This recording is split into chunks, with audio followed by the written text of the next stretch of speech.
that we've lost them, because I like to keep this tradition going. Right. So this is a toast to family. To family. The Black Cleaner. Nate's Odyssey. Traveling while black. Real stories. No filters. Follow the journey. Across the world we've roam, searching for peace while trying to build a home. Through the love and the loss, through the pressure and growth, the Black Cleaner speaking truths most people never told. Follow the journey. No filters, no pretending. Follow the journey. Real stories, never ending. From Panama nights to Cartagena views, trying to understand life from a different point of view. Conversations get deep when the camera's cut on. Talking purpose, pain, and trying to stay strong. Traveling while black in a world full of judgment. Trying to find freedom while escaping the dysfunction. Some people chasing money, some searching for healing. Others just trying to understand what they really feeling. Nate's Odyssey, every episode authentic. Talking real life lessons, people scared to mention. Relationships changing, friendship fading slow. Trying to find your purpose while still learning to grow. Follow the journey. Across the world we roam, searching for peace while trying to build a home. Through the love and the loss, through the pressure and growth, the Black Cleaner speaking truths most people never told. Follow the journey. No filters, no pretending. No, follow the journey. Real stories, never ending. Messy love Mondays and them late night talks. Money mindset streams while we question our thoughts. Building abroad but discovering yourself. Learning real freedom ain't just wealth. Black fatigue conversations hit different at night. Trying to carry pressure while still chasing the light. Every live stream feel like therapy sessions, helping people navigate pain and direction. No fake flexing, just honest reflections. Travel stories mixed with life confessions. The beauty and struggle of the global economy, trying to elevate beyond survival mentally. If you ever felt lost, if you ever needed change, if you ever questioned life, this journey might feel the same. Follow the journey. Across the world we roam, searching for peace while trying to build a home. Trying to build through the love and the loss, through the pressure and growth. The Black Cleaner speaking truths most people never told. Follow the journey. No filters, no pretending. Follow the journey. Real stories, never ending. Travel, culture, relationships, reinvention. The Black Cleaner. Follow the journey.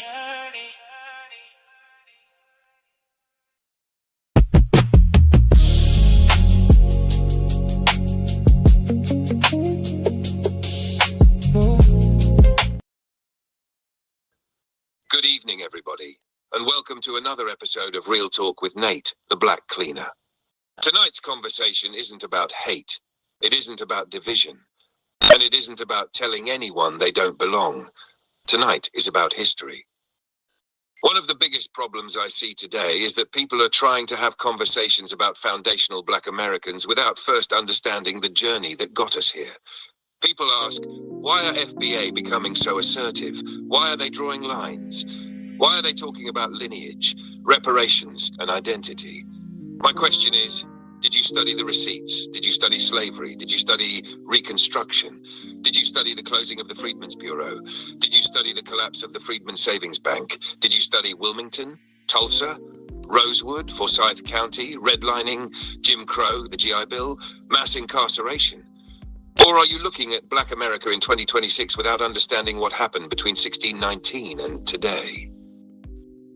Because if you skip the history, you'll misunderstand the response.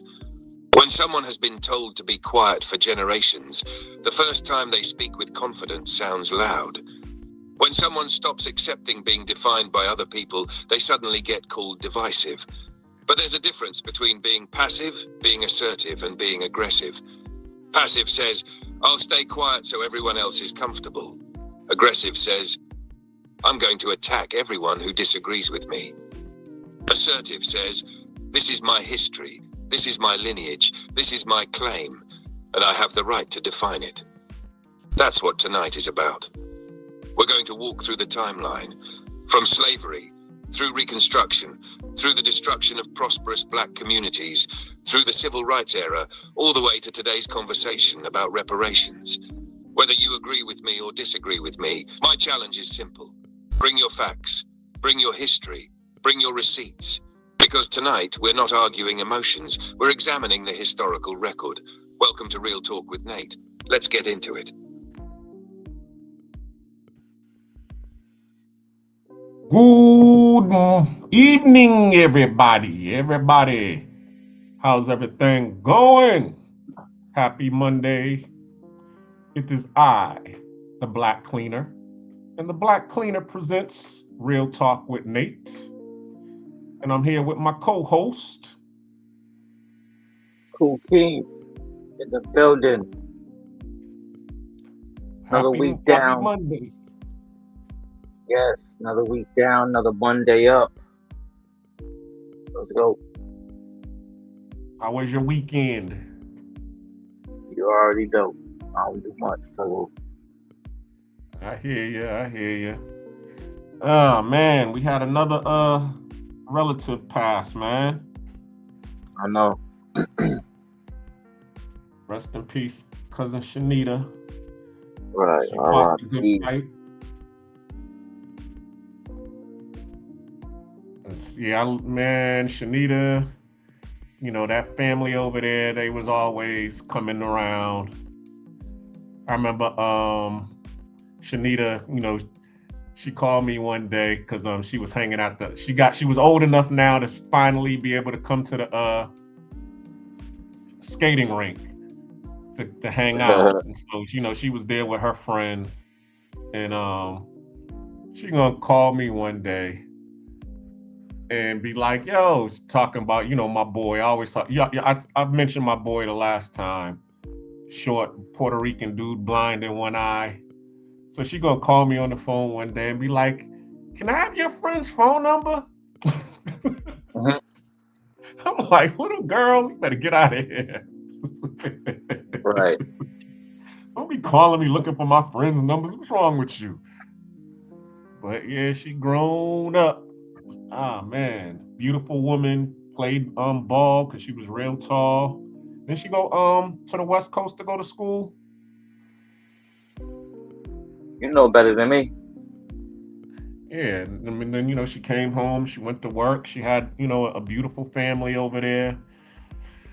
She survived by her, she got 2 sons and a little girl, and man, and she passed away around the same age my mom's passed away, man. So that really hurt me to hear that she passed away. But rest in power to cousin Shanita.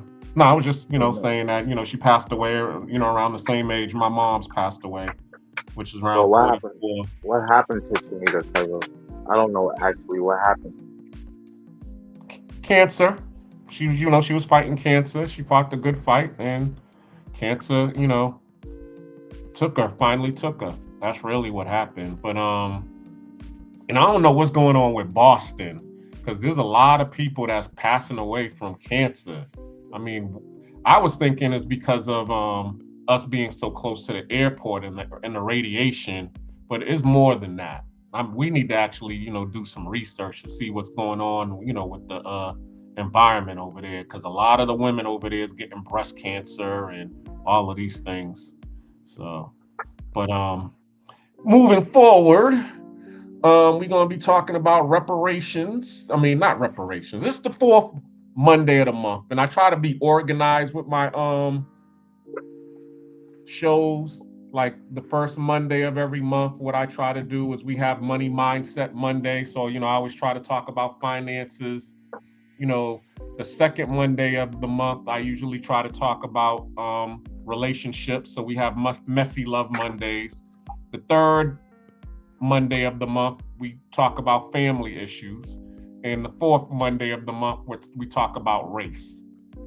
So this is Black Fatigue Monday. So we're talking about race this Monday.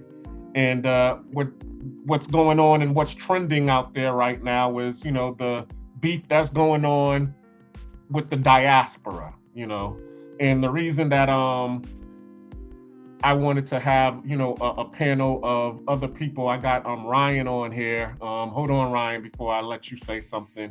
But I wanted to have, a full panel because we're in the travel space. And in the travel space, when you're traveling, you're seeing brothers from all over. You're seeing your Haitians, you're seeing, some Africans, you're seeing Jamaicans, you're seeing people from Trinidad and, Canada and all over these places. And we all get together because we're in a brotherhood.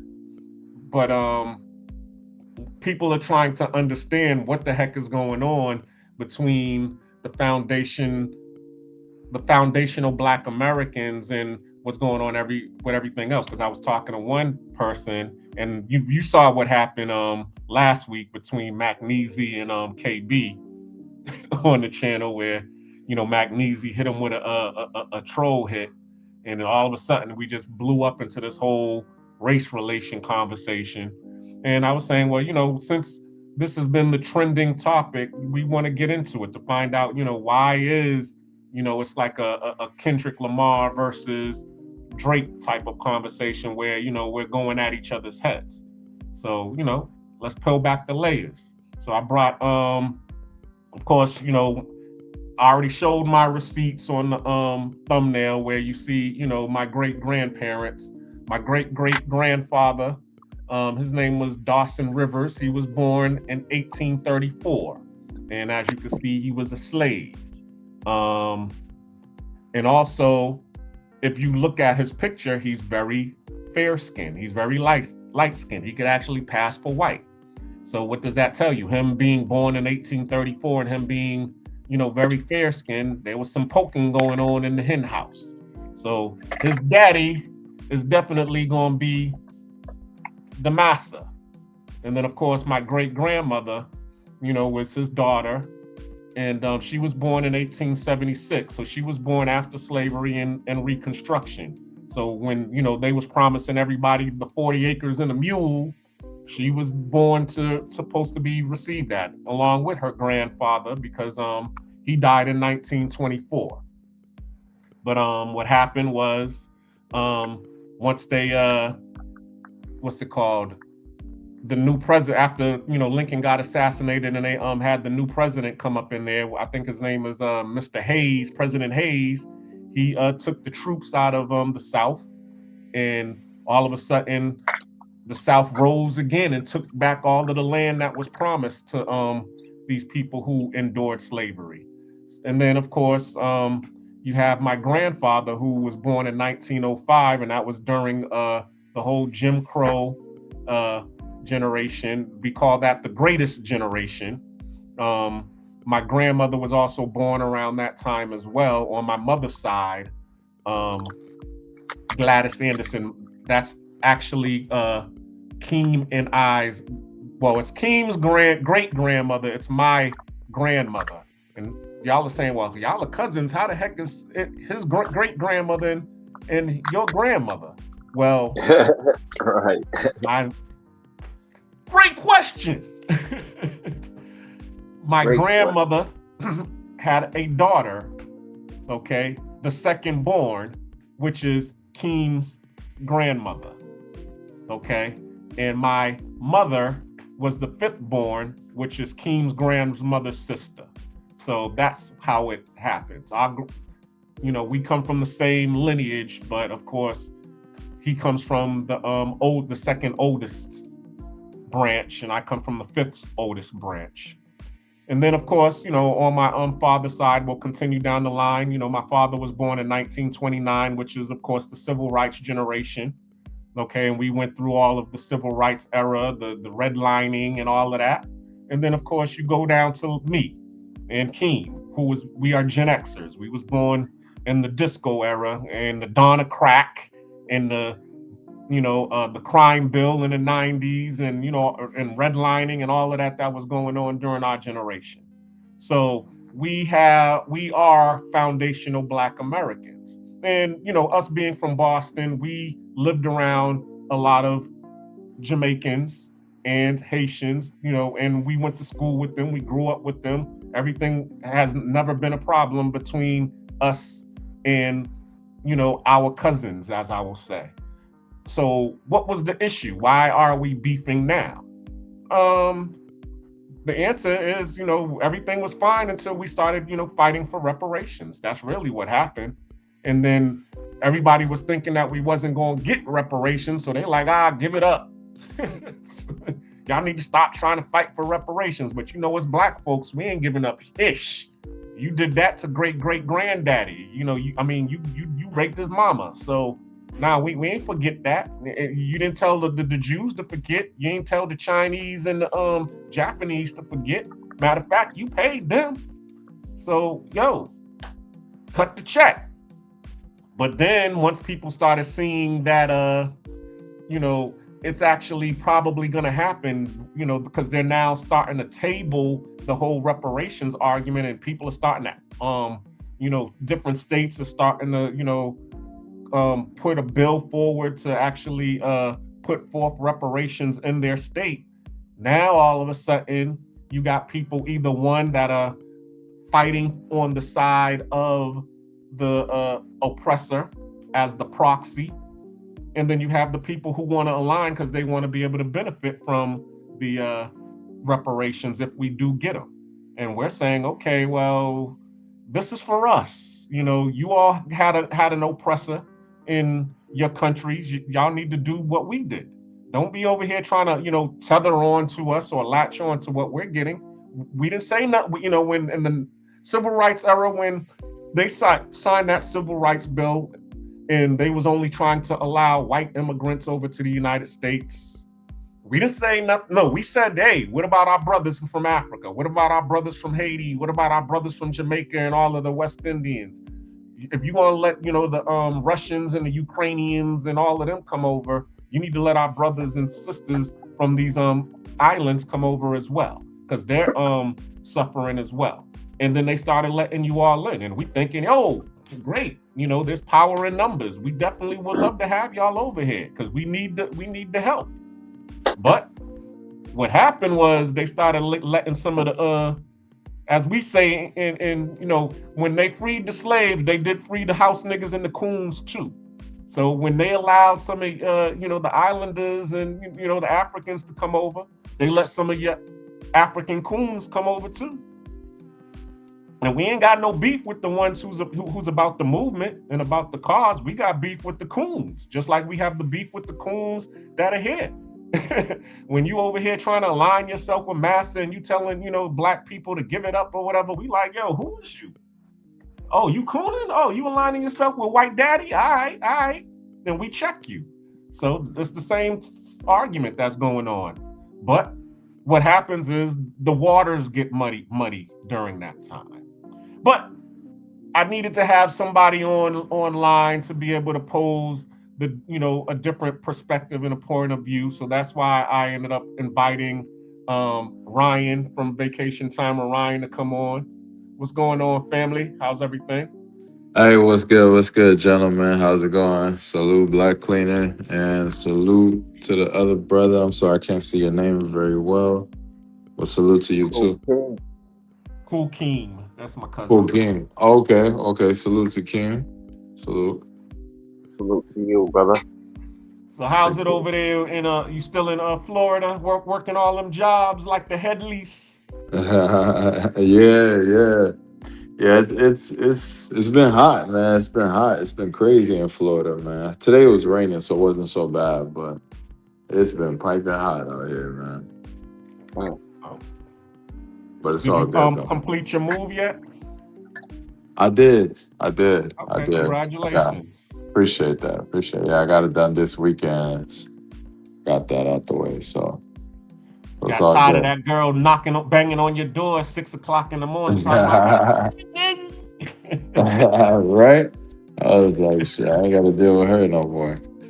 Yeah, This is my house. yeah, I'm closer to the airport, so I feel like one step closer to really just traveling more. You know, I'm close to the airport.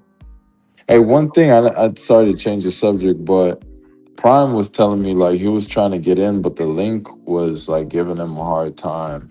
So he was telling me to let you know. Okay. Well, let me see if I can well, let me drop the link in here. Maybe he'll be able to get in on that way versus me trying to just give it directly to him. Okay. Hold on 1 second. So, what do you think about everything that's going on? Have you been, looking at the beef? Everybody's talking about, Godfrey and all of these the diaspora, arguing over this whole tether and reparations argument. What do you feel about it? So, as far as like them talking about reparations, so what exactly have they been arguing, or are you just talking about like the FBA stuff?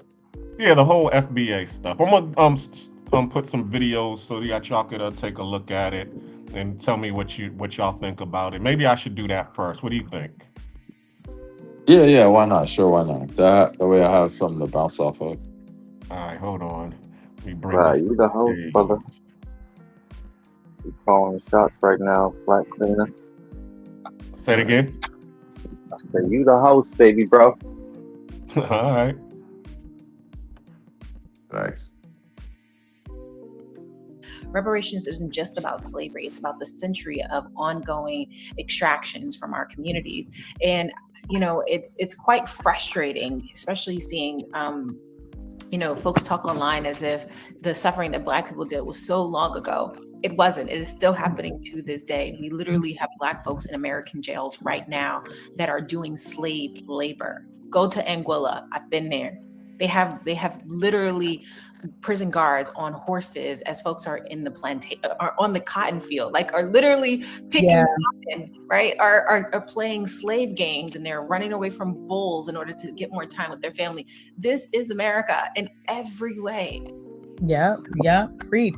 And what's frustrating is it's not just that Black people have had wealth and labor and resources and opportunity extracted from us, but it's also that at the same time that was happening to us, others were having that wealth and opportunity injected into their communities.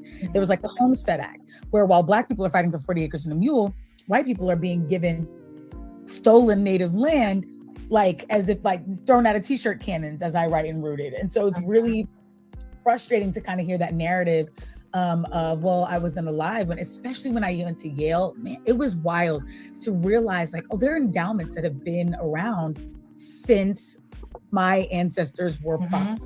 There are portfolios and investments that have been compounding interest all of this time while we have been scrounging for scraps. What would reparations for slavery and Jim Crow look like in America 159 years after the promise of 40 acres and a mule was broken? Some activists point to potential models like the Civil Rights Act of 1988, which provided $20,000 and a presidential apology to Japanese Americans who were wrongfully interned during World War II, and the more than $90 billion that Germany has paid to survivors of Nazi persecution since 1945. In 1993, Florida provided $150,000 lump sum payments to the survivors of the Rosewood Ridgewood Massacre, a 1923 race riot in which state officials allowed a mob of white Floridians to burn a thriving black community to the ground. And last year, Evanston, Illinois made history by approving payments for $25,000 to survivors of city-sponsored housing discrimination. While most activists agree that it will take more than money to atone for and repair the complex harms of slavery and white supremacy, these efforts carry heavy symbolic weight for black communities and may help build momentum towards closing the racial wealth gap. Okay, so that's pretty much where the whole thing started. It started when we were arguing for that. Okay, so what's your opinion on that? Are we back on the screen? Okay. You're back. Yeah, so is it basically saying, like, do I think black people deserve reparations? Correct. Yeah, absolutely. I don't really think there is black people that don't agree that black people should get reparations, because from my understanding, there has been reparations given out to other races. So why not black people? What would reparations for slavery and Jim Crow look? Go ahead. Yeah, so I was just saying, from my understanding, there were other cultures that got reparations already, correct? Yeah. Reparations isn't just about slavery. It's about the century of ongoing extractions. Go ahead. Yeah, so from my understanding, other people have gotten reparations before, so why not black people? Now, don't get me wrong, I don't think it'll ever happen. But if I had a vote, then of course I would love to see black people get reparations. Absolutely. Why not? Because long story short, on my end, even just growing up in South Florida, I've experienced and seen many black people at disadvantages. But even though I'm not one of those people that like kind of like walk around and be like, oh, my life is harder than yours. Like, I don't do that. I've never really say that. I don't really acknowledge it, but I've seen it. I've lived it. I've been profiled. I've been ran down by police numerous times. I ran out of count how many times I had guns drawn on me just for being black by police officers. So I see the disadvantages. I see the disadvantages. There's no land. There's no. Typically, the people in the neighborhoods, the black people, typically grew up without a father. There's no property passed down to them. I know plenty of YT, if you will, guys that receive land from a great grandfather or grandfather worth over $1 million. Oh, they got a land in Georgia. They got a land up the road somewhere down south from a grandfather passed down worth over $1 million. Like stuff like that. Like I just don't ever hear none of my homies having that experience, really. Very, very rarely do you see black people have that. And it's a common thing. I know a few people that's received plenty, passed down. And I think it just traces back to the ancestors and how back in the days, black people really didn't have anything to pass down. So, some reparations would be nice to kind of level the playing field so people could kind of focus on what they want to do as a career, as opposed to trying to work 2 jobs while they're in college versus, somebody with a more privileged background could just focus on what they want to do in their career and not putting food on the table. You see what I'm saying? Excellent. I like your perspective. What says you, Prime? Welcome to this panel, Prime. Hold on, Carl B. We're gonna let you speak in a second.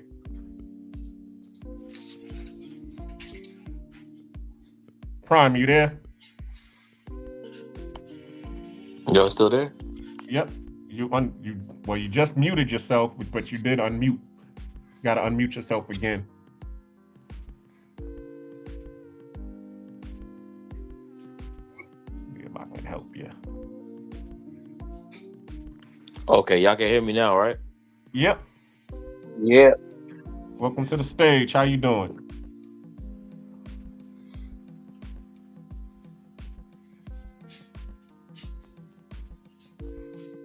You're unmuted, but we can't hear you now.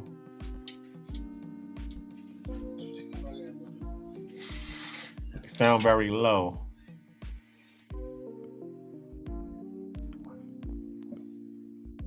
All right, while Prime is getting his volume together, I guess we'll go on to hold on one second.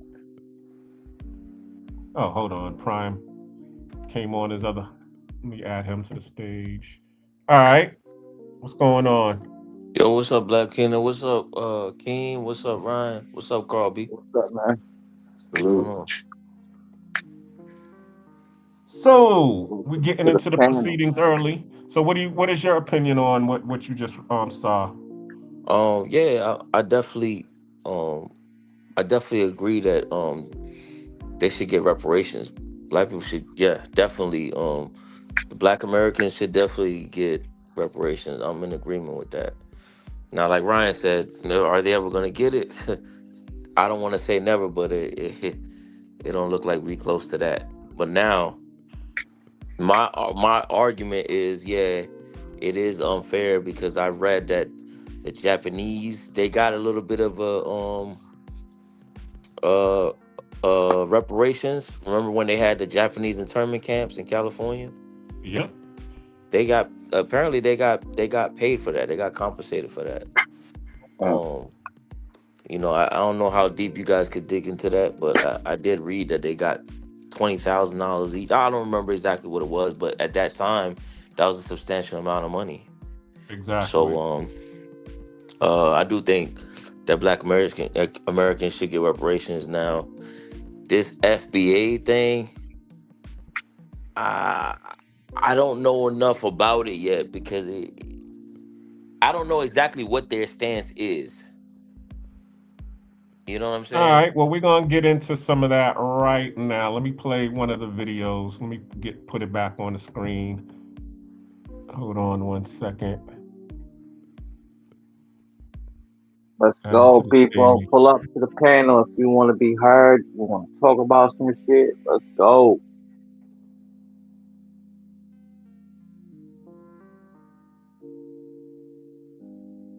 Oh Lord, hold on. Y'all didn't hear me? Yeah, we can hear you. Hold on. We're just trying to play this video real quick. But yeah, we definitely heard you. But you was asking about the FBA and the whole argument and all of that. Basically, what it is this. Hold on. Let me go here first. And Jamaicans invented hip hop. This whole hip hop shit was birthed from Jamaica. Like Kool Herc is a Jamaican nigga. You get what I'm saying? Mm-hmm. The whole concept of having big ass speakers stockpiled on top of each other and playing loud ass music outside, that come from Jamaica. That's dancehall culture. Mm-hmm. You know what I'm saying? So Kool Herc brought dancehall culture to the US and gave birth to hip hop culture. The only thing that changed was the type of music that was played and how it was played. But the concept is the same. It's worse for me. I had a Cuban father. Oh, he didn't understand you at all. On the table, he definitely looking at. Now he was telling me the plain truth. He's like, "You're not going to make it. Have you seen any Spanish guys make it in this shit? You're done." And I'm from the soil, the Bronx. And my father actually saw hip hop born. He was like, "There's no other Spanish people doing this, Papi. Like, you have no chance." And I'm on it. I'm in the kitchen writing on the table. Yeah. But then they become my biggest fan. But if it was ever 50-50, where are all the Puerto Ricans now in hip hop? You could barely name 5 Puerto Ricans that were big in hip hop. What? Pun, Fat Joe, Cardi B, Pitbull. Who else we naming? Then I said big. Now we're gonna start naming just people that are Puerto Rican. Shout out to the Beat Nuts. You know what I mean? Shout out to the early, Whip-a-Whip, Ruby D.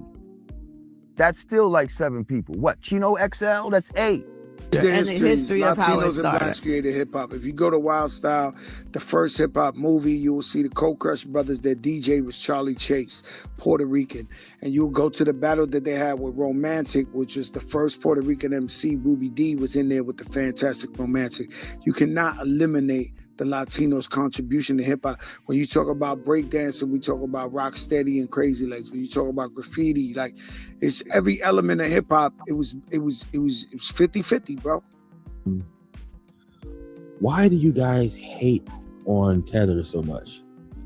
Okay, let me answer his question. Again, this question is always rooted in bad faith. A tether, again, is an action term. A tether is someone who looks like us.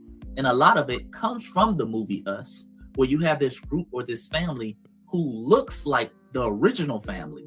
But the whole time they're working to undermine the original inhabitants and replace them. That's what a tether is. Why in the world would we like tethers? So tell me, brother, you think Black Americans are not owed reparations? No, hell no. Y'all not in cages anymore. So you think just because we're not in cages, so you think freedom was our reparations? Yeah, y'all free. Y'all should be. When do we become free, sir? Here. Isn't that because here's what a lot of you immigrants don't know. Because I know you don't know the answer. That's why I know. Here's what a lot of immigrants don't know. We're not just owed because of chattel slavery. We're owed even what happened after slavery. So Jim Crow, redlining, segregation, the burning of Black Wall Street. Now we're talking about I said the things I went through right in the past. Everything changed now because I got more opportunities. I got more things in front of you. I got more things on the table. Can you tell me? Can you read me a definition of when reparations expire? What is the limitation? Everything has things should have a limitation to what you're saying. So what is the limitation of reparations? The limitation of reparations. Yeah, when does reparations expire? When does it go bad? When you get what you want. Have we got what we want? That's all. The system got better. That's your reparation. The system got better in hiding racism. It used to be up front. If it wasn't for us, you wouldn't be here right now. You know that, right? You said you're from Haiti, right? And just like our other friends that spoke before, does it boil your blood to hear people talk negatively about this country? I'm straight up. Life hits so good. That's why you take it for granted, because privilege is invisible for those who have it.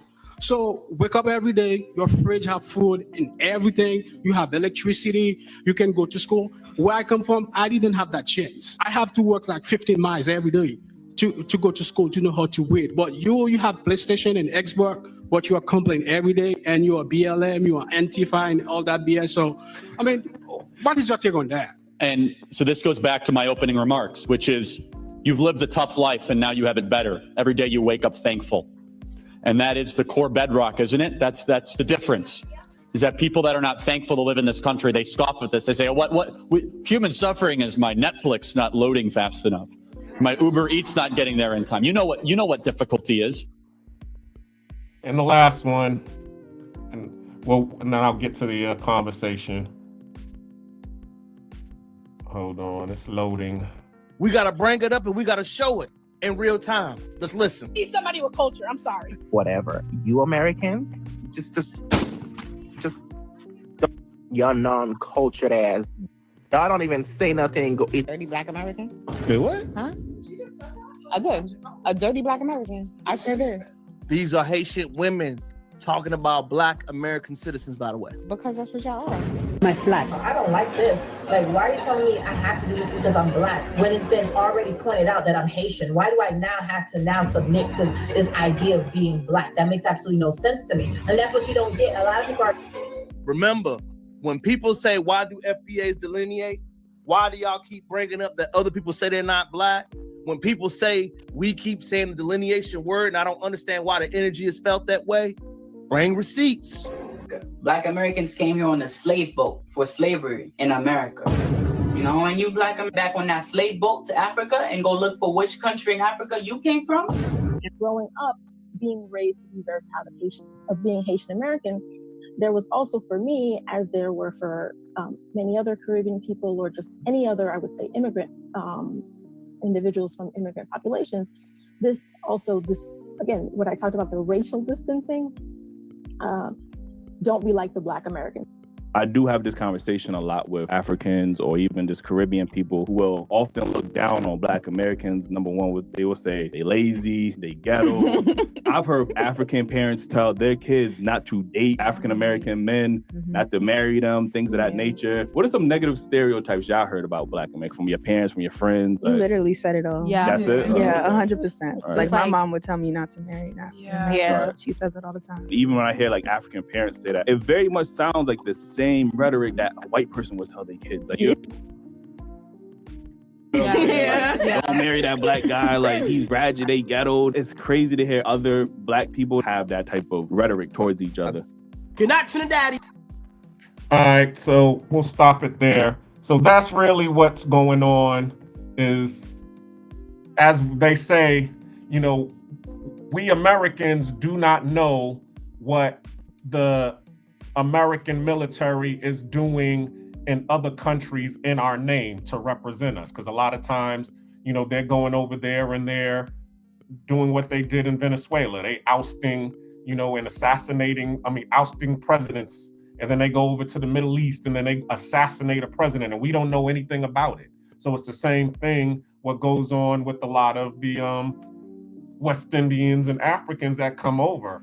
You know, when we're over here and we're actually coming together to, you know, actually have meetings and fight for the reparations, what happens is you have some people who actually come into our space and start undermining what it is that we're trying to do or latch on to what it is that we're trying to do. So it's like, yo, you know, and also they look like us, you know, they're speaking perfect English like us. It's, a lot of times we can't even, you know, tell if this person is an American because they, you know, they might have been born in America or, you know, their family came when they were an early age. So they are, as he said, cosplaying like an American, and then they're trying to, you know, take the train off the track or derail the train. And we're like, yo, who sent you? So that's why what happens now is we started to delineate to see, okay, well, all the people who's for reparations, raise your hand and want to fight for it. And that's what we do. We raise our hand and say, yeah, we down for it. All right, all of the naysayers, and you know, they looking around and we all looking at, yeah, we looking at you. And now we start checking paperwork and we starting to see, okay, oh, more of the people who are basically saying you ain't gonna get it, or yeah, or you know, if you do get it, we want some too, is usually the people who are not foundational Black Americans. So we're like, okay, well, we're gonna do this thing over here, and if we get it, then you'll be able to get the blueprint to do it where you all grew up at or where your family's from. Because okay, we're petitioning our president or we're petitioning our administration to give reparations to the Black people who went through chattel slavery. Haitians went through slavery just like us. Well, you need to petition France because they owe you. Jamaicans went through chattel slavery. You need to petition England. And actually, that's what Jamaicans are doing now. They have a thing that's called CARICON, where they're actually have an organization that's going to, you know, that's coming together to petition, you know, England for reparations. And guess what? You don't see any Americans, you know, entering in their arguments talking about y'all don't deserve it. We're over here, you know, applauding it. Good for y'all. Y'all, you know, that's how you're supposed to do it. So, but the problem is the coons, and you know, that's all a tether is. A tether, as he said, is just a foreign coon. We call our domestic, you know, Judases, domestic sellouts, we call them coons. A tether is, you know, someone who is a sellout or a Judas, but they ain't from here. So we just call them tethers. So an immigrant is a tether, but all tethers, how did I say it? A tether is an immigrant, but not all immigrants are tethers. So with that being said, I'll let KB, because he's the only one that hasn't said anything yet. And then we'll go around again and hear what you all have to say. KB still on here? Looked like he fell off. All right, so what do you all have to say about it? I'll let Ryan go first. All right, so I got something. Sorry. I'm clear? Yeah, you're clear. Yeah, no, I got something to say. So here's my thing, right? So if you were born in the United States, you are American, right? Do we agree on that? Or are we saying, well, if your parents weren't born here, then you're not from the United States? Like, because here's my thing. If we're gonna go by we're not gonna go by where you were born, we're gonna go by where your parents or your grandparents were born. Let's say my grandparents are Chinese and I looked Chinese, so everyone would say, well, you're Chinese. I don't care where you were born, right? If we're gonna trace our ancestors back, what if we all trace back like we were all brought to different countries from Africa, right? Then wouldn't that just mean we all African? Like, why are we picking and choosing like, oh, well, he was born here, but that don't count because he Chinese descent and he was born here, but he don't count because his parents Jamaican, his parents Haitian, his parents Bahamian. Like, but what if you go all the way back and we all came from Africa and then, you know, my family got dropped off in Jamaica, his family got dropped off in Haiti, her family got dropped off somewhere else, then we all African. Like, am I saying something wrong here? Yes. Because remember, you got to look at the law of money, which is the law of energy. The law of money means that it's not created nor destroyed, but transferred from one place to another. Okay. So what we're saying is, okay, the whole and that's where the whole beef of reparations happened, was because the white people kept on using the excuse, well, if we gave you all reparations, then we're gonna have to give everybody reparations, and we don't have enough money to give everybody reparations. So it's like, all right, no problem. We got an answer to that. Just like you gave those, 500,000 Japanese reparations for the internment camps that you did to them. Okay, well, you enslaved my great grandfather. Okay, so my family is entitled to something. King's family is entitled to something because they're the ones that actually went through the atrocity of chattel slavery in America. So you owe us. Yes, Ryan, his family is owed something, but who's going to pay Ryan? Okay, because Ryan was not enslaved. His family was not enslaved in America, on American soil. His family was enslaved on Jamaican soil. So who owes Ryan's family? Queen Elizabeth owes Ryan's family, not our president. And the same thing with Prime. Okay, Prime, his family was enslaved on Haitian soil. So who owes Prime's family? The French. Y'all need to be petitioning the French. Like, yo, y'all owe us. You know what I'm saying? So that's basically what we're saying. We're saying, okay, the money has to come from somewhere. Our source is America, because it was America where we got dropped off, where our family got dropped off at and was forced to work. Now, if you want to, take it even further, okay, back to the slave ships. Okay, well, which slave ship company picked us up? Well, then that's the source we need to be going to as well. The Dutch East Indian Company. We need to be going to them and like, yo, you the one that picked up my ancestor and brought me over here. But can I prove that? Do I have the paperwork to show that I was actually on the bill of lading, what they call the manifest on that ship? A lot of times you're not going to have that manifest, but you do have the manifest on, on the census that show, like as I just showed you, with my great grandfather. Okay, he was on the 1830 census. He was born in 1834. He was a slave at the Rivers plantation. You know, Doc Rivers, you know, Joan Rivers' family, I'm just making stuff up, but, you know, they were the ones that enslaved them. So guess who owes us money? The Rivers family. And the government that backed the Rivers family. It's not gonna happen, dog. I'm sorry. It's But not. it It's is too much. happening. I mean, you're starting to, hold on. Let me go back and start showing some of these videos where you're actually starting to see it's actually happening in some states. But go ahead, Brian. I'll let you say something while I'm looking for the video. All right. Look, like I said earlier, reparations, I get it.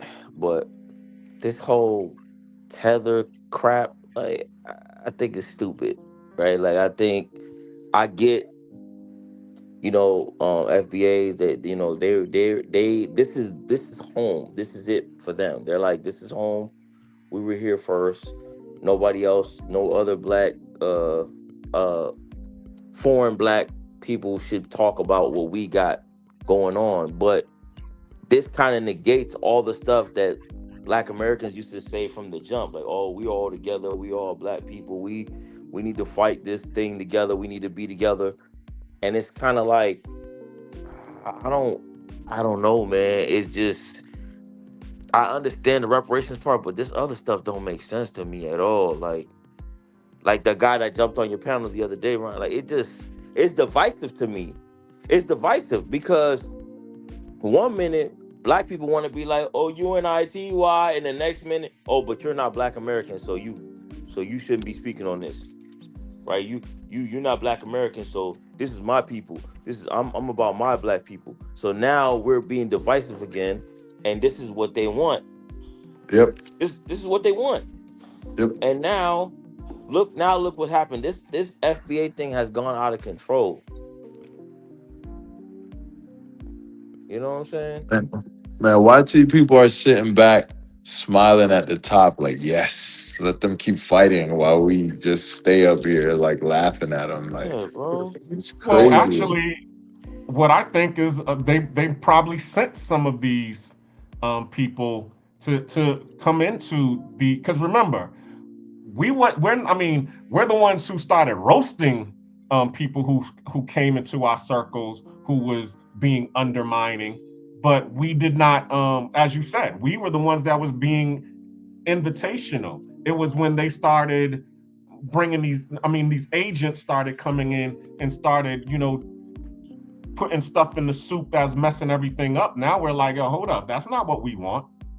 You see what I'm saying? And then that's what started the whole, like what you're talking about, the whole fight right now. It's a similar thing that and the reason that I wanted to do this because it's the similar thing that's what's going on in the black travel space. Okay.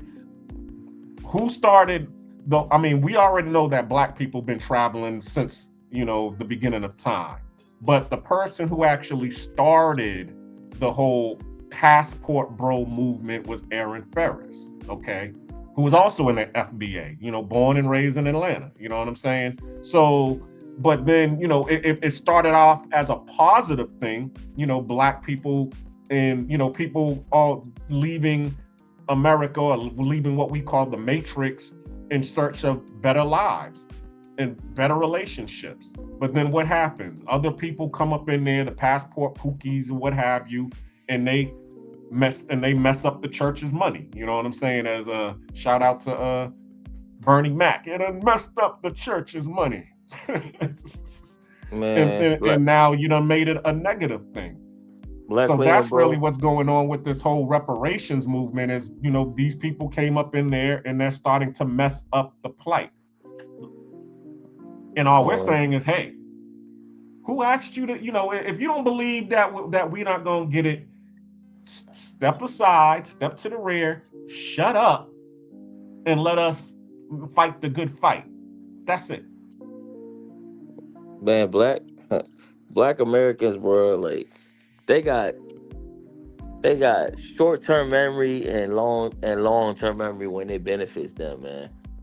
At one moment, it's like Oh, like in that video we saw where the dude the dude was like, oh yeah, you know, a lot of foreign black people like Africans and stuff. Oh, don't date the black American man, don't date a black American woman. Yes, I've heard that too. But let's not forget, when I was coming up and people before me, we was African booty scratchers and shit. When we was coming to school, all the American dudes was making fun of all the African, Jamaican, Haitian kids, whatever. You African booty scratcher because your last name isn't Johnson, your last name's Umbutu or whatever, and they make it fun. Nigga said Umbutu.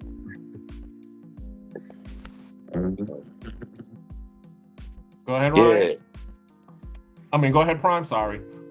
my bad, I got cut off. But yeah. So that's kind of what was happening. So it's like I ain't trying to hear that shit, bro. Like it's like it's both now. It's like now it's cool now to say to be the victim on the other side. But I remember like Africans even older than me were like, yo, like black Americans made fun of us. They made fun of our clothes and dashikis until Queen Latifah put that shit on her head, and all of a sudden it was UNITY.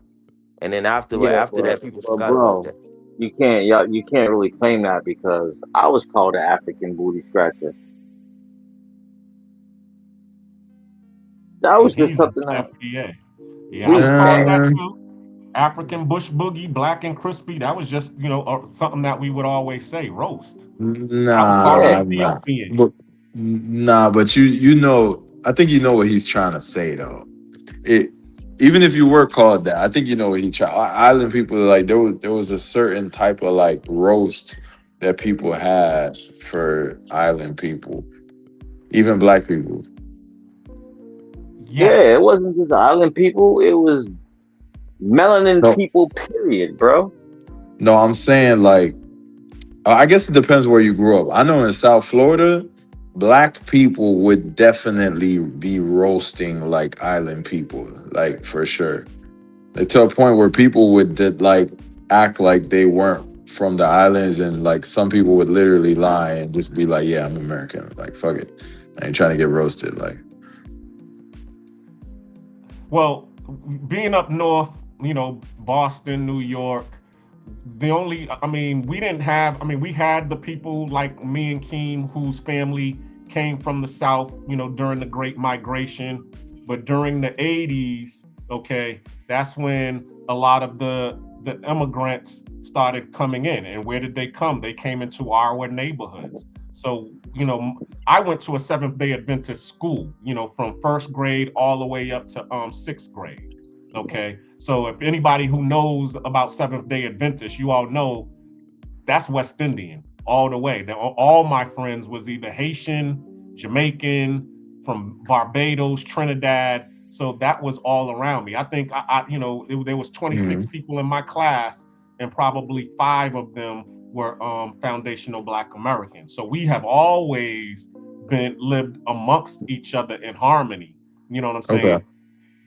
But at the same time too, yeah, we did roast y'all, and y'all roasted us back. You know, and then just like to what Prime was saying, you know, there did come a time when especially in Boston and New York, when everybody wanted to be Jamaican, you know what I'm saying? Because reggae was big. We used to love going to the soca parties, and we loved when the West Indian Festival would come, you know, at the end of the year. You know what I'm saying? It's about to come, you know, at the around Labor Day in Boston now, and everybody can't wait for that because, you know, that was the best times to be able to go out and hang out with your friends and be able to go wine and stay up and, you know, experience Juve and all of these different experiences, and eating, you know, limbo patties. That's my favorite. You know what I'm saying? But my point is, we all lived together in harmony, and we didn't. I mean, yeah, we would roast you all, but when it came to you all as a plight, fighting for something, we always would stand in solidarity, because we all knew, okay, we're not going to let anybody oppress us. Especially, you know, as we say, if there's an oppression or white supremacy is going after you all, just like you said, you got stopped by the police and you've been a victim of profile and all of that, that's where we're always going to be like, yo, you ain't going to do that to our brother. It's the problem is not in like with anything. We're crisis-oriented people. We can always come together in a crisis. But when it comes to, building something together, that's when we start to, have these problems and these differences. As you said, the whole separation and all of that. So go ahead. My bad, Black. I was just gonna say, so where was FBA at 10 years ago? Where was it at 20 years ago? Where was it when you was a teenager? Where was FBA at? Where was that at? Because what I remember was there was different types of black groups, right? You had the 5%ers, you had the Nubians, Nubians, you had those groups, but those were more leaning towards Pan-Africanism, I guess you could say. You could correct me if I'm wrong. But this, with the exception of the Nation of Islam, but yeah, go ahead. The Nation of Islam. I didn't like this FBA thing. I guess it's a new term. It's a new thing. Yes, it is a new thing. You think Tyreek Nasheed for that? Yeah, but like it was a legal play. You know what I'm saying? In order to, because as we said, the big question or the big excuse that the government would always say is like what you keep saying, we're not going to get reparations. Why? Because if we got to give reparations to you all, then we're going to have to give it to everybody. All right. So we have to find ways in order to be able to make it legally acceptable. That's number one, because we're fighting the system. Okay. And trying to get the system to give us what we're owed, but we have to fight them with the weapons that is given us. Okay, so that's where the whole term FBA came from, because I can show some other videos, but okay, at first we was African Americans, right? And we was fighting for reparations as African Americans, and then guess who shows up and says, well, I'm an African American, should I get reparations? Does anybody know? Who that? Elon Musk. That's so funny. It's like, oh, okay. So y'all going? So we already, because what happened was when the civil rights movement happened, okay, and they signed the civil rights bill, and they started giving, and then affirmative action came, okay. What happened was everybody except the people who the affirmative action was meant for was able to benefit off of it.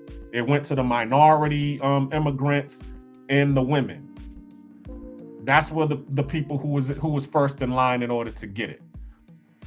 We wasn't able to benefit off of it at all. So then when they got rid of affirmative action and DEI, we was like, okay, well, we wasn't getting nothing out of it anyway, so who cares? So then they would do all of these symbolic gestures, naming parks after people, naming days after people. Oh yeah, Martin Luther King finally gets a holiday and all of that. We're like, oh, okay, yeah, we happy about that. Oh, you got your first black president. Oh yeah. So that's what was going on to answer your question, Prime. What was going on 10 years ago or 20 years ago?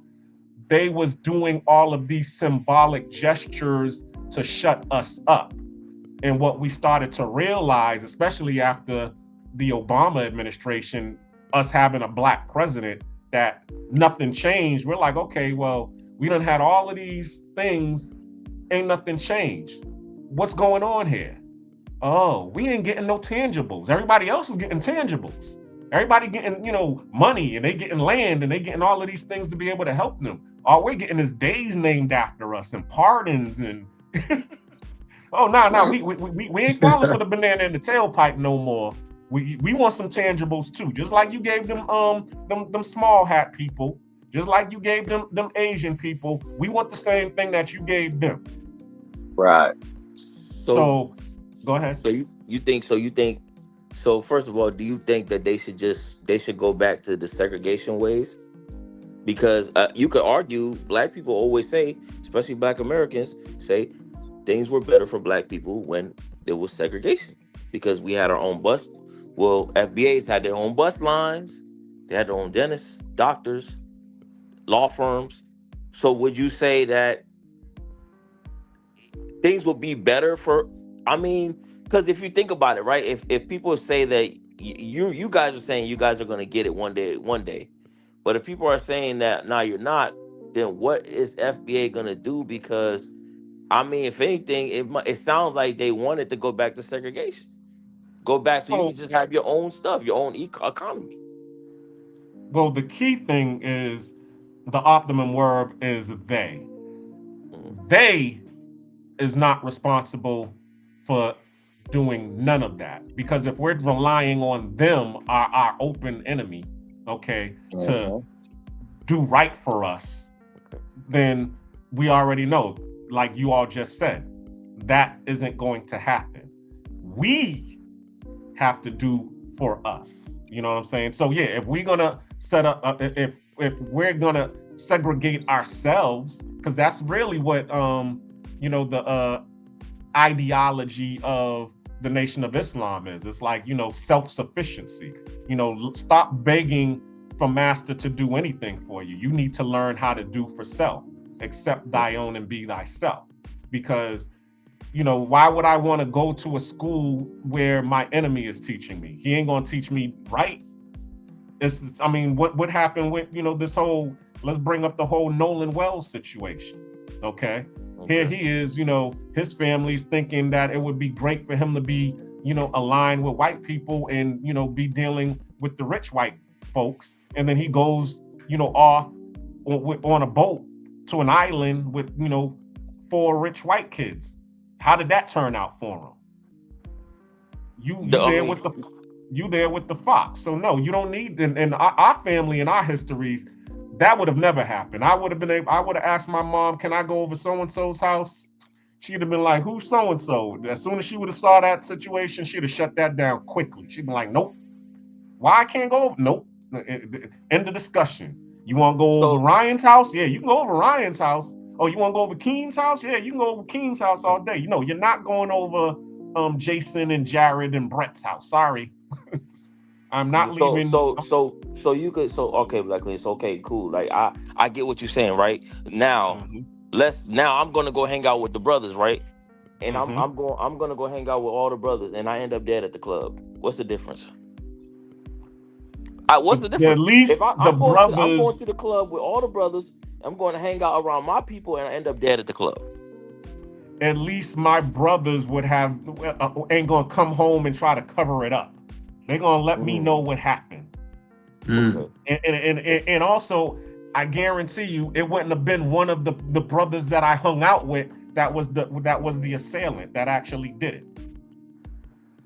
If I'm hanging out with Prime and Ryan, and Prime and Ryan came over and ate food and been at my family's house, I don't think my family would be looking at them janky like, so what happened at the club that night? And thinking that you were the one that actually pulled the trigger. Good point. You got anything to say, Keem? You don't agree, Ryan? I don't know. I think the club situation, all I could think about was Takeoff. They say the dude that shot him was supposed to be with what the dude named? The J Prince dude. J Prince and them. Yeah. So how does that happen on their watch? And they supposed to all be in the same clique and connected in some way. Like, Ryan, if you told a black person, yo, we about to go do this. We about to go to the park. Yeah. And let's just say it was with 3 white people they didn't know or 3 black people they didn't know. What do you think they gonna do, bro? What do you think they're going with the white folks? I'll tell you that. Honestly, in 2026, I would feel safer with the white people. If we're gonna go, all right. Look, I know. It sounds crazy. If Two of my homies I met 3 months ago. Black homies. Hey, bro, we gonna go to so-and-so club on Las Olas. I'm a little tired, bro. I'll catch y'all next time. Other two homies I met 3 months ago, same length. White boys, party kids, drinking beer all night. Hey, we gonna go to so-and-so club over there and freaking do some moonwalk, Michael Jackson type shit. Cool, yeah, I'll pull up, whatever. Cause I don't think we finna be in no beef or no smoke or no fight. Like, I've been out with plenty ninjas where I step through the door and I'm fighting within 5 minutes. You know what I'm saying? So it's not like I trust YT people more. It's just I know what comes with certain ninjas. You know what I'm saying? If I know you for 3 months, that's long enough to know your energy. And if I know you the type to be fighting in the club, I might go with the YT people who just want to get drunk and be stupid. Like, King, what do you say to that? Damn. I mean, y'all could deny it, but I thought that was a pretty great example. I've been through it already. I literally been through it. I've been through to clubs many times where I've gotten in fights for no reason. Oh, they looking at us wrong. So what? Who cares? Yeah, that happens in the club, bro, but I ain't never been that dude. I don't go out. I never went out to the club looking for drama. You do have certain niggas like that are built like that are just natural haters of everything in life. Mm-hmm. Because they're not winning at nothing. They're not winning at even know how to pull up and be in that environment and even know how to go talk to a female. Mm-hmm. The reason I brought Keem up because Keem has actually been in that situation a couple of times where, I ain't gonna tell his story for him. He can tell his own story. But the thing is, what we're missing here is the content of the person's character who you're with. See, what happens a lot of times is, the YT person gets the automatic pass because they thinking he's safe because of just the color of his skin, regardless of the content of his character. You get what I'm saying? Like, okay, I'll give you your prime example. Okay, I'm not going to the club with Pookie and Ray Ray because, as you just said, I already know what's gonna go down with Pookie and Ray Ray as soon as they get that liquid courage in their hand. I tried my hardest not to even associate with Pookie and Ray Ray. But am I gonna go with Prime and Ryan? Yeah, because Prime and Ryan are stand-up gentlemen. You know what I'm saying? I've already hung out with Ryan. I already know how Ryan, gets down. He's cool. He does drink on occasion, but he's a peaceful person. I haven't hung out with Prime yet, but I mean, just based on his demeanor, I can see that, he's a person that is not about drama. He's about business. Okay. These people over here, you know what I'm saying, that are the YT people. Yeah, I might pull up on them and hang out with them for a second. But, well, me personally, I cannot be around, I don't drink, I don't smoke.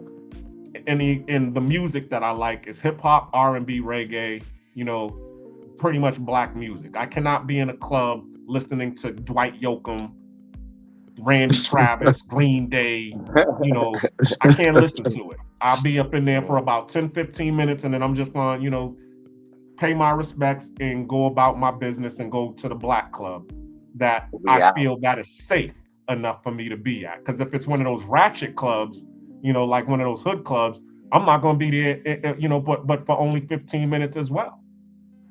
So I guess that's also added to it as well. King, did you want to say anything on that? I mean, I keep coming back to you because I want to hear, I know you got your story to say on what happened with you in the leg situation. What was the question again, cousin? Your story about, you going out and hanging at the certain clubs and, you getting into altercations. Well, just tell your story. Bro, I don't get in altercations. I don't get into altercations when I'm out and You gotta get into about. all the details. I'm just saying, you can give a brief. Nah. If you let me speak. Okay, go ahead. I'll mute up. I don't get into altercations because I'm not the troublemaker. But I am the finisher. So speaking on my situation, it was a night out. It was a dope night. Had hella fun. We in VIP. And when you're doing things at a level that somebody else is not, it's crazy because my own people will hate on our own people. And that shit just makes no sense to me, bro, because why? You gotta accept the level that you are capable of doing things at, and just live with that and have fun and figure yourself out. You can't be side-eyeing and looking at how someone else is doing what they're doing, and then you're sitting back hating. But yeah, just doing us, and we out and about one night. And me being me, I walked into a situation where I didn't even know what the whole argument was about or what even was going on. Just because it was my people. When it's my people, I'm going to show up and show out. Whether you're right or wrong in the moment, we'll figure it out later. But yeah, it was just a verbal disagreement that I walked into, and it just happened to be my people's. We go outside, club's over, end of the night. And it sucks because it wasn't even a situation that was heightened where I just feel like I need to go out to the car and grab a gun. But these next clown ass niggas did. And that's what happened. End of the night, we go outside. After a little light argument in the club, a fight didn't break out. Nobody got harmed. Nobody got hurt. Just a verbal disagreement. End of the night, I ended up getting shot. And I'm like, for what? Because you little niggas ain't got no heart.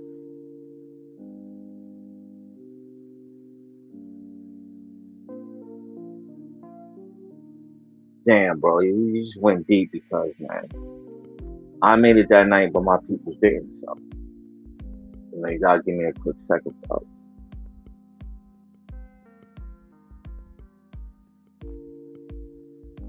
Yeah, the shit just makes no sense. How as minorities, we interact with each other.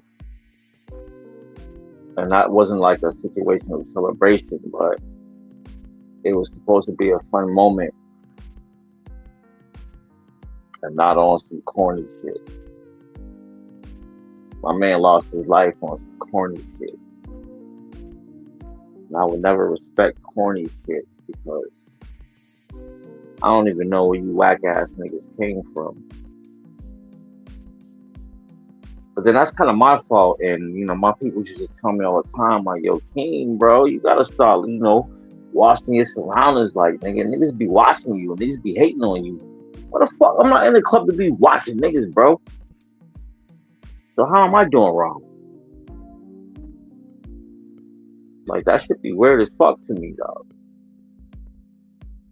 That somebody would have to be like, yo, pay attention. Yeah, I know that. I do that. But I'm not in the club to be watching niggas, bro. So why should I be doing that? Now, let me ask you another question. How many Go ahead, of your the peeps that you was rolling with was FBA, and how many were, you know, Caribbean, because I know you always rolling with Pierre and all of them, so, or Cape Verdean cats. So how many of them during that time were from the soil, and how many were from the islands? Bro, I've been around Haitians, Cape Verdeans for years. So one of my peoples was actually my brother from another mother. And it would be like type shit like, I'll be on your right side, you be on my left. We're gonna ride to the death type shit. Damn, nigga, why you put me on a spot tonight, dog, like that? Because we peeling back the layers, revealing this healing, family. This is what you wanted. This is what the show's about. But let me move on. I'm bringing to the stage Sick of the Lies. What's going on, family? Man, I'm just nothing much. I'm here and listening to this man's story, man. Shit, life can might change in the blink of an eye, brother. Over bullshit. Facts. So what do you think about this whole, the whole diaspora debate, and the FBA versus the tether situation? And which side are you on? Which side are you claiming? What set you claiming? You claiming FBA? You claiming I think that shit. I think it's corny. The whole FDA thing, like that came around. I guess the whole big deal about it around the same time that Kevin Samuels mess came out, man. Like, to be honest, I think you are who you are. You are a product of your environment for the most part. No matter what, if you come from the trenches in doggone Haiti, or you come from the trenches in freaking Memphis, Tennessee, or Chicago, it is what it is. Like survival, man. First rule of life is like survival of the fittest. Self-preservation. You're gonna do whatever it takes to eat. And anybody would do anything. You can't put anything past anyone, because put in a certain situation with certain conditions, man, we all psychotic. Interesting. Yeah. So you don't think that, because I mean, you see other people, they actually work together. And we was talking about this yesterday. Not last Monday, where I brought up, the other people, their family is the foundation and the system is a tool. But when it comes to us, we rely more on the system as being the foundation, and our families are the tools. So we forsake our family and use and manipulate our family for self-preservation, and rely on the system as the tool.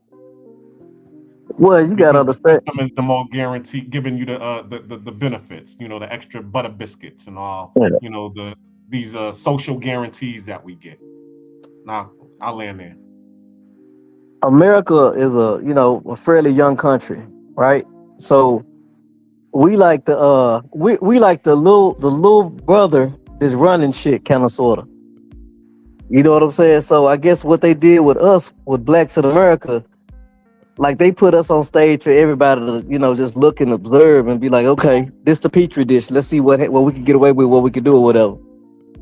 So I think the black plight, it's like just by being an American, you in a better situation than a lot of people.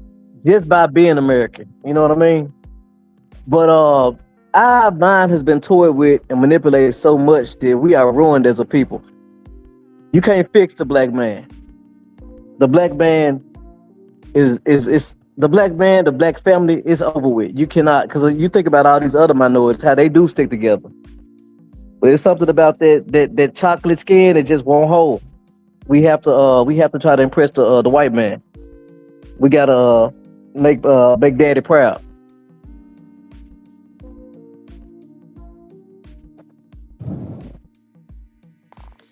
Damn, bro. Why you have to say it like that? That's crazy. That's real. Because nobody want to hear the truth. You think about it. I used to tell people all the time, man, look, it got to be some casualties in war. And these motherfuckers ain't willing, ain't ready to do what it takes to fix our situation. You got to cut the fat. Because to be honest with you, all our so-called, troublesome people or whatever who commit all this crime and all that shit, they should be our warriors. You know, all our gangbangers, that's our militia. You know, shit, if you gonna do drugs anyway, your life don't mean shit anyway. You might as well go die for some, strap a bomb to your chest. Be affected. You know? We got too many worthless people. We got too many worthless people, man. So much dead weight. So much dead weight. And I'm sick of them. I say we need another COVID. They need to come with a stronger something to get rid of some more of these people. Oh, shit. What the? Hold up, bro. What do you mean? More these people or more our people? No, more people, period. Now, this ain't just, this not just for our people. I'm talking about the world got too many people in it. And the reason why the world got too many people in it is because of Europe, because of North America, because of the greed. Because it's enough resources to go around, but if you're going to have these greedy people running shit, then there's too many people in it. And who willing to cut their thumb off so the next man can eat? So the next man can survive? Nobody.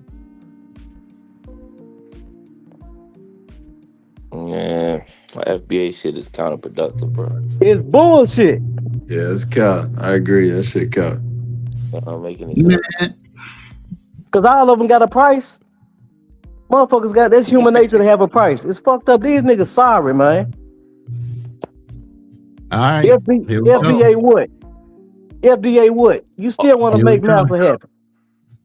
What's the problem with FBA? No, you got a real one in here now. I don't care who on the phone. What's the problem with FBA? Tell me straight up. First of all, let's figure out what team are you on.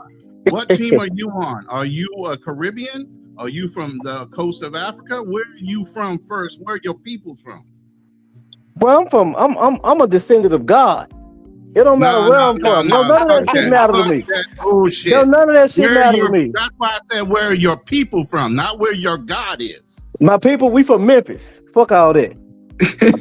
Y'all been in Memphis how many generations? Nah, bro. We from somewhere out of Africa, man. I'm just on here. I don't care about that shit. You gotta question the messenger when you hear the message. Let me say something right quick.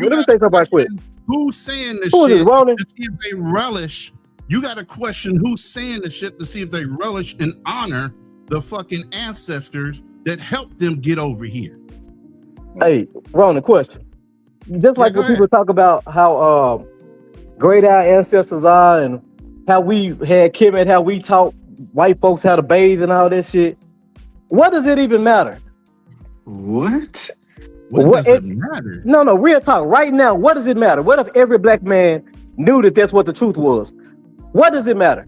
They ain't gonna do shit about it. Brothers are doing shit all over the world. What are you talking about? Doing what? But we have no progress. We have no progress. You are oblivious to every fucking technology or any invention that we've made, the cultural influence that we have on a global scale, our music.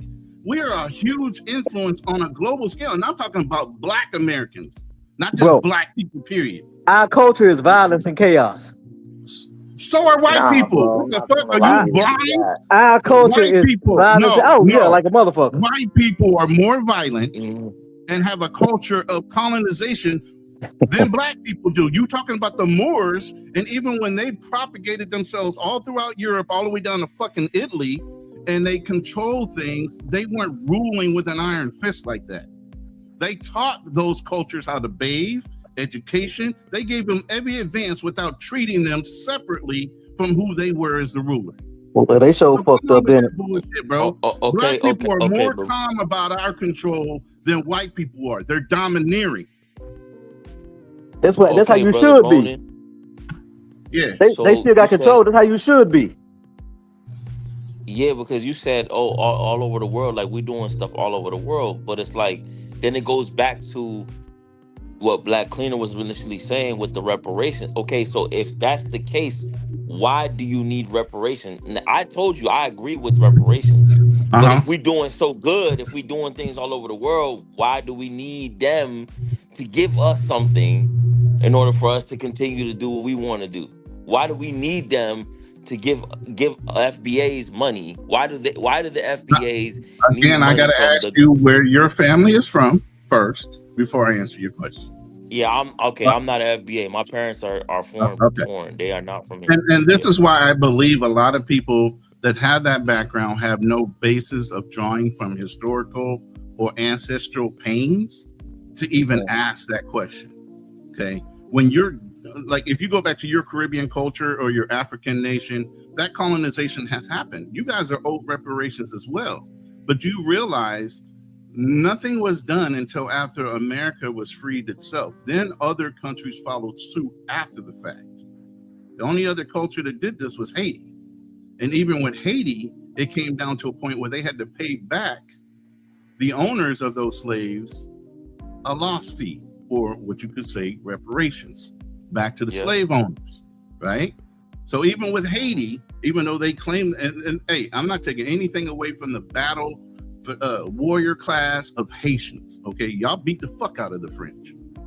But they had a second round they could have volleyed with, and they held back because y'all were willing to pay. Okay, and I'm taking that away from you. All right. But at the end of the day, until you have ancestral pains and bloodshed and generations of things that happen to your culture, you'll never feel what an FBA does. And here's the biggest thing. YT people like to say Black people are a day late and a dollar short. Now, we've been all-inclusive for a lot of years. Back in the 70s, 80s, we changed from being Black Americans to Afro-Americans because we wanted to be inclusive of all cultures coming into this country. We wanted to be united. But you guess what? When we opened that door to try to be united, everybody that came in wanted to, one, stay away from the Black people in the culture. And then two, every time something was achieved outside of just being Black, here comes a fucking flag. You get what I'm saying? Y'all forgot how you got through the door, but then you want to throw up your flag like y'all are the ones achieving it without any assistance from our ancestral death and bloodshed. But that doesn't matter to you all because you don't have the same pain. Now, if you go back to your country, one, I can't, or any other culture like Black Americans can't go to your country and comment shit about your history. Then even in your own countries, depending on what country you come from, you have tribalism. So you guys have your own type of separation even within your cultures. But you're in denial of that, right? So then when the FBA said, hey, there's talk of reparations, let's get ahead of the game. ADOS, FBA, however you want to call it. We need to delineate and say there's a clear line between the Black Americans, because all of us are Black Americans. Here's the thing. A lot of y'all think FBA says we're denying who we were, our heritage, or anything like that. No. We understand we're derivatives of the African culture through slave trade. Okay? That's not what we're in denial of. What we're trying to do is say, these are the ancestors and the people that have been here from the start that went through all that bullshit versus the ones that showed up after the fact. That if you don't draw that line, everybody's going to have their hand out when money comes around, because you know how our people are when money comes out. Everybody wants a fucking piece. So if we don't do that now, they're going to say, oh, we're going to pay out reparations. But you guys don't even have your fucking shit together to say who's really the ones that suffered and who are the immigrants, because they're not going to help us. They're not going to do anything to make it easy for us to get that shit, even if they gave it out. So we're saying, hey, you know what? Just in case they do, because we don't even really believe it's going to happen, let's get ahead of the game and start delineating and saying, here's who are the people that had ancestors here that suffered through slavery and other things that the American people did to us, versus the ones that came over after the doors were opened in the 60s because of the civil rights movement. Because a lot of y'all weren't even here before then. Immigration from those melanated countries weren't even allowed until after then. So y'all coming in the 60s. been in 300-400 years of him, and then trying to say some shit. That's the audacity. That's what we're saying. Okay, so then the FBA's is the situation with the FBA is pretty much, all right, we want our reparations, and we want to make it clear that we're owed our reparations with the people that colonized us. Like, we're dealing with the government, we want our money, and we don't want other people, like what they call tethers, I think they call it that. We don't want them putting their hand That's a out. derogatory term used for people that don't want to acknowledge the pain of our people and want to be dismissive of it. So we're saying that in a derogatory term. There's a lot of people that understand what FBAs are trying to do, and there's no problem, no harm, no foul. It's the ones that have the audacity to open their mouths, pretend to be us, and then have a problem with Black people that suffered in order to get them in the fucking door. They have a problem with us getting reparations, and they're part of the government because they fucking slid their ways in on the Black ticket because we're gonna vote Black if we see somebody that's worthwhile for voting Black, but they never identified themselves whether they were immigrants or not. We didn't ask. But when subjects come up like this, reparations, all of a sudden, oh, we don't need that shit. Why are you so dismissive? Oh, let's look at your history. Oh, your parents never even went through this shit. You're a first or second generation fucking immigrant. Excuse me for saying fucking immigrant, because I don't want to say it like that. You're just a first or second generation immigrant that came over here that looks like a Black American, but you're really not. And your ancestors never dealt with what our ancestors dealt with. That's a better way of saying it.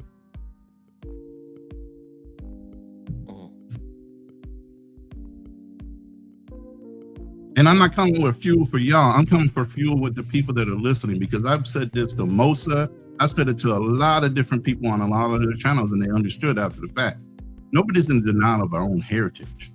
That's the audacity of us, to be in denial that we came through slavery and are in denial of being or having African or Caribbean heritages. That has nothing to do with it. But that's a long time ago. We've been inbred, we've been changed, we've been changed to a point where we're so aggressive, they bred the people that beat them fucking down eventually. Now they fear us. But they bred us to be this way. Y'all came over here, y'all weren't bred like we were. Our mixture is so fucked up and so aggressive. That's why you know a Black American when you go globally, because we're more aggressive. We speak up.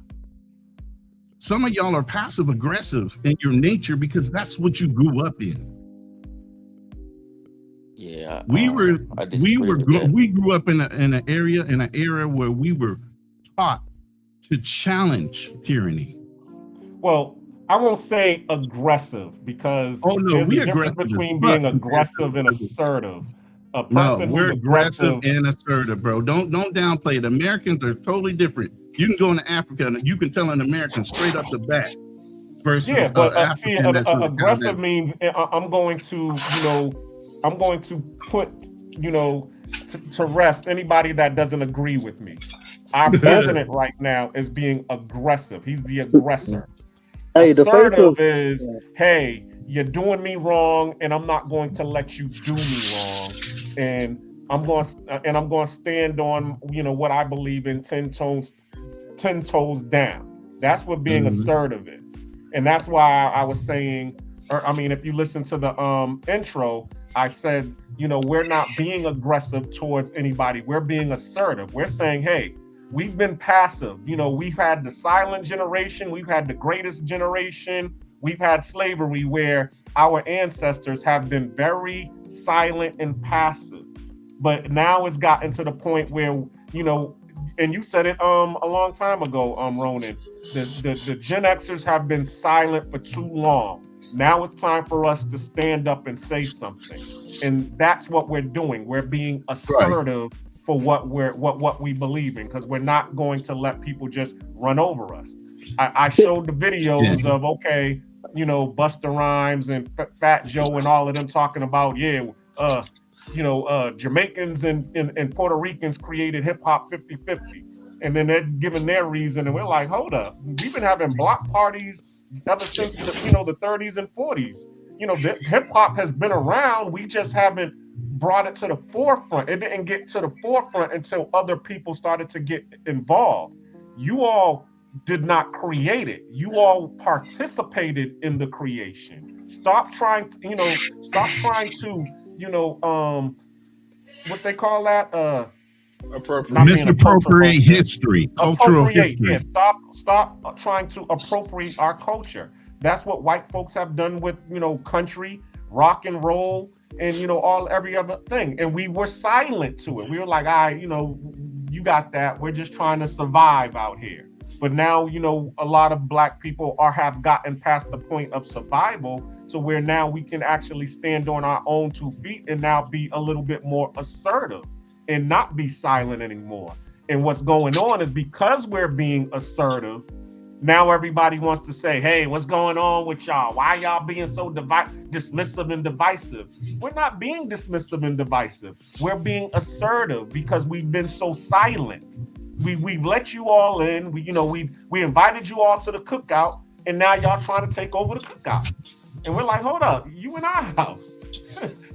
Relax. You gotta relax. And that's basically what it is.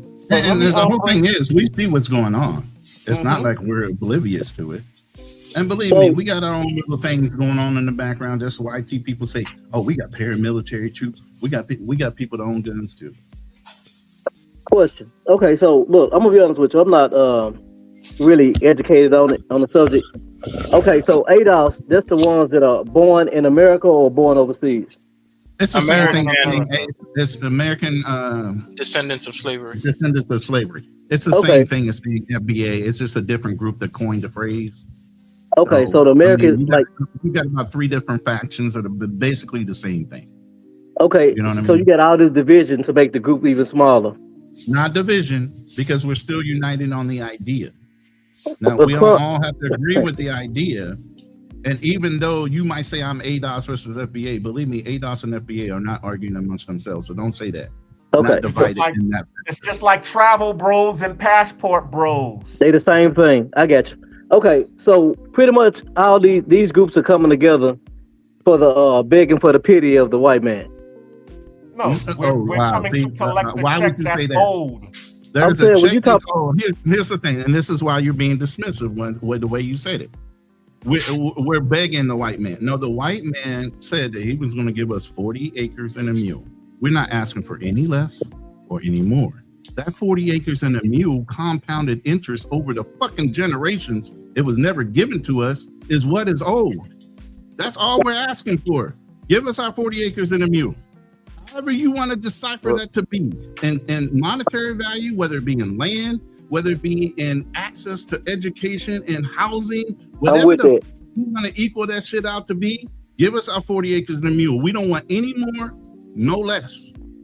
That's it. So just what's owed to us. It's not we begging. Everybody else has gotten reparations. Jews have gotten reparations, and we didn't do shit.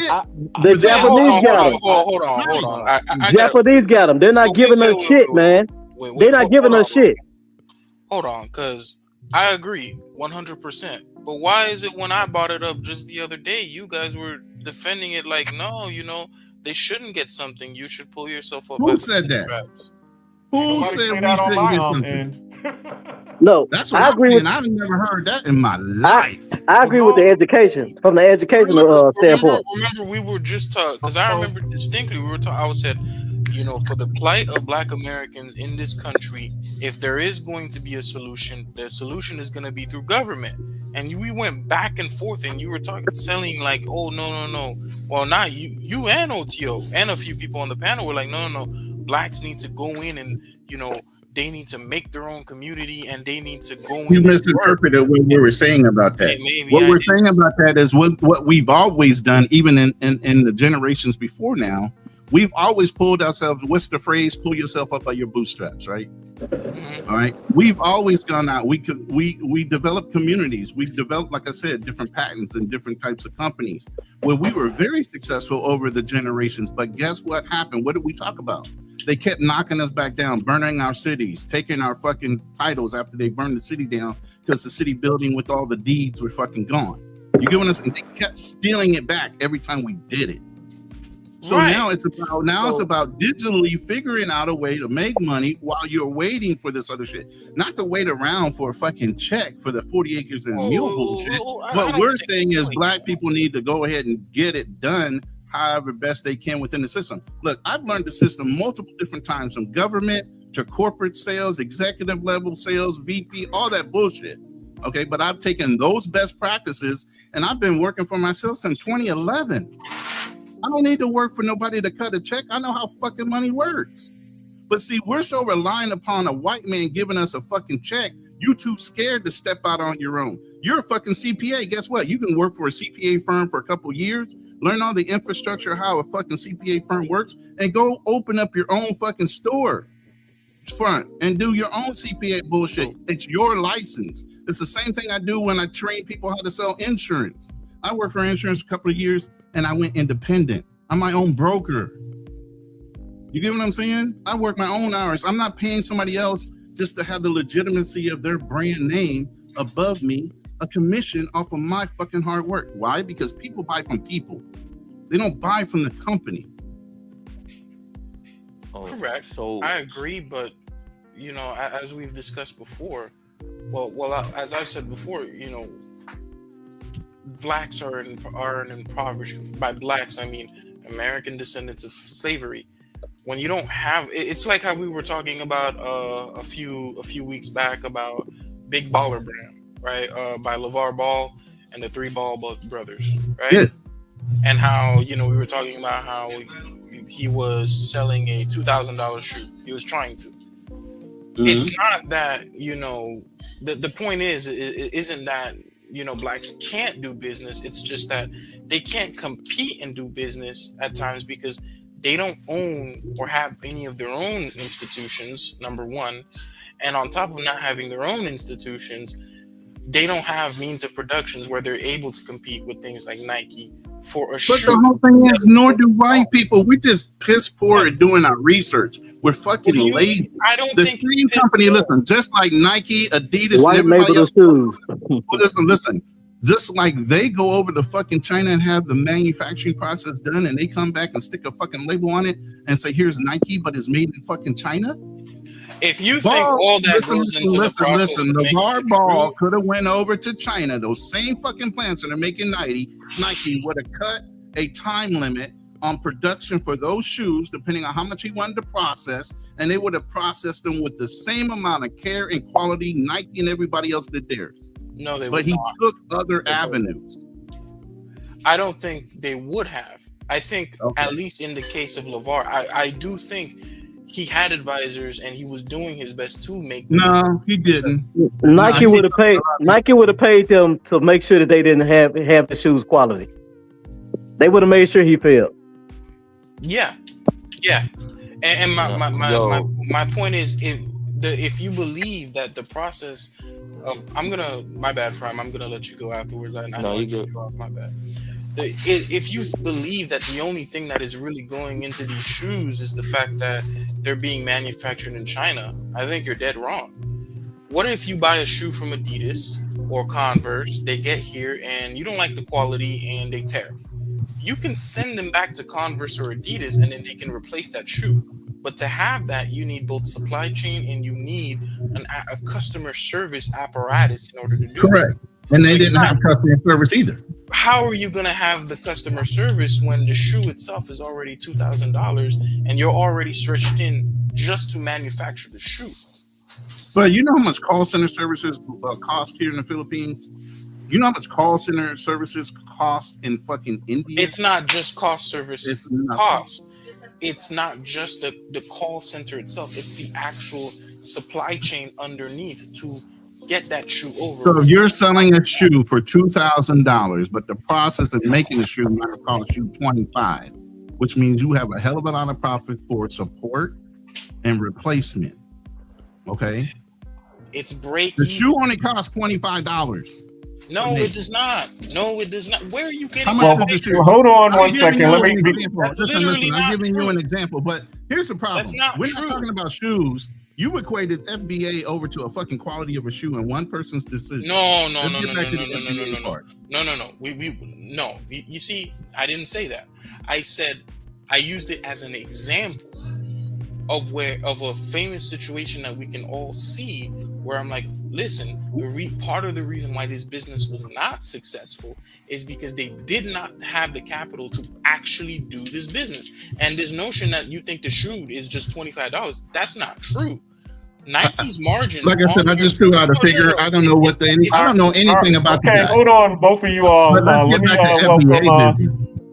Let me welcome Charlie Chan to the stage. How you doing, bruh? Oh man, it's a blessing. It's a blessing, man. I'm just pulled. I just seen that you guys was going live. I was getting some work done.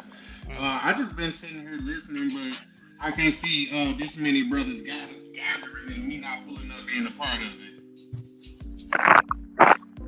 Okay. So what side are you on, Charlie? Oh man, hey, Black Cleaner, I think you too intelligent.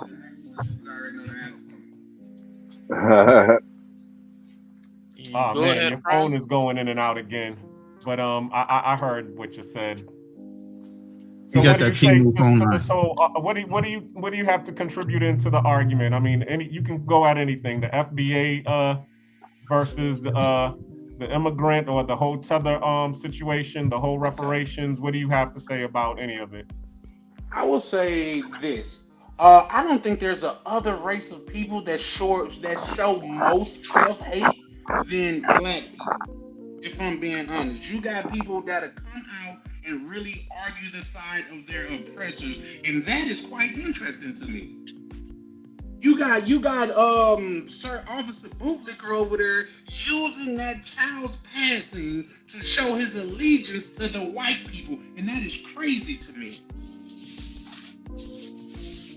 That is crazy to me, and anybody that don't think so just shows how you think and where your allegiance is at. Just because, how you gonna go say, oh no, these are some innocent white kids, and you don't even have all the facts. Oh, I went down there and I talked to them, and I got some evidence that the police didn't have, so they gonna share some evidence with your nigga ass. That's what you telling me? Come on, man, let's be honest about this, bro.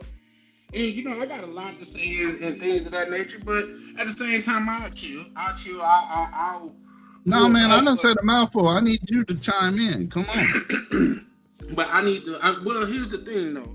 For some reason, when it's all black love, everybody's all inclusive, and it's all this, that, and the third. And when everybody go to their respective corners, it's still respected until American black people goes to their corner. Now it's disrespect. Because I get it, you may have some, and here's the thing, and I get it, like say, it's some FBA brothers out there to where they radical, like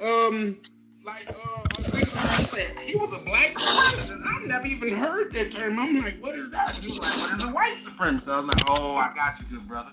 You know what I mean? I've never heard that term. So when it comes to everybody all inclusive, no matter where your background is from, oh, we are all cool then. But when it's like, okay, if y'all from over there, y'all have y'all day, y'all have y'all thing, we can respect it. But when it comes to us having our day and having our thing, oh no, y'all a bunch of wood slaves, y'all had to beg for y'all freedom, y'all had to do this, that, and the third. And to me, I don't understand it, because a person like me that say that I identify with this, I've never disrespected anybody else with their culture, religion, or nothing. But you'll have black people with the same skin color as me and say black American blacks have no culture.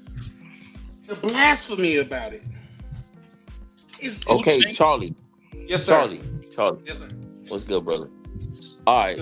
So I agree, like I said earlier, I agree with reparations, right? But how long do I gotta be at the dance to realize the girl not coming? I'm gonna be there all night, waiting for her to show up to the dance. She never comes. So I'm gonna just sit there all night, or I'm gonna ask another girl to dance. Well, this is how I'm looking at. No. Go ahead, Charlie. I want to hear what you got to say. No, I was just gonna say, well, I think that's a little bit just off kilter when you just like something is simple as that, as a girl going to the dance, and I'll tell you why. For one, they had 400 years of free slavery, so to speak. Two, we understand that they understand the process of reparations, because America paid reparations to the Holocaust victims, and America supposedly had nothing to do with that. So make sense to me. Okay, I said the They same did thing have about the something to do with it. Japanese. They turned away the Jews. What? The Japanese and Chinese. Yeah. The Japanese got their bread. They should have made it right. Yeah, and then they come on now. Bro. And y'all talking about President Obama, he did more for Asians in the rainbow community than he did for his own community. What are we talking about, guys? Obama's not black. Look, He ran that's as a all black right. He's Nigerian. All right, right, So, right. Nigerians aren't black? Wait a minute. Hold No, on. you know what I mean by black. I don't mean He's Liberian. He's not FBA. We got you. No, but yeah, according to y'all, he's not an FBA. Exactly. We I say understand. he ran as a black president, though. Yeah. And this is why we say a lot of people have gotten into politics that have been cosplaying Americans, but they don't have the American agenda because they haven't suffered through their ancestry like we have. Hey, Charlie. Okay, and then allow me to double down on it. Allow me to double down on that. Okay, we get it. Obama, he ain't black, but he played the black card. Oh, I wonder who tried to do that behind him. Oh, what's that, Kamala? Or Kamala? Whatever y'all call it. I call it Chameleon. She came out and said she wasn't black until she was running for president. Now it's all black. We all black. We all people. Even though they call her in numerous of lies. I land there, Chris. What you were saying? Nah, I was gonna say, what was I gonna say? Yeah. Okay, so you said, they got the 400-year head start, right? Yes, sir. And kind of like what Prime was saying, hey, bro, they took that shit, bro. They not giving us shit. So ain't no need to bitch about it. You might as well try to make the best out your life right now. I hate to say, I ain't trying to sound like me. You know what? So long ago. It wasn't. It's still happening. Y'all asked me to talk, and I will. By copyright statute that might otherwise be infringing. Non-profit. This is so interesting to watch. Check this out. You were President Biden's pardon attorney, is that correct? I was the Justice Department's pardon attorney. You made clemency recommendations to the. So in 2022, the Federal Reserve Survey of Consumer Finances found that the average difference in wealth between a black and a white household in the United States is $1.15 million. If you adjust that household figure for the size of households, you come up with an approximate measure of about $400,000 per person.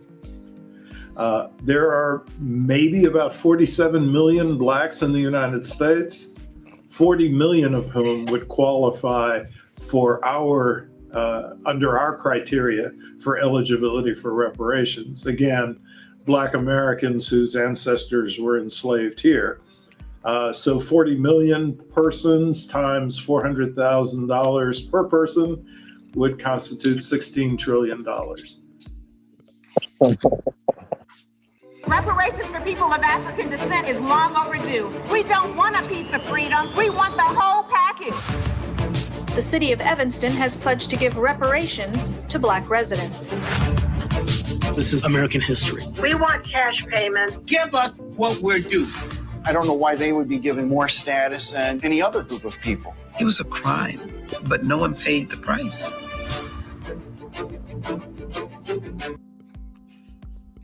Hey, before anybody say something, may I reply to what Sick of the Lies just said? Go ahead. Sick of the Lies, bro. You know I got all due respect for you, but that type of rhetoric is almost like house nigga language. And I'll tell you why. Because when you say, "Oh, they just took that shit," Hello? You going in and out, bro. Oh, Charlie. Sit still, Charlie. Shit, they done kicked me out. You of on this that damn motherfucker. phone? No, you No, here? we can hear you. You just Oh, lagging okay. a little bit. Okay. I was like, Sit your ass down somewhere. You moving around too much but on yeah, that no, phone. that's the same thing as Uncle Ruckus being on the plantation. Why would you run from here? We got it good here. We get to eat, we get to sleep, and don't have to pay for it. The story of Patrick Freeman. Most deaf a bunch of times on these channels. Those that trade their freedom for peace don't deserve either. And I land there. Hey, Charlie. Hold on, Sick of Hold the on. Lies. The thing is Does anybody know? Let me hold on. We got another person that just got What's added his to the stage. Maya Sisters. I don't know necessarily. I know a Maya, but I don't know Maya's That might sister be unless she wrong. changed her We name. got a large. Hello, can you hear me? Yes. Yes. Yes. Well, I was just on online and I saw your That's a show. dude. That's a dude. Yeah, that's a man. Black Queen. Hang him up. No, I am a female. I am a female. Oh, okay. Okay. You must be older. Okay. I am. Actually, I'm an elder. I'm 61 years young. Thank you for calling in or coming in. What's your point of view? What's your perspective? Are you FDA? I am FDA. My mother's side of the family, they hail from Mississippi, and on my father's side is Arkansas. Okay. Yeah. What part of Mississippi, if you don't mind me asking?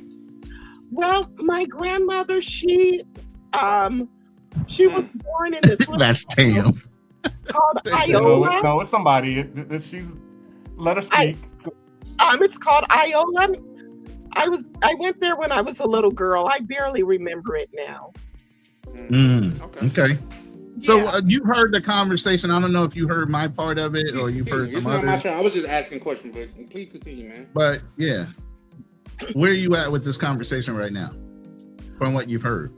Well, I will tell you, my position has evolved. At first, I was a Pan-Africanist, and as time went on, and as I just started to observe what was going on, I have moved to fully being FBA supporter. As I said before, I am an elder. I fall in as an early, a young baby boomer or an elder Gen X. And I see for my generation that we really do have to delineate and protect our traditions and our history, and also the benefits, those hard-earned benefits that we won under civil rights for the next generation. Right. And we just can't continue to allow people to come in and dilute our heritage. Right now, there are people who have access to our benefits and they just got here. You have the gays who are considered a minority and they qualify under our programs. You have white females. You have immigrants, people who just got here. So so the way it's going, we're getting nothing. We're getting the short end of the stick. Our policy needs are not being heard, and they're not being advanced. And I'm just really excited with the youth and hearing you all put together. I mean, it's still, I would have to say, in terms of FDA, your talking points are still underdeveloped. I'm not hearing a legal argument, but I am very excited that you see there's a problem and you're trying to figure it out. You know there's a problem. The next step is advancing a legal argument where you can prevail in the courts. And that requires some research, and that requires some talented attorneys to do it. The United Nations. And possibly the United Nations. I'm not an attorney. I don't know if what's the best legal route. If it's working our way up through the courts and up through the Supreme Court, or going the United Nations route. I can't say because I'm not a legal expert, but from what I'm hearing and what I believe, I think the best thing to do is to frame it in terms of a denial of, let's say, property or property right. It just can't be exclusively about race. It has to be a denial of a privilege that we were entitled to. That's how I see it in my head. How to make the reparations argument. But as I said before, I am just excited for millennials, Generation Z, your energy concerning the FBA movement. And so I totally support it. And we elders, we're waking up. We understand that the civil rights movement has been insufficient. You know, a lot of people may not say that my age, but we know that we just cannot continue doing what we're doing. Yeah. Maya, you're making me feel real old because you said you're 61 and you're elder. I'm 58, about to turn 59. I am not no elder like that. I'm still just an OG unk. Don't make me that old. Don't make me feel that old. Please don't. Yeah, baby boomers on the line. Where are you at, Miss Maya? I'm in the Midwest. Okay. Yeah. Yeah. Okay. Well, I'm sorry for making you all feel old, but no, you're good. I'm just joking around, but yeah, I Hold on, don't ma'am. feel like I'm a senior or an elder like Hey, that. ma'am, I like to apologize for the voice to be off. You are a woman. I want to apologize.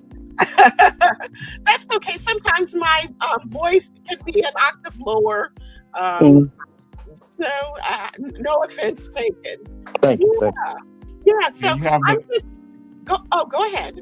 And I was about to say you have the Edith from Archie Bunker type of voice. So that's what Yeah. it was.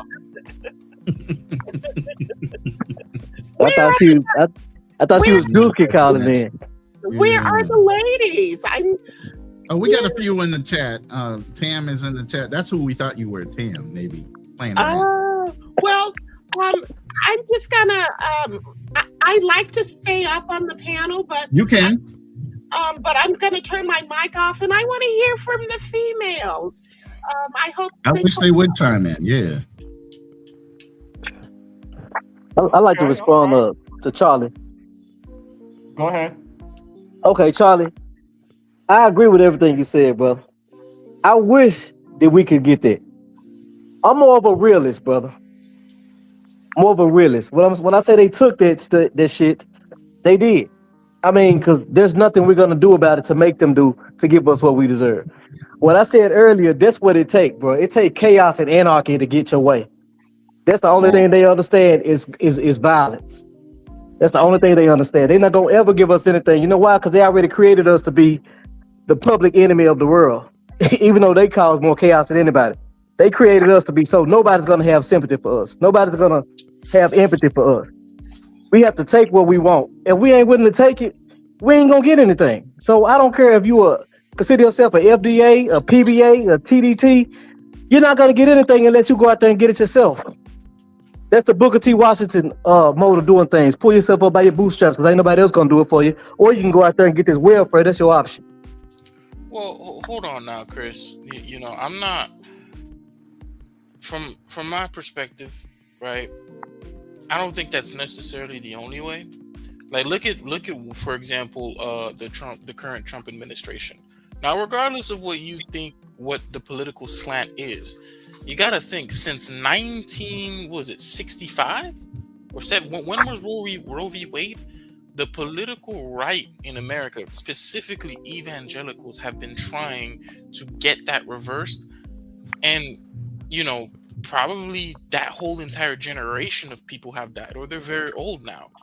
But here we are in 2026. Not only have, you know, the political evangelicals won in that they've managed to get Project 2025 through, but they've also managed to get Roe v. Wade reversed.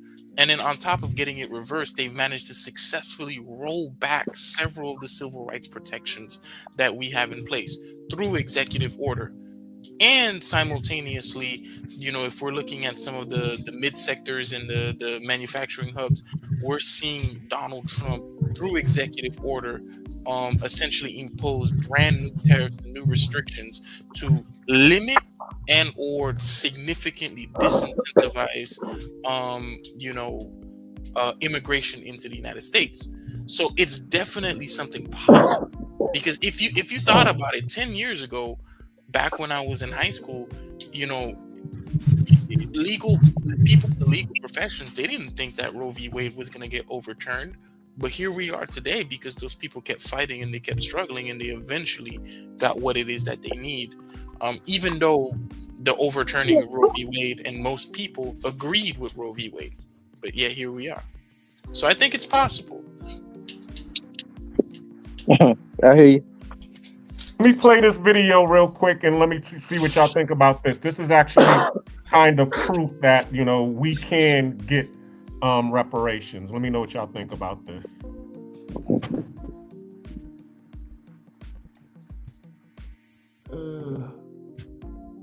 Because of a woman. And by the time most people learned her name, she was already cleaning other people's houses just to keep her.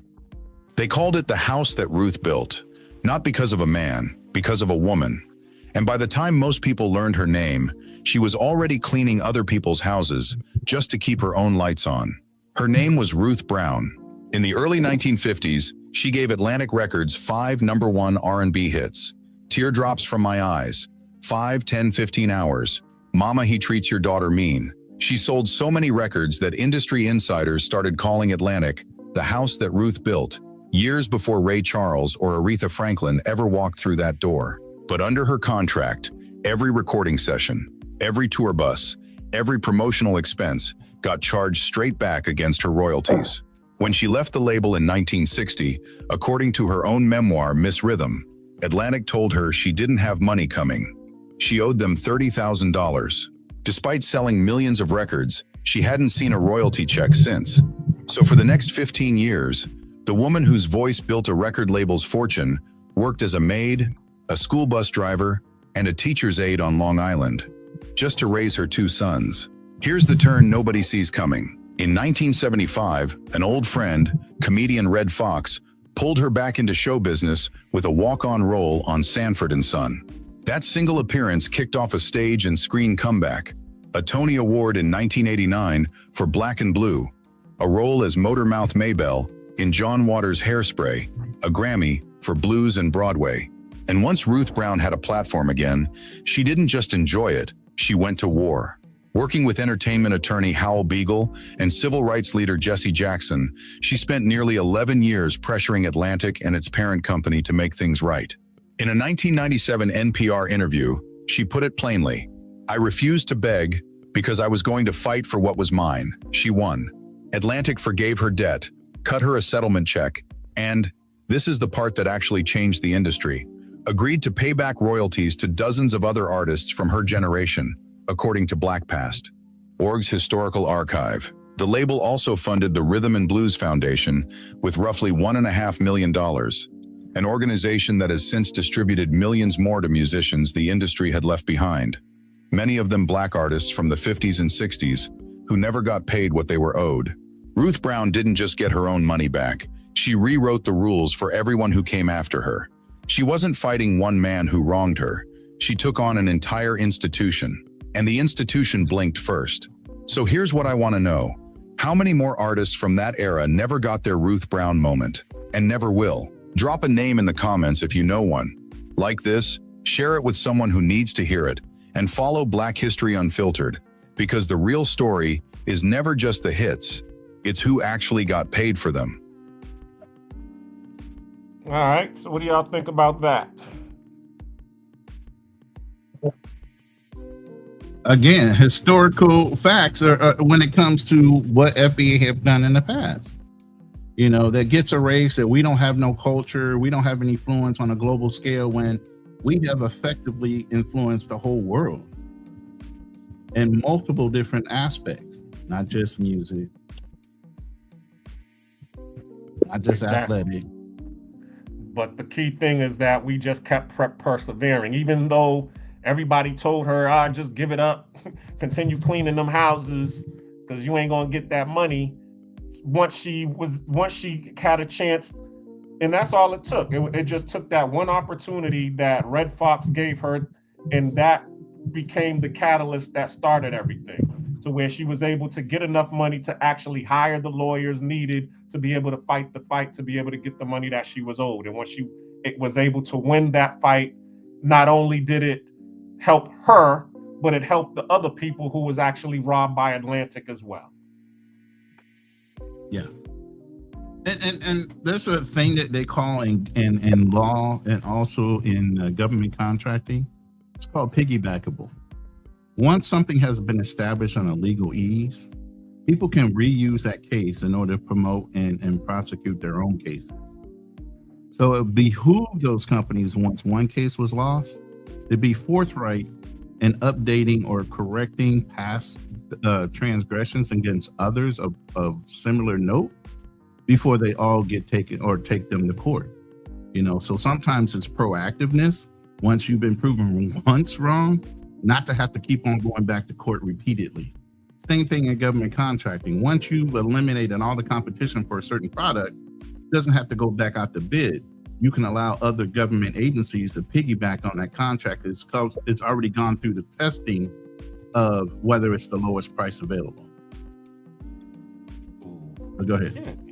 That basically, what you're basically talking about is a precedent. Once a precedent has been set, all you got to do is just bring up that precedent to be able to, prove your argument once again.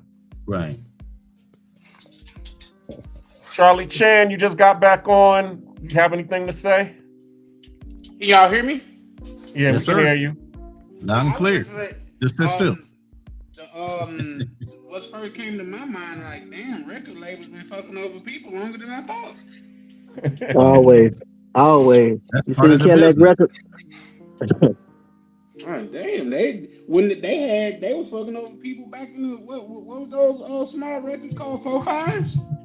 Yep. Yeah, they were 45, messing yeah. over people back then. When cassette tapes weren't even invented yet. And here's the thing, y'all know Motown, because that's the record label that they said that she was a part of, right? She was a part of Atlantic. Atlantic, okay. Which is also was more or less a black record label at that, right? No, it wasn't a black record. They had black artists, as you said. Ray Charles was a part of Atlantic. Who else was a part of Atlantic? Okay, well, what's the name? It was the house that Ruth. Actually, I think Clive was a part of Atlantic. Actually, yeah, Clive was one of the people that actually was one of the main parts before he started J Records. Okay. He's the one that founded, a lot of like Whitney Houston and a lot of those artists over there. And he was one of the people that was robbing those artists as well. Yeah. We have been our biggest enemy for some time now, but if I'm keeping it a buck, man, that's the nature of business. Like, and I bring up a lot of times, look how Ray Kroc, the biggest fucking over in history, if you ask me, is what Ray Kroc did to the McDonald's brothers, almost outside of the slave. On the business, these men couldn't even use their own last name. So in business, it's a cutthroat thing, man. It's definitely cutthroat. Now, am I saying like it was right or wrong? No, I'm just saying in business, it's cutthroat, and we have that all throughout American history. Not just white, not just black, but all goddamn races. True. Hey, Black Cleaner, underneath the big part of the StreamYard, you can click the button that has the bigger frames, because that video threw us all off to the side, so they can't really see us all. Oh, hold on a second. Sorry. There you Is that go. better? Yep. So let me ask you guys, what would you think I have my own theories, but what would you think a reparation framework?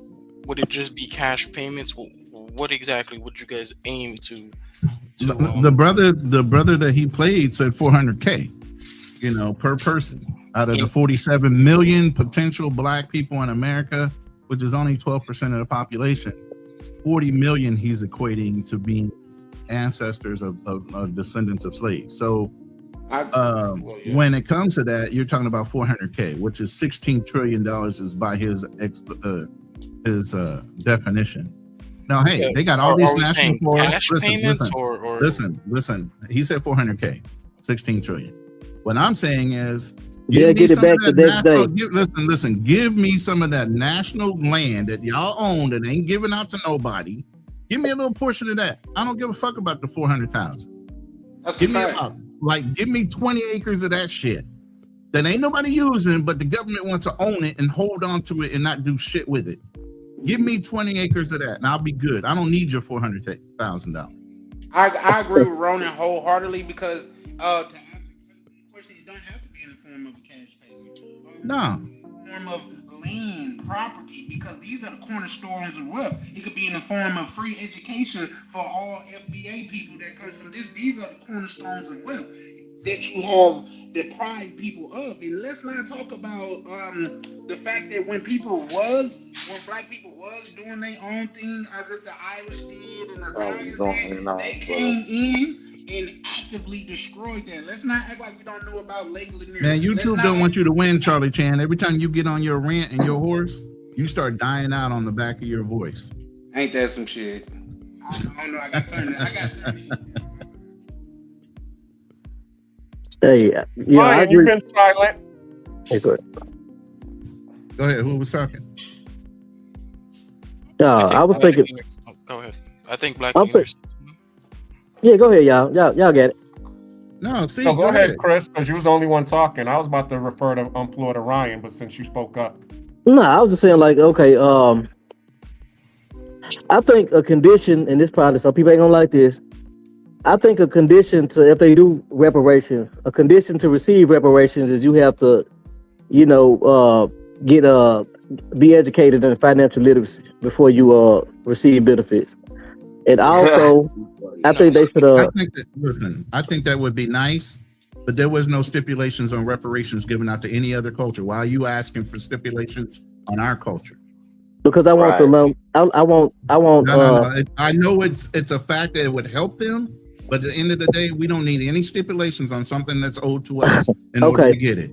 Gotcha, cool. And then who's gonna be the one that's testing them? Who's gonna be the one that's providing this education? Because if you are relying on your oppressors to educate you, wouldn't they just miseducate you in that form? Or charge such an exorbitant fee that it becomes impossible. Exactly. Yep, I agree with that. Okay, like I said, that's one thing I said. Free education. Let's like as far as like with housing, like fair rates and all that shit, kind of like how the VA, how veterans get benefits with different things, whatever. Blacks have benefits and all kind of stuff, right? First right of refusal with contracts, with government contracts. That's all nice. That sounds good. Yeah, because if you don't put the financial literacy, condition in there, they'll have the money back in 3 years. They have all their money right back, and we'll be in the same situation. So what's the point of giving them? Let me give you some pushback on that. Go ahead. Life numbers gonna skyrocket. Man, everybody got a Bentley. See, now Cool No, King, hold you gotta on. go along with the See, the stereotype. thing about it you is gotta this. go along with the stereotype, Cool King. If that was the case, why wouldn't they just hurry up and give it to us? Because they already know it's going to go back to them anyway, and then they can say, "Hey, we gave you the reparations. Y'all just put it in the hands of Cadillac and Bentley and everything. What do you want us to do?" Wouldn't it have been a good idea for them to actually do that? Just give us the money. Oh, y'all want 400,000? You can't complain no more. Hey, we gave it to you. Y'all fucked it up. Now you ain't got shit to say. Exactly. They don't have to. That's why. Because if they wanted to, they would. That's the money they spent during COVID. That's the money they spent when they built out the bank. That's the money they spent for war. They sent money over to Ukraine, the small hats. They sent that money multiple times over to other people. They don't have to, so they won't. That's what I'm trying to pretty much say. And in the meantime, I'm gonna get mine. So I ain't finna just sit back and wait for them to do nothing for me. That's what I mean by get your shit. Get out there and get it. And that's the point of what O2O was saying the other day and myself. It was like, look, while you meet, you still don't need to be sitting still. Y'all need to go get it for yourself and add to your wealth by the time it comes around. And then you ain't gotta work no more. In the meantime, when I say in the meantime, I mean till you die. No, I don't work anywhere. I'm a welfare recipient. Damn.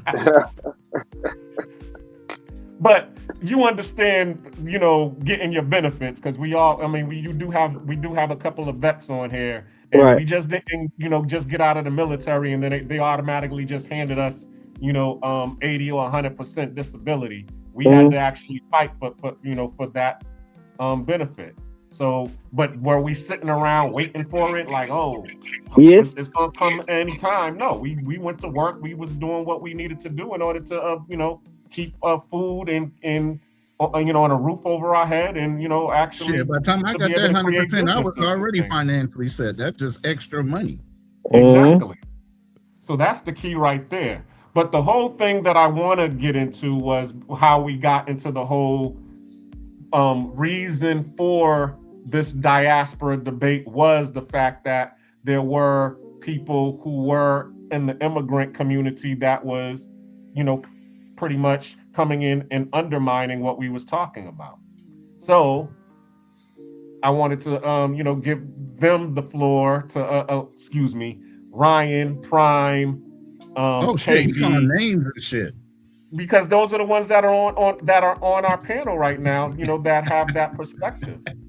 Well, who said anything about undermining the black community in the pursuit of reparations or some form of justice? Well, I was showing some of the videos earlier. I don't know if you got on late, where they were showing, that there were a lot of immigrants that was, basically saying bad things about us, and also saying, hey, we don't believe that you all deserve it. You're free. That's good enough. Y'all need to suck it up. I came from, I used to walk 15 miles a day to be able to go to school. Y'all got free electricity and all of that stuff. What are you all over here? Y'all got it good. What are you over here, worrying about reparations for? Yeah, I mean, see, Black Cleaner, you're always gonna find a group of idiots no matter where you go. The Cubans in South Florida all voted for Trump. If just Hispanics voted last election, then the Republicans would have won Donald Trump specifically would have won every single state except for New York and California. And now those same people are kind of struggling because many of their families are not only getting deported, but on top of that, due to the trade war, many of their businesses were getting products from China to resell in the United States. And now their businesses are effectively kaput. You're always going to find a group of idiots. You can't really take a look at the worst possible arguments and say, hey, these people have any form of validity. People will make stupid decisions and say stupid things. For Donald, like they had a song. It was crazy. They had a song and everything. Poetic justice. And Trump, they basically discarded them as soon as he won the election. Okay. Well, I'm glad that you said that. So, okay, you just called those group of people idiots. So now, why are people getting mad because we're calling those group of idiots tethers? I don't think anyone is getting mad. Is anyone getting mad? Who? Yeah, I'm not exactly sure. I don't know what the fuck it is. What is a fucking tether? I don't even know what a tether is. It's a derogatory term for an immigrant that doesn't appreciate the value that the American people gave to them and the advantages they have for being here in America. That sounds like some white power stuff. That sounds like some white power stuff. It sounds like a person who, as what KB was describing, a group of idiots that want to align themselves with the oppressor and are doing what they can in order to keep the extra butter biscuits to themselves. Yeah, pretty much. Yep. Who is it? Vivek Ramaswamy, Vivek, who was part of the Trump campaign. They dragged that man. No butter biscuit denied. You saw what happened to that man? Can't even run in Ohio anymore. Jesus.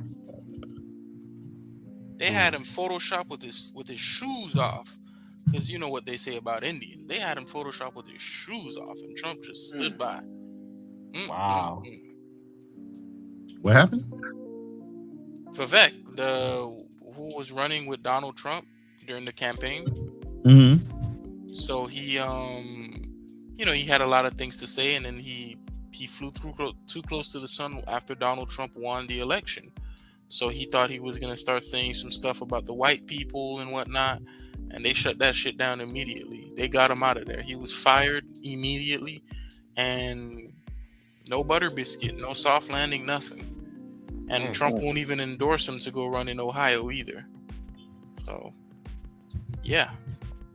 Okay. So, do you agree with that, Ryan? That every what is it? Every tether is an immigrant, but every immigrant isn't a tether. I don't know. To this day, I still don't know what the hell a tether is. If it's just like a made up term, then to me it means nothing. It's not in the dictionary. It's not a real thing. Okay. I just think it's a disrespectful. I don't really buy into the tether thing. I think it's weird. But have you heard it? Being in Miami, and have you heard people? Because Prime and both of you all, when y'all first came on, y'all did bring up the argument of back in the days when, in the 80s and the 70s when immigrants first arrived, everybody was an African booty scratcher. Yeah, but okay, so tether, if that's more like just a modern term, like just an insult for immigrants, then I think it's just childish. I don't really have an opinion on it. Like I've never been called one, and I've never used the term. I just it's a word that to me doesn't sound pleasing to the ear. I don't know. It's weird to me. I don't know. It's like getting called a It's jive. not. Here's the point. It's lame, man. It's not meant to be pleasing to your ear. Just like nigga was never meant to be pleasing to ours. Nigga sounds pretty. Hey, nigga sounds pretty cool to me. Yeah.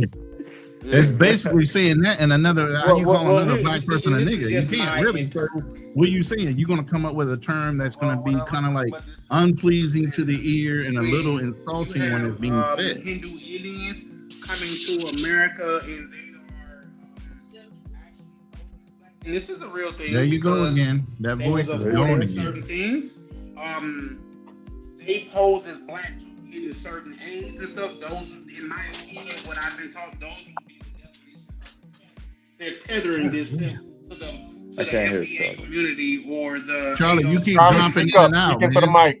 Oh man, y'all want me to be yelling in this joint? Y'all gonna have my whole apartment building. You gotta sit still, bro. It's not like you're walking around and you keep dropping in and out based on your signal. The whole Hindu Indian things, when they was coming over here and they was getting into colleges under the assumption that they was black and things of that nature because they worded it that way, they was getting certain things afforded to them because it was for the black community. That's what my definition of a tether is. A person that's using, an individual that's using the identity of another race to advance themselves. You know what? Some of these scholarships are written in a type of terminology where it's kind of vague that allows certain people in. People of color is not descriptive of just saying black people. What's happening? Is anybody? You get what I'm saying? Is my sound going out? So it's the way your sound keeps going in and out. Can you hear Ronan? No, I can't hear Ronan. I'll drop down and come back up. You got to look at some of the T's and C's of how contracts are written and how scholarships are written that allow people from outside agencies, people of disadvantage. That could be a white woman. Damn, I can't. You know what I'm saying? No. So it's just the terms that are used inside of who qualifies for it that allowed a lot of people to take advantage of the I system. can't hear nothing. Okay. Ronan, nobody can hear you, so Charlie and Ryan just dropped out. I can hear him. Chris, are you still there? Because I'm not looking at the board.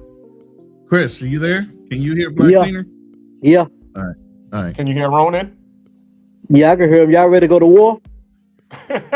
War for what? I've been to war a couple times. What you mean? Okay. Because I'm with it. If it ever hits the fan, I'm with it. Y'all ain't see my arsenal that's sitting in the house? Not here, but back in America. Nah, we good. Don't worry about it. Just keep it keep your cachet put away.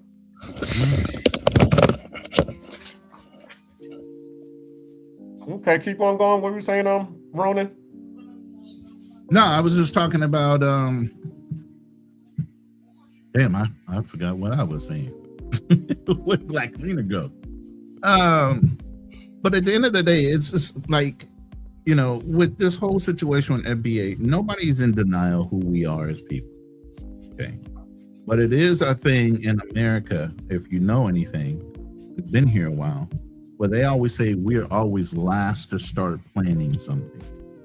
So when we're first to start planning something, now here comes all the haters saying, you guys are doing this, you're trying to be separatists, you're trying to be this, that, and the other thing.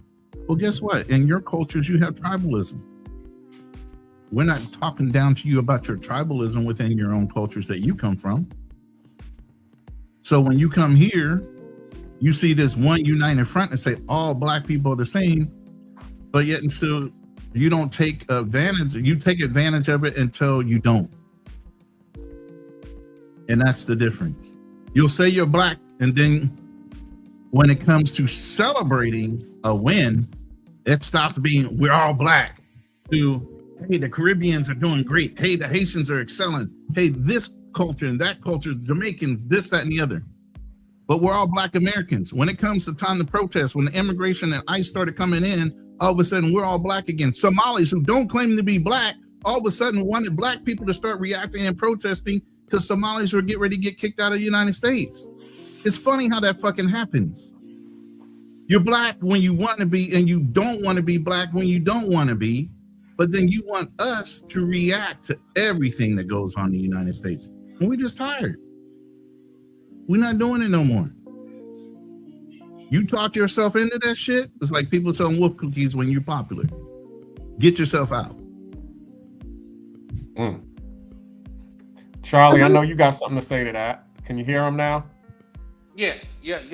No, my thing is, and I can only speak for my perspective. My thing is this: I respect people, especially if we are the same hue. You know what I mean? I respect that no matter where you're from, whether you Bohemian, whether you Haitian, whether you Jamaican. I respect that, and I would never ever talk down on anybody's culture where they come from or anything. But in a lot of cases, it seemed like I'm not afforded, or my people is not afforded that same respect. That's just like almost when I'm around like people that's not like say FBA and they talking about quote unquote dirty Black Americans. They be like, oh no, we ain't talking about you, Chan. How's that even a white person saying, oh no, you're one of the good ones, we're not talking about you. So I just think it's a lot to think about, and I also think this is a good conversation to have, just because of the diversity of the panel. You know what I mean? Like I say, my goal is not to ever put down anybody, because everybody have their own culture, their own history, and things of that nature. It's just like I just would ask for the same respect. That's all. Hey, I dropped the picture down there if you want to pull it up. That's my great-great-great-grandfather or cousin or something like that from World War I. Okay. That's a Broussard, World War I uniform. Ooh. My family been here. Oh, I got a picture like that too, Ronald. Yeah. No, that just shows you how cemented we are. You know what I'm saying? And how our history is so embedded that we are not going to ignore any one slight against our ancestors. Not only fought for this country, but bled for it. When you don't have any skin in the game, you can be impartial about how you talk. When you reverence your history and your ancestors, then you're like, oh, hell no, we're not going to let you get away with that. Agreed. Can I make a comment? Go ahead. Yeah. Sometimes I listen to another podcast, and they're primarily Black and African and Caribbean immigrants or children of immigrants. And something, I'm hearing an echo. SKP, you might want to mute your phone. Yeah, and something that a reoccurring theme that I'm hearing from many Black immigrants is that they want FBAs to invest in Africa. Right. And the issue is, and it's something that I have spoken to some of them about, is that Africa is just too unstable right now for private investors. Exactly. They're just not ready. And at times they can get very, very honest. I don't know if you all have seen the news reports about Haiti. Haiti is collapsing. I mean, the circumstances there are just dire. And one African immigrant said that in 5 to 10 years, the African... Did my sound go out, or was that hers? No, it's you, because she's still talking. She's still talking. Go ahead, continue, Miss Maya. Yeah, he's concerned that in about perhaps 5, 10, 15 years, there will be countries in the African continent that will be collapsing as well. And so they really want FBA to invest, but it's something that just can't be done overnight. It would take a substantial infusion of cash, and it would have to be a long-term investment for many of those countries because of not just outdated infrastructure, but no infrastructure at all in some of those countries. So, right. And not too many incentives are given out by their cultures that are encouraging us to come, but yet and still, if you have a white investor or a white country coming in, they get all kind of incentives. Facts. And I was going to say that because, I mean, you have the Chinese that are already over there and they're building infrastructure, but at the same time, too, they're giving out contracts that basically say, hey, if you don't pay us, we're going to take control over this. Yeah. It's ours. And so they're expecting us to be a little bit more lenient in once again, they're looking for us to invest because they're looking for us to be exploited in that regard. Because a lot of us that do go over there are being exploited to the point where a lot of us have to come back. Right, and that's the point. We'll go over to Africa in reverence. Oh, this is the motherland. Oh, this is where my ancestors started. So we'll go over there in reference. They come over here to fucking take advantage of and pilfer the United States. They don't come over here with the same reverence as maybe us going to our cultural roots based on our ancestry or whatever, and kind of honoring, this historical journey that our family has had. We go over there in reverence. They don't come over here in reverence. They come over here because it's the YT man's land, not ours.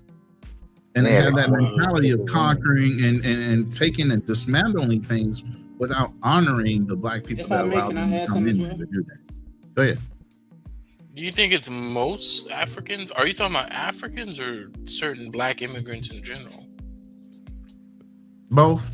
In general. Generalize and say that it's all African or Caribbean immigrants.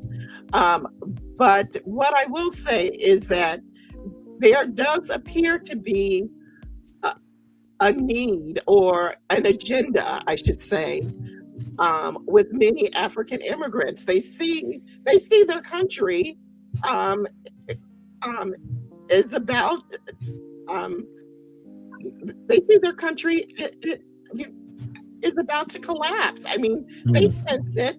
They know what's going on, and and oftentimes when you talk to them, they will prop up their country and say, how it's the land of milk and honey, but there are some serious problems there, and they need an infusion of cash. And the multinational corporations that have invested in their country, it's been predatory capitalism.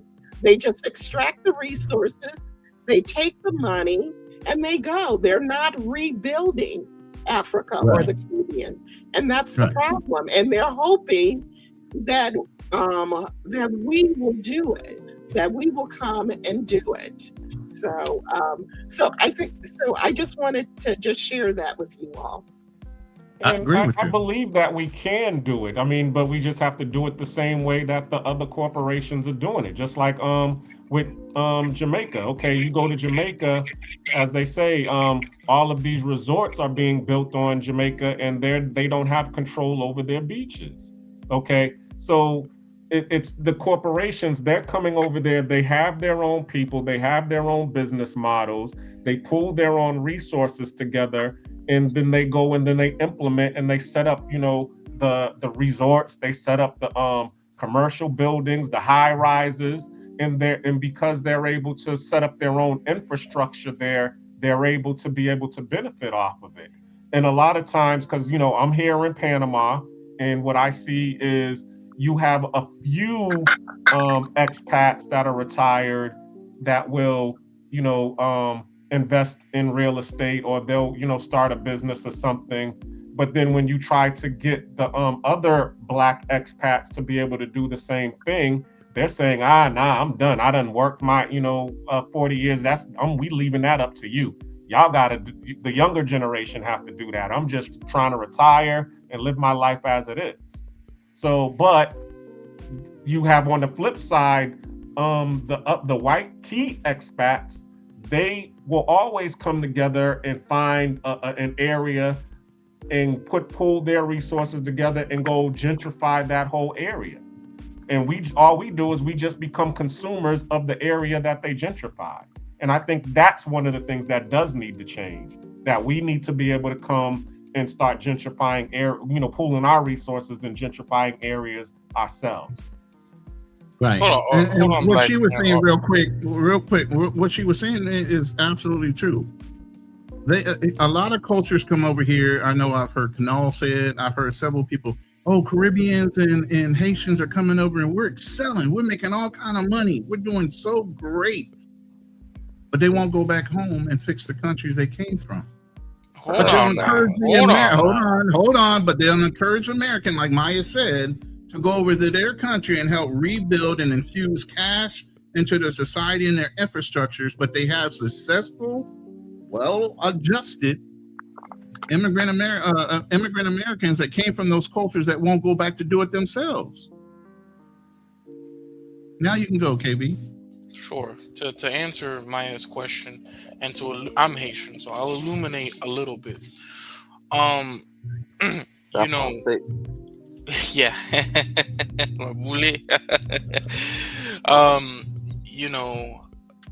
It's twofold, right?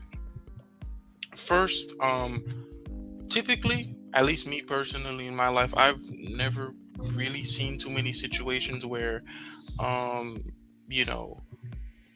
Blacks or FBAs or ADOS are being asked to invest within the Caribbean and into places like Haiti and whatnot. The problem with these places, really? To be completely honest with you, not really, not really. Maybe I'm not saying that there aren't people who are saying this, but I don't know if it's the majority. I've seen this very, very rarely. But to illuminate, it's a problem of both corruption and I think a history of colonialism. People will say we can infuse capital into the country, but the problem is all the money essentially gets stolen, right? Before it even touches anything or does anything that it can even do with. One example is one senator who essentially sold the rights of the airport in Port-au-Prince, the main airport, for 99 years. He had no authorization, and he got a kickback from the deal as well. This was during the previous administration, right? And people will say things like they need to go back and fix their own countries. It's not because Haitians haven't tried in the past to fix their own countries. Significant efforts have been made, like in the Lavalas party, right? Before I left Haiti, they had the Lavalas party. A coup was done within Haiti to overthrow the Lavalas party, right? And the United States government and the Clinton administration immediately recognized a new Haitian government after the coup. Additionally, it was found out that the person who organized the coup, the then general, was within the pockets of the CIA for the past 20, 30 years, from the time he was a colonel within the Haitian military. Or we can even go as far as back. How many people know that within the 20th century, Haiti was occupied for 30 years?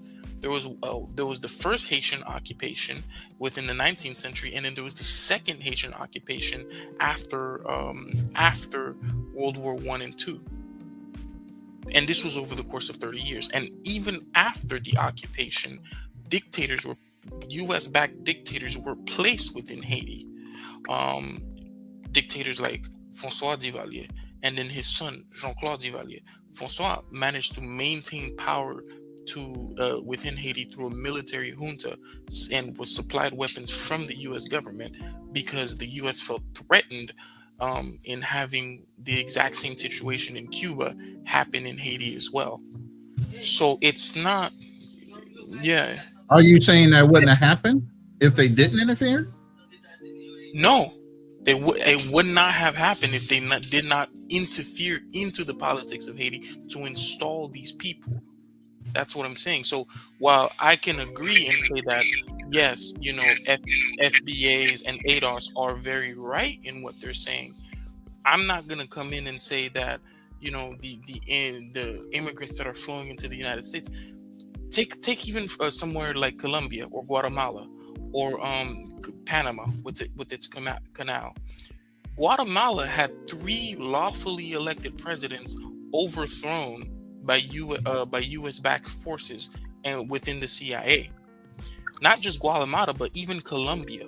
Part of the major problems that Colombia had today with the rise of Escobar and the narco traffickers was specifically due to the U.S. supporting a crushing and brutal dictatorship within Colombia to essentially pull these countries into their own sphere of power and prevent any transformative change or popular change that could have happened within those countries. And if there was change that did happen, they went in with U.S. forces to overthrow that lawfully elected government or any revolution that could have changed the country to something better, like what they did in Afghanistan.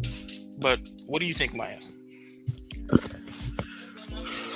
Okay, I cannot contest the history of U.S. intervention. I am not going to dispute what you said. Cape Approach is in the back. Sorry, Maya. Cape Approach is in the back. I don't know if you brought him up or not. Black Cleaner. I'll drop down so he can come up. No, there's only 6 people. There's more. You can bring up to 10 people in the room. You ain't got to come Who's educated Pookie? I don't know if that's Cape Approach or not. An educated Pookie could be everybody, even including Nat Neezy. You got to ask him. You need to cam up. If you don't cam up, I'm not going to allow you on because we don't need any. Just for a second, you ain't got to cam up on the show, but you need to cam up so we know who you are. Yeah. Go ahead, Maya. I'm sorry. We did housekeeping. Oh, no, that's fine. I guess what my point is, at this point, Haiti has to be the one to liberate Haiti. Another country can't do it. And there will be possibly U.S. interference, but the people of Haiti have to fight for their country and attempt to neutralize whatever issues that the United States attempts to bring. But I just think there's a sense that Haiti feels that blaming other countries is a reason for them not to try and fight for their country. That's all I have to say. And it's really hard because I see the reports coming out of Haiti. I understand the conditions, but Haiti has to liberate, the Haitians have to liberate Haiti. Nice. I like I appreciate that. Coming to the stage. I think that is a big ignorant, because I think many people would say, Bro, you can't say that. I think it is, because I think many people would say the same thing about blacks in this country, but and that's what we're doing. But no, I think it would be an unfair statement to say that about black people, because it's not true that there hasn't been attempts at liberation by black people for black people. I never said you all did not attempt to liberate yourself. I said at this present time, Haitians have to liberate Haiti. I never said you did. And let's leave the black people in the United States alone. We're only 12% of the population. How do you expect 12% of the population to overthrow a whole fucking government? Stop it. Well, You ever see the movie 300? How do you expect a country that sends? You guys own the country. What are you talking about? It's full of your people. It's not an outside faction. Haitians are Haitians. What do you mean? They've been Bro, occupied for 30 years. How many 30 different years in the 20th how many different century cultures alone. in the United States versus in Haiti? No. Hold on. How many different races are in Haiti versus the United States? What is the controlling population in Wait, Haiti? Ronan. Wait, Ronan. I think the bigger factor is not the. I mean, I get where you're going. Obviously, as far as Black Americans are a vast minority, even Latinos outnumber us. Blah blah blah. I get it, but I think the more important thing, whether you're talking about South Africa or Haiti or any country across the world, the more important thing is who has the resources in that country and who has the weaponry, and on top of that, as a cherry on top, the backing of the American government. So even let's say you're in some third world country and I'm from the Congo and we're 70% of the country, but 30% of the country is Greek and they control 80% of the resources, and they're backed by Israel and America, and they're backed by other powerful, European countries or whatever. So us having 70% of the manpower doesn't matter when they have Israeli drones. They have American factions doing shadow wars against us. It wouldn't matter. Like that's a disingenuous framing of it. Just like I'd rather Black be in the Americans, 30% with I the say best that, military listen, weaponry and 80% of the resources I say against the majority of the country, and most of them are get it. below I the get it, poverty but line, again, and they can't defend you're themselves. 70% of the population, and you still have things to overshadow. No, I'm just saying. I know you're using that as an example, just like I'm using the example of what. No, the other dude that I didn't want him to drop off. Overthrow the government. No, he's here. KB's right here. No, Ron, I was just saying the dude that dropped off. I didn't want him to drop. I was finished my point. He could pick it up from there. I didn't want him to. My bad. Go ahead. I mean, both points are disingenuous. I just matched it. Not my mom. You know what I'm saying? Riled up, that's all. Both points are disingenuous. I just matched it. You can't say 12% of the population is going to overthrow a company, just like 70% of the population can't control a country if 30% is being backed by international means. Right? I don't know if you know this, that unauthorized, there's a U.S. military base at the Port-au-Prince airport right now. I don't know if you know that. Okay. What do you mean, okay? Your point being what? It's an unauthorized U.S. military Air Force base right now. And in fact, many unauthorized by who? Unauthorized by the government is fucked up right now. Your government is about to fall apart. Okay, so who authorized right it? Why is it now unauthorized instead of something like we're monitoring the situation so it doesn't go too far out of hand to help out the people of need? But you see, who gives because you see, this is the problem, right?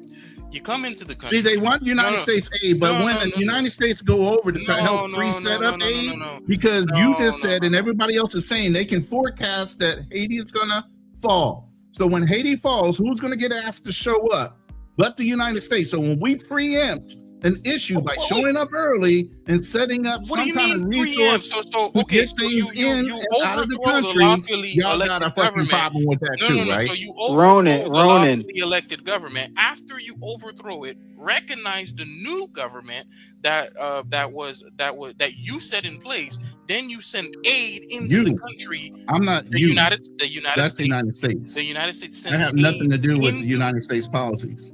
I'm just one American. They send it in, and then they say, well, the country's just not so good. But you Haitian dude on the I can't see the names because the comments in the way, so I can't see the names. Oh, this is KB. You're talking about KB. KB, that's the Haitian dude. Yeah.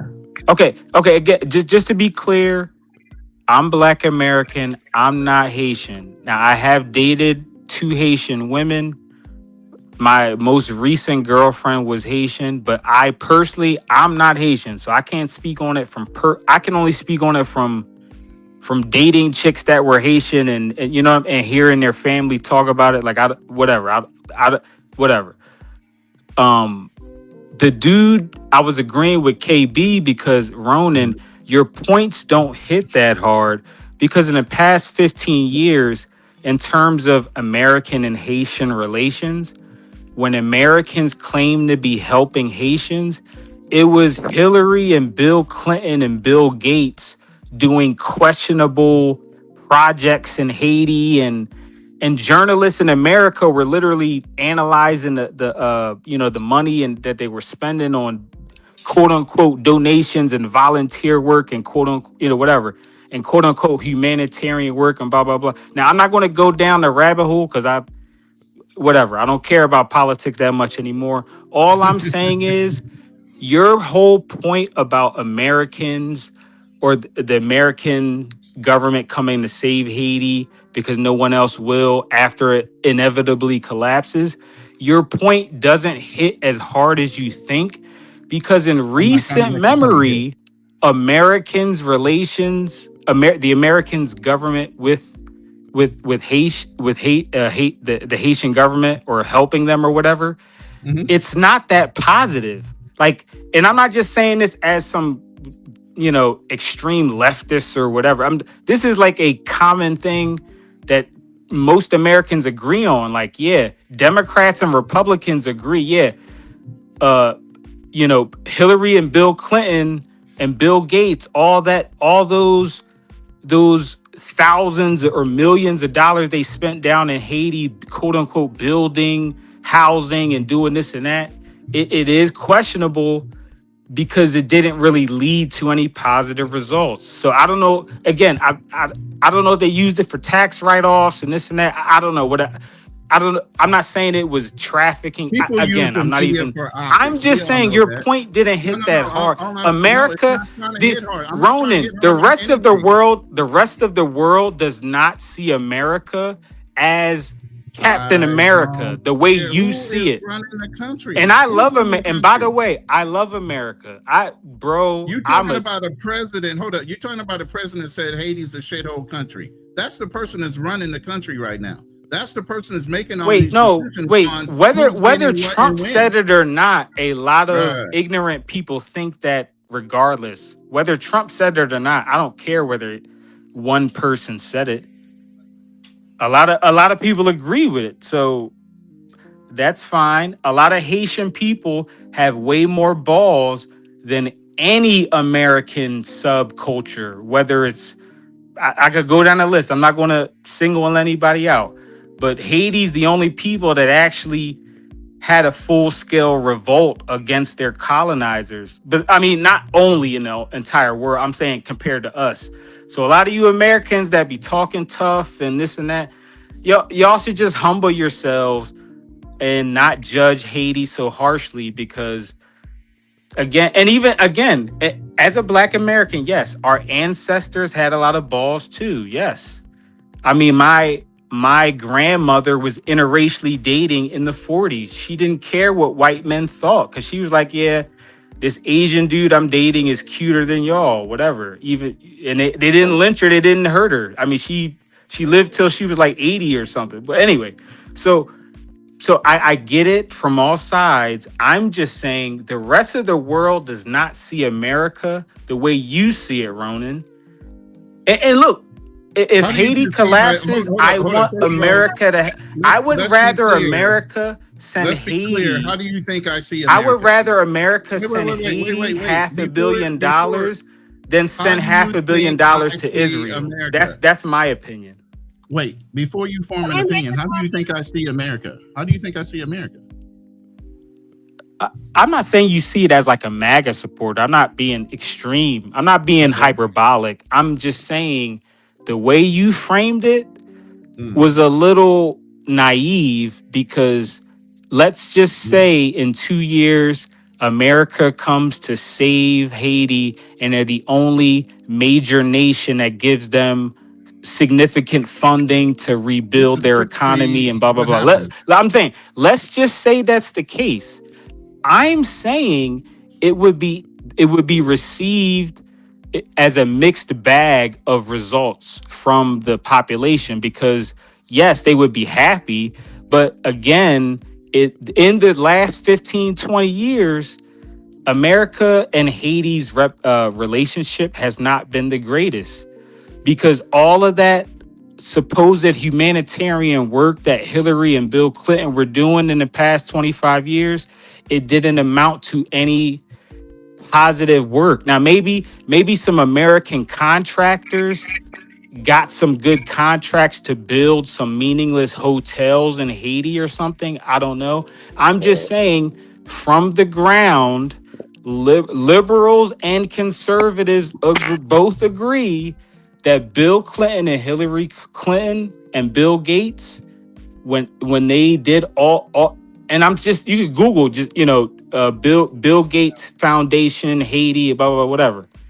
And I'm not saying to go down the conspiracy theory route. I'm just saying on just looking at the financials, all that money they spent, did it help the economy? Did it raise education? Did any specific regions in Haiti improve in any metrics, whether it's reading level, literacy, access to water, access? Like I'm just saying. That's it. I'm not trying to be. I'm not trying to be a Bernie bro. I'm just saying. Yeah. But go ahead. I'm listening, but go ahead, Maya. Yeah, you know what? I can't see his name because of. It's Pookie. It's Pookie. It's Pookie. Okay. I do not disagree with anything you have to say about Bill and Hillary Clinton, and and they, their agenda really did harm the Haitian economy. And because I'm an elder, I do recall this. Oh, Lord Jesus. One thing that Bill Clinton did was president was that he flooded the market, the Haitian market, with rice produce from the farmers in Arkansas. They were given preferential trade contracts to sell Arkansas rice in Haiti, and that did destabilize their rice economy. And Bill Clinton, he did apologize. He did apologize for that. Now, here's but all them political ties he had back in Arkansas and all them rich white sponsors he had, I'm sure they loved that. But he apologized, so we'll give him credit. Okay. Not to cut you off. I'm sorry. Yeah, he did apologize. Yeah. I'm not saying that his apology certainly did not compensate the loss for Haiti. But here's what I want you to consider. The Congressional Black Caucus has a significant number of Caribbeans who have been elected to Congress. there were, And I don't like a lot of them, by the way. Not okay, them in particular. I'm saying Well, the let her finish. Let her Congressional finish. Black Caucus as a whole, period. Let her Like the finish. American ones, it don't even matter. Just as a whole, most of them are sellouts. okay, But but go let ahead. me finish. Let her finish though. Yeah. Oh Okay, no, go ahead. Go ahead. Yeah, go ahead. yeah, Yeah. yeah. Just let me finish my point. There are a number of elected leaders from the Caribbean in the Congressional Black Caucus that they could have used their leverage to fight for Haiti and get them the aid and favorable trade contracts. And that didn't happen. And those elected leaders, they were more concerned about their own individual enrichment. Exactly. Thank you. And so you can't blame that on Black Americans. Okay. Some of the responsibility has to do with the people who are being elected into Congress. And those people are Haitian Americans who are citizens. So that's just the point that I wanted to make. Oh no, she was cooking. She was cooking. I'd like to add to that. This is the thing why I don't take it personal. We as Black Americans can't take the faults of all the things globally that happen to other Black people, but young immigrants like to infuse that as we had a choice in it. We're 12% of the population. We don't have that many votes when it comes to congressional laws or even sitting on the Senate. Okay? So when you say America did this in reference to Black Americans or FBAs, has nothing to do with us, and that means he is in the back. So that has nothing to do with us specifically as Black Americans, cause and effect what's going on in these countries. So I don't take offense to what you guys are talking about. You know, I understand what my country does. I understand who runs it. That's the thing. We're not delusional in the fact that we know who runs our country. Oh yeah, I agree with that, Ronan. Yeah, all of that I agree with. I can't even. I'm not. I mean, you even said while I it. was in the Yeah, I'm not military, even going to add nothing to it. Even while I was in the military, you know how many times I had to fight off racism and all the shit that goes along in the military, where you get favoritism and everything else that goes along in government agencies. Come on, man. You know, I'm not delusional in the fact that I know who this country is and who owns it, and we exist in it. But we know how to exist in the culture to where we can benefit from it or extort it. Hey, Black Cleaner, did you know Nakneezy is in the back? Black Cleaner. Hold on. I'm getting there. All right. But go ahead. Sorry, Educated Pookie or anybody else? Oh yeah, no. I agree with that because obviously on the other side, in our case, it's a whole, you know, because with any geopolitical situation, like when I was talking about the Haitian stuff earlier, obviously that was in context of whatever we was talking about earlier. But with us specifically, I didn't even add anything to what you said because you already concisely put it perfectly. So because like you said, like given our size relative to the whole population at whatever time in history you want to point at or point to, we did the most with like when even just not to be funny, but when Kanye said slavery was a choice and this and that, whatever. Well, Kanye, obviously it was a choice because I'm not, I don't mean literally. I'm saying let me finish. Obviously Kanye, there are people that whether they got away safely and escaped to the north in the Underground Railroad, or he lucked out and he had a northern owner buy him and move him to Maryland and this whatever like or a dude that violently revolted in Mississippi in 17 or 1827 and this whatever. There are plenty of examples of slaves who tried to get away successfully, tried to get away and got lynched, got away once and then got caught later, and then got brought back to the South years later. Like it, so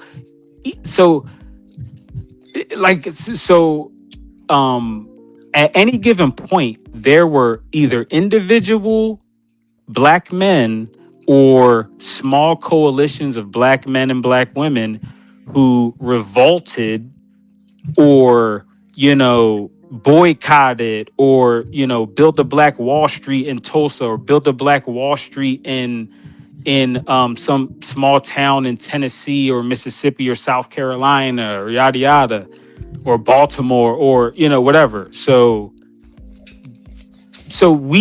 our population, given its size, maximized what it could do at the time. They pushed through a lot of laws that other minorities benefited from, whether it be Asians and the Japanese people after the internment stuff, and they got reparations and this and that and blah, blah, whatever. So, or Italians, when Italians, came from being considered a minority to white people, and Italians started. So, educated, let me say this real quick. I'm just saying, I just want to make it clear. I want to give Black Americans their credit as well. And I'm adding to what you're saying. Yeah, go ahead. First of all, historically, nobody's ever paid for a study or statistic to show how many slaves actually tried or attempted to free themselves or escape to either Canada or the North. But right now it says that there are 40 to 100,000 enslaved people that successfully escaped to the North or Canada in the Underground Railroad. So that's documented. Now, like you were saying, there's so many other undocumented So that makes my point even better. Right, exactly. That's what I'm saying. That makes my point even, because we got to understand who controls history, but the ones that win or are writing it. Okay, so that's why we have to continue to tell our stories. We have to continue to do our own deep end research based off of the stories that are being told, because there are sub stories behind those stories that are being told in the books. Okay. But go ahead, Nat. Welcome to the board. Welcome to the panel. Hey, brother, I'm driving right now. I'll be at my destination in like 15 minutes, and I'll link back in. All right, no problem. But go ahead. Yeah, I just wanted to add to your point there, educated. Right. I'll add something too, because I think you brought up a good point, educated. Right. And I think it's something that we need to consider, right, and think about a little bit, right?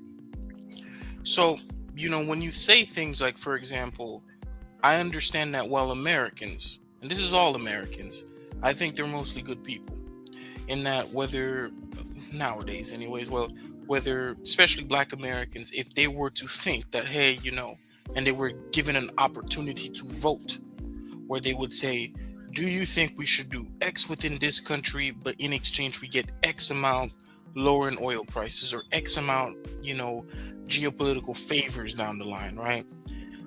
I think most people would say, no, we wouldn't want something like that, right? I think most people strive to be moral. But when you really take a look at, one good example of this in history is Panama, and what Roosevelt did in Panama in, preventing those people from being able to, develop their country. Gunboat diplomacy, where he showed up with the Navy and he said, well, if you don't open this canal and, let's negotiate, then I'm essentially going to come in and ravage your country with the Navy and bombard you with shells until you comply. While true, most Americans it was extremely controversial at the time, and most Americans did not agree with it. At the end of the day, with the shipping ports and things like that, many Americans, even till the day, enjoy a lot of those shipping ports and shipping lanes that allowed America to be developed. Even things like the current crisis in Venezuela with the Venezuelan oil. We specifically went in there in order and destabilized a government to essentially, and we put in another corrupt dictator there in Delcy to essentially make sure that we get shipments of oil out of Venezuela into the United States to help ameliorate the situation. And that oil goes into our rubber manufacturing, road and asphalt manufacturing here, and it goes directly into the gasolines in our car.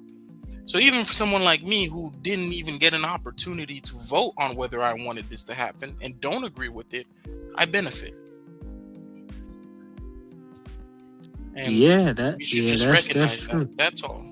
But also, KB, and you I were want to right. say You didn't want it to happen, but sometimes the government is,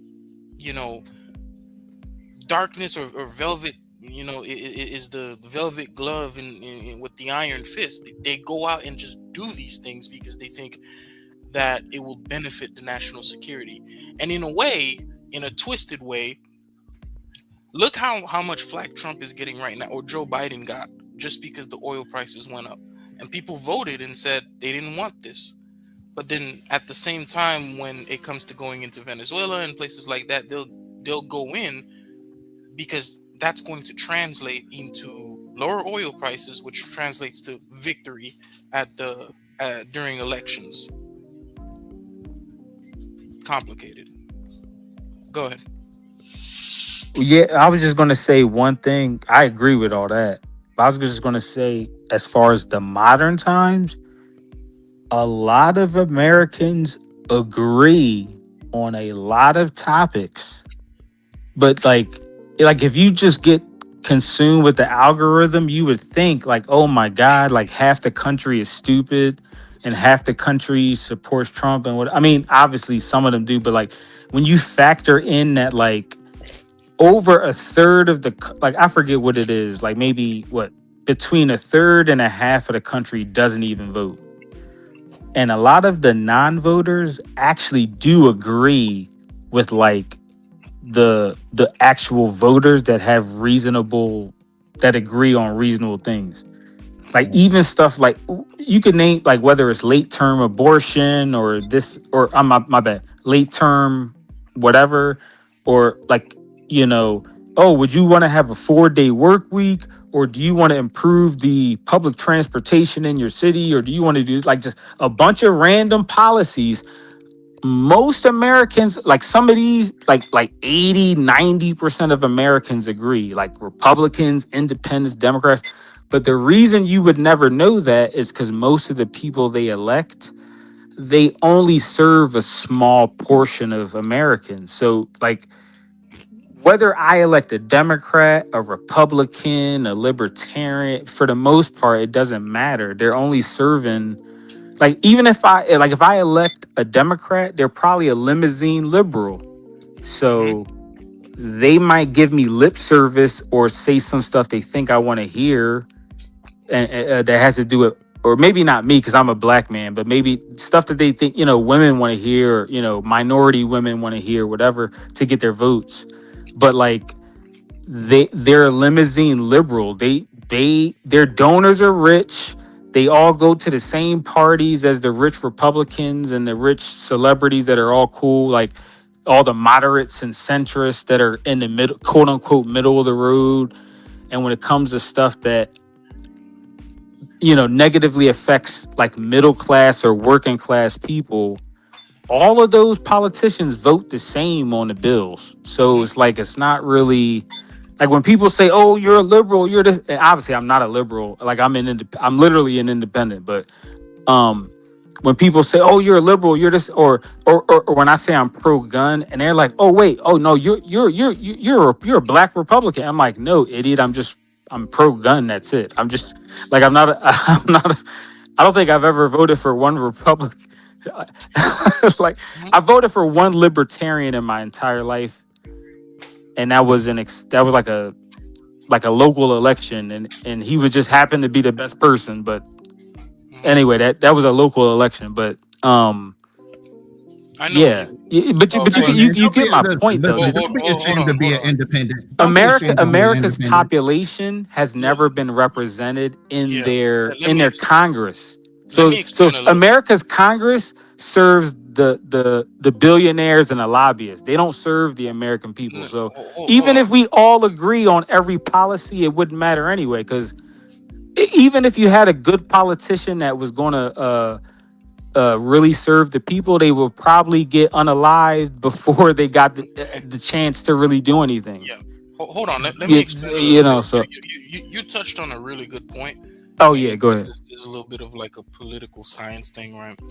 Where what's currently happening, the reason why we're seeing such extreme policies and extreme, like why we can't seem to get things through that, a lot of people agree with, it's 2 points. Right now in America, number one is primaries.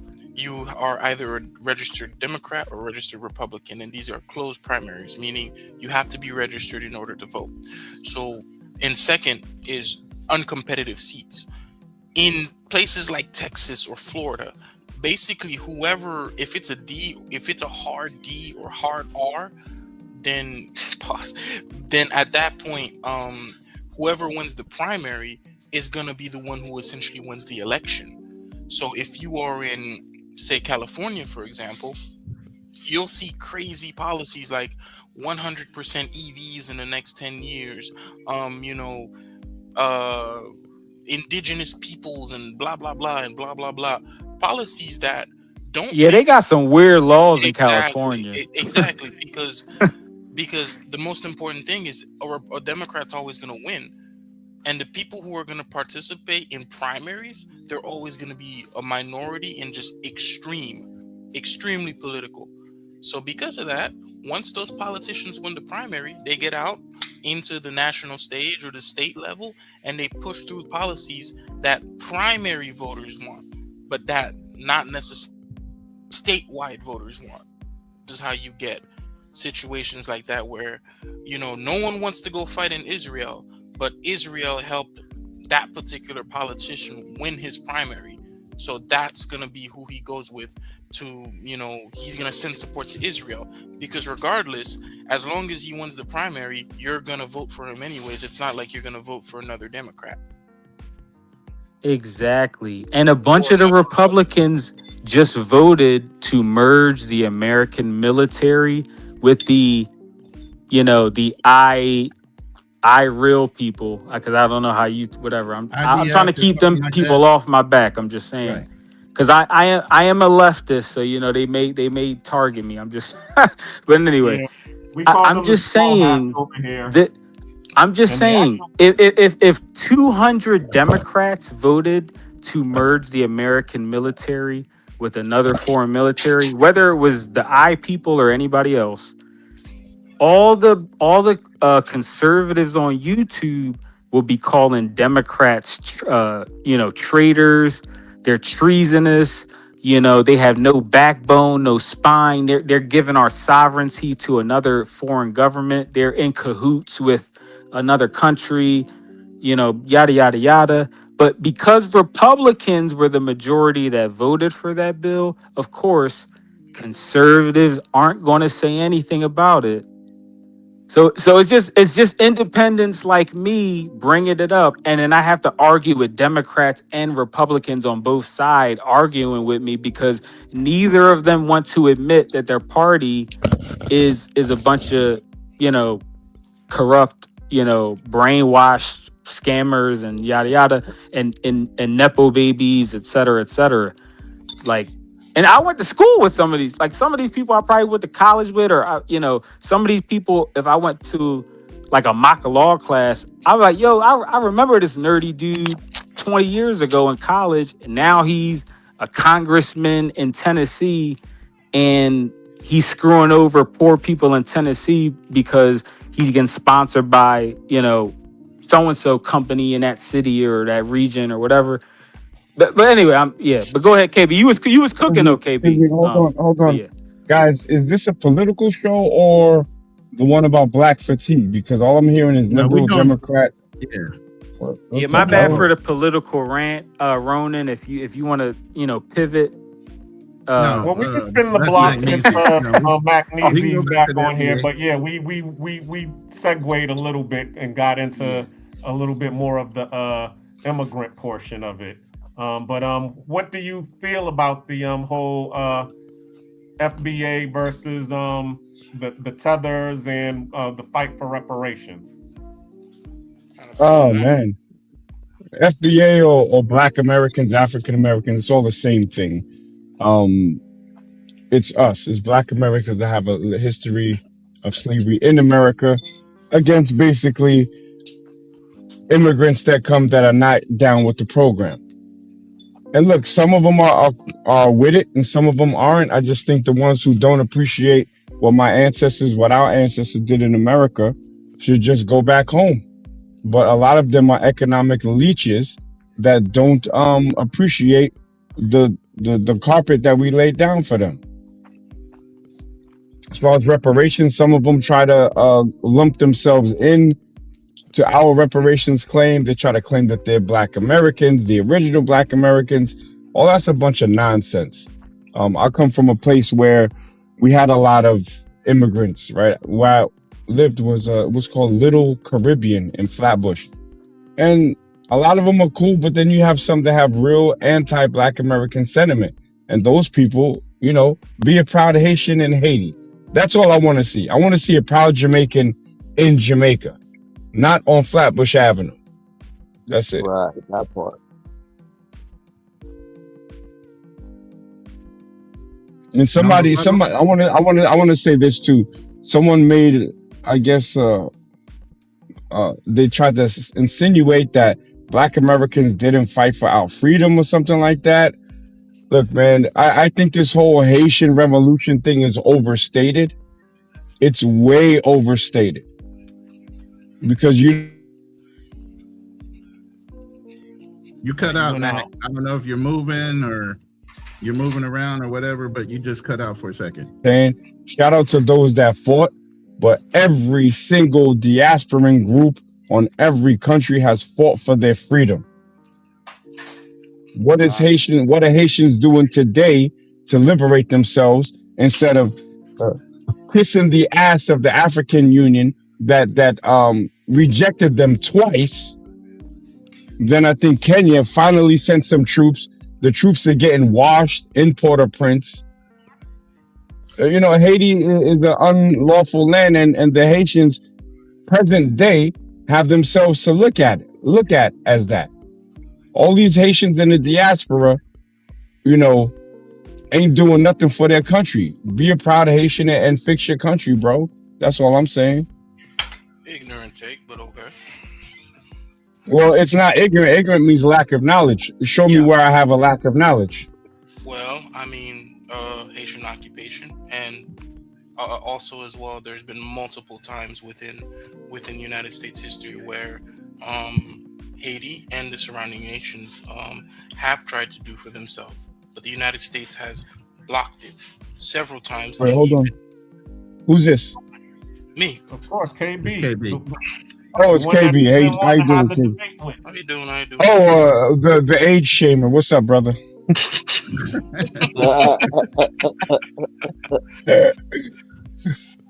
Well, go on, brother. So presently, your first point, I believe, was occupation or something like that? Yes. The first point was who's currently occupying Haiti, brother? Whoa, hold on now. See, that was a nice sleight of hand, but I didn't say that anyone was currently occupying Haiti. Oh, you said occupation. I'm talking about today. Y'all keep bringing me back to 1840. What do you mean? So slavery happened since 1776 and was outlined in 1865. I don't begrudge you. Right. I understand. No, y'all were slaves too. Go ahead. Well, you see, but that's and it was 1609 or even before that, brother, because the Dutch were there in America prior. Agreed. No issues. Agreed. Right. Okay. And I agree that afterward Jim Crow and the Black Codes. Agreed. Right. But what I'm saying is that even if we take it away from somewhere like Haiti, right, and we look at countries such as Colombia and Guatemala, right? Mm-hmm. We just take it away from Haiti. Just in Guatemala alone, throughout. Wait, no. I like to keep it on Haiti, sir. Okay. I don't want to jump around Latin America. Well, no. I'm right now. We're baking up mud cookies. Let's keep it on mud cookie land. Yeah. Let's go. The concept. No, you didn't say mud cookie land. God, yes, mud cookie land. No. The concept that I'm trying to get across to you, right? The Yes. concept is that it's not due to lack of effort that these countries are in their situations. It's due to active interference by U.S. forces. Within the Lavalas Party, in the past. This was 2005 to 2007, the Haitian Revolution. The colonel that orchestrated that coup was a U.S.-backed CIA informant since the time he was a colonel within the Haitian military. After the then lawfully elected president left to the United States on a diplomatic mission, the then Clinton administration recognized that new administration as the new administration of Haiti, basically exiling the then president who had to flee to France. So You're talking about which one? Which president was that? He was pretty good, I thought. What's his name? Name escapes me, but yeah, 2004. Now, is that Aristide? Yes. Oh, okay, yeah. A black American gotta fucking call your own president out. You're welcome. Oh, come on, what? Continue. Let me ask you a question. Who installed Papa Doc and Baby Doc Duvalier, and who sicked the Tonton Macoute on the Haitian people? Was it America? It was backed by the U.S. government, yes. And who you're talking about, that's the son. So Claude is the son of Francois. Francois was installed by the U.S. government between the 40s and the 60s in order to prevent the same situation that happened in Cuba from happening in Haiti. Yes. It seems to me like the Haitians' biggest problem are Haitians that ain't down for Haiti. Oh, Lord. On the continent and away from, on Haiti or in Haiti and away from Haiti. Y'all got a lot of historical stuff, but y'all don't have any modern solutions. That's everybody's problem, though. Wait, you've been cutting everyone off, and that's not gonna happen with me, brother. KB That's and I everybody's problem. Wait. Sorry, it's a fact. KB and I are having a conversation. Just fall back.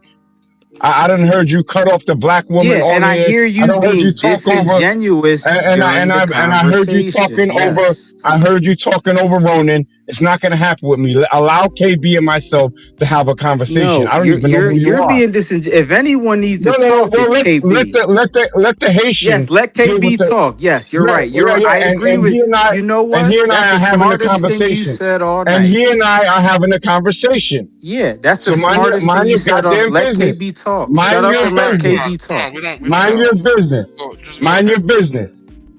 We've been having a conversation. Then you button your big ass nose in the mix. No, it wasn't an honest. It's an honest conversation. Well, let KB have the conversation. Stop dick riding, and it's a disingenuous conversation on your hand.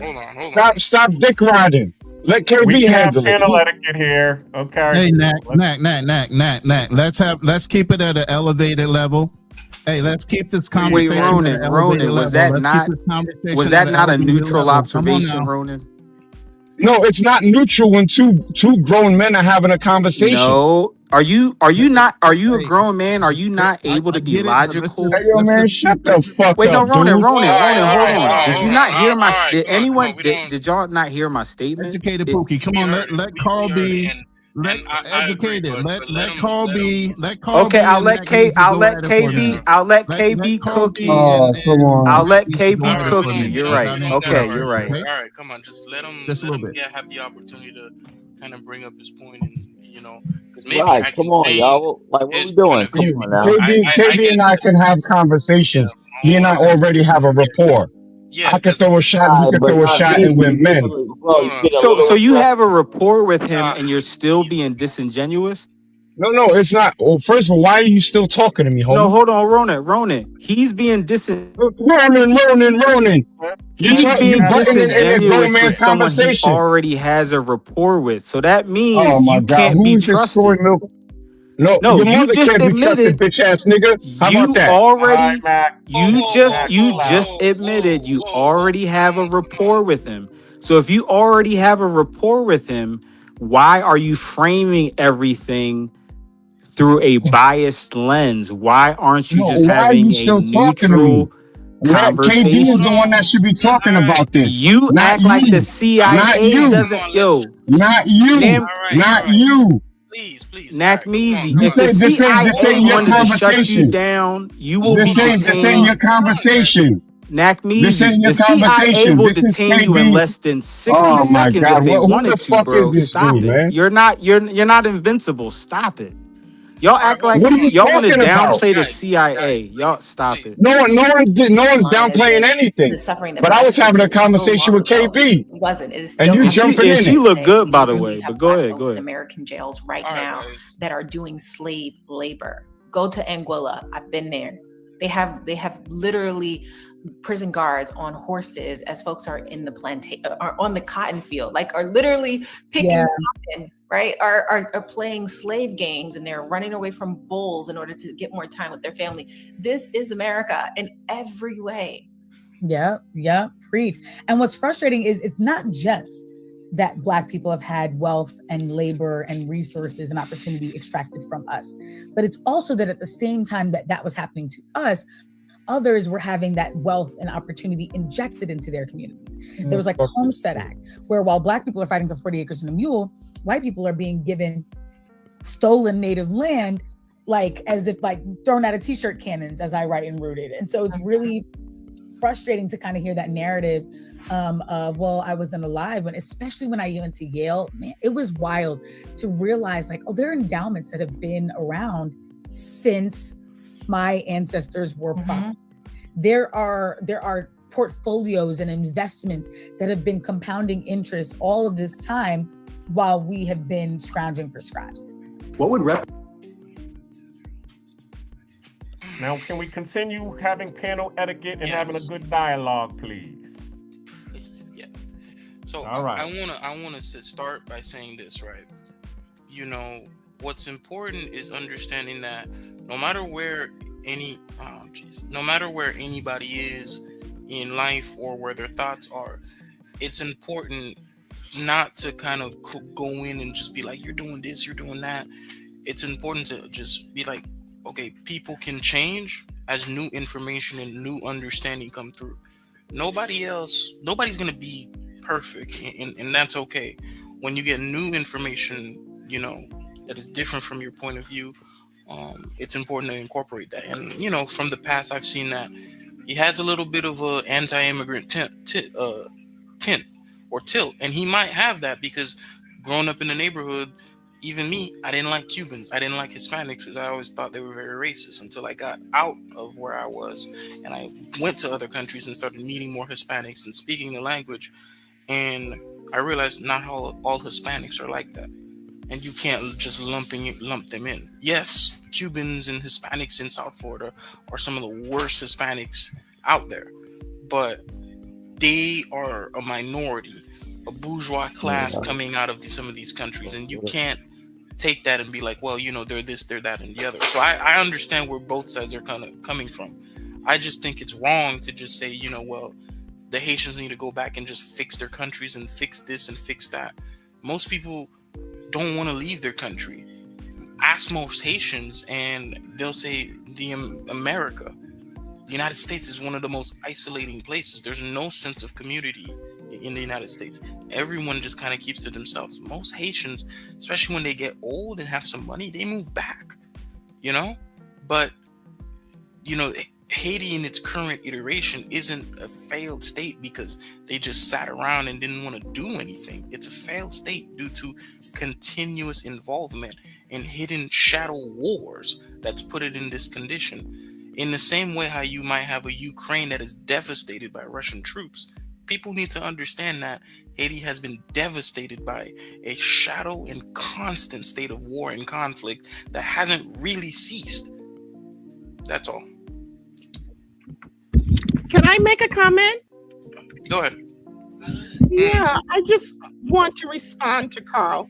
Carl, you know, when I stated that Haitians have to liberate Haiti, it was if you felt that I was being critical or judgmental, I was not. But I think it's just time for some cold reality, particularly for immigrants and the children of immigrants from Africa and the Caribbean. I don't know if you all have seen the U.S. Treasury report. The United States is insolvent. We don't have the money to help you. Okay? We are $40 trillion in debt. We pay $1 trillion annually in the interest rates on the loans that we have. There is no money to assist you. So it has to be private investors, but many Western economies, they are overextended.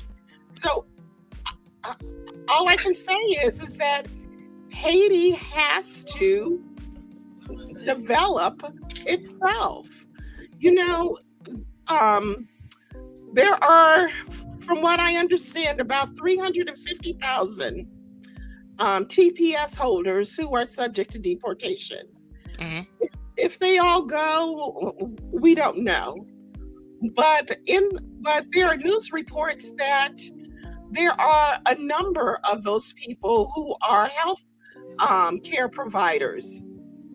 Those health care providers, they have skills that are needed on the ground right now in Haiti.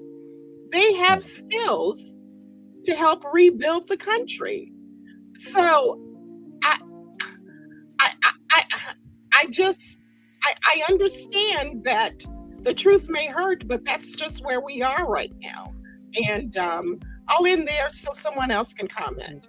See, Maya, I don't disagree with you, and I don't begrudge you. Don't think like I felt some type of. I don't hold on to grudges. But Maya, what if I told you right now that part of the reason why Haiti cannot have free and fair elections right now is precisely because the United States government helped install a de facto dictator right now, and that they've essentially stated that elections will not be happening until they feel like the country is in a stable sense. Okay, that I will have to do research, and because I don't know that. If that is true, then that's a problem. Now, maybe you can answer this question. Mm-hmm. From what I read in one article, it stated that many of the elected leaders from Haiti, many of them, they're not living in Haiti. They are staying in the DR. Is that true? Yes, it's probably true. Okay, that's a problem when your elected leaders are not on home ground. So maybe that's the place to start, and that is to get your elected leaders to live in country or somehow replace them. But something has to start. I don't have all the answers, but the people of Haiti has to figure this out. That's fair. That's true. Yeah. Maya, Anybody else have anything to add to that? Miss Maya, keep showing up. Hold on.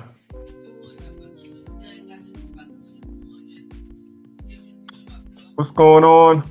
Adding to the stage.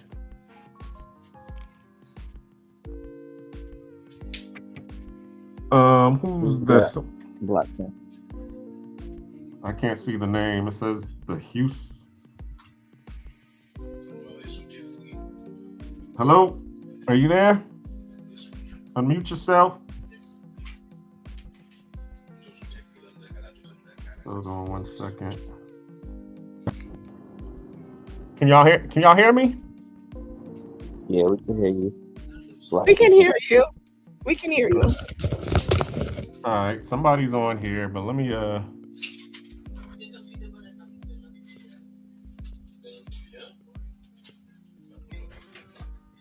cannot see it. Came down real quick, Martina. Oh, okay. 1000 Air Radio. Are you there? If not, I'm about to remove you. Did you have anything to say to the panel? Hello? All right. So he's not on. Okay, I did have a video I was looking for while I was talking, but but let me ask you a question, Miss Maya. What do you say? I heard you say that we owe $44 trillion. What do you say about the Black population being able to spend at least we're like 14. If we had our own nation, we would be 14 in GDP in terms of spending power. I've heard 2 trillion in spending power. Where did the 14 come from? That's saying no. I was saying that we would be 14th in the nation, in the world, in terms of our spending power of 2 trillion. Oh, I see. You know, I would really love for FBAs to concentrate their money and invest it as a group in something. And I own real estate. That's what I can figure out. I don't understand crypto and a lot of other stuff. But wage work is not going to build wealth. We either have to start our own businesses or invest in businesses or something. That's just my answer. So, you know, we have to start pulling our money together so we can build wealth. Yeah. I definitely agree with what you're saying. And I'm glad to know that you're in real estate, because next week's live, let me plug that in. Next Monday, we have a live that's going to be talking about real estate. The first Monday of every month, which, you know, I'm also in real estate. So, of course, for the landlords out here, shout out to all you landlords. The first of the month is a good month for us, because it's time for us to get our rent. But the title of next month is going to be The Lot or the Latte, which actually is based on this book called The Latte Factor, where they're saying basically if you save your money $7 over a period of time, you would be able to have enough money to be able to put a down payment on some real estate. And it also has something to do with what they call the lipstick effect, where they're saying that during hard times, what they started to notice was that even though a lot of markets was falling, that, you know, the sales of lipsticks and all of these other what they call Smaller these guilty items. pleasures were going up. And they were saying why, and they were saying because a lot of people felt that they was being priced out of the market, or they couldn't afford the market, but they could afford the $7 latte, or they could afford the $10 lipstick. So we're going to talk about, you know, basic ways of investing in real estate to where it is affordable. So yeah, I would love to have your perspective on that. But as far as this live, does anybody else have any? Because I see everybody else doesn't have any comments, so I'm going to start to close it out. But I just late, had to step away for a minute. having everybody on the panel. I just had to step away for a minute, but I was listening in. Okay. On the combo that was going on between Carl B and Agnesi. I don't know if that got resolved or not, or the questions and no, it didn't get resolved. I wanted to resolve it peacefully with Carl B. Now that the other party is gone, you guys might be able to finish that up. Hey, KB, real quick, are you still there, brother? Yeah, I'm still here. Hey, so like my point was that a lot of Haiti's problems are from Haitians themselves, right? And I mentioned Papa Doc and Baby Doc Duvalier. you said that the CIA installed, or you didn't say installed, but had something to do with Papa Doc coming in power, I guess. His name is Francois. Yes. I don't. The information that I have doesn't support that. I think he ran on an excuse the term, mulatto campaign, kind of like a pro-black campaign, because at the time the mulattoes were running Haiti, and then he got them out. So a lot of his opposition came from mulattoes, one which flew with the Tuskegee Airmen and then came back and tried to overthrow him. And he had 5 Americans with him. So if anything, American influence tried to get him out of power. They failed, and then he put his son, Baby Doc Duvalier, in. Does that make sense to you? It makes sense. It's just not correct, and at least in the sense of Duvalier's politics. Two things can be I'm true. talking about how he got in. How did he? Because you said the CIA. I don't think that's true. Nothing that I see is saying that the CIA was involved. Where are your receipts? Well, you can look at. You're not necessarily going to see it in unclassified documents, but it's not something that you can really get receipts for. It's not like there's going to be a document. No, it's true. But living in the country and being a countryman and seeing these things, I have people who are still alive today who live through it. It's not something that's going to be written down and they're going to be like, okay, on this day, we sent this amount of arms and this amount of guns directly to you in exchange for political favor. It's not going to be something that's written down. But all right, brother. So you have no receipts. Let me just wrap up and let me ask you if this makes sense. Did he not run on a pro-black ticket to put the power back into the hands of black Haitians? Yes or no? I don't know. Well, he did. He was against the mulatto ruling class, that same mulatto ruling class that negotiated with France to get France to back off, and they negotiated that fee that they had to pay to France for their loss of slave labor. So when you say that the CIA helped, that doesn't make sense. The CIA, it was a guy named Pasquat or something like that, with 5 American soldiers tried to take him out because he was becoming an autocrat. Okay? And when he was out, actually, I don't want to jump over the Tonton Macoute that he created. Have you ever heard of the Tonton Macoute? Yes. All right, I did too. As a Black American, I heard about how terrible they were against the people of Haiti. So that's a Haitian problem. Americans tried to fix that and get him out of power. What? Yeah, absolutely. Oh no. You're mistaken. You're quite No. You are. Okay, let me give you the name. Y'all gotta get to a point and land the plane. Now my point is that Duvalier, the father, had no help from the CIA, and he, as a Haitian man, wreaked havoc against Haitian people. And after he was done wreaking havoc, he installed his son to wreak more havoc. If we bring it to current day, Jovenel Moïse, his own wife, had something to do with his murder.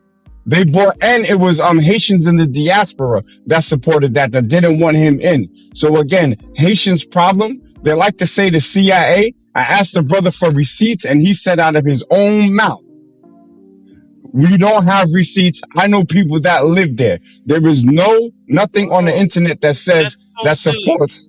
Wait. Let me land. That nothing, no research supports that the CIA had any involvement in the installment or support of Papa Doc Duvalier. That was him on a pro-back card to get rid of the mulatto establishment.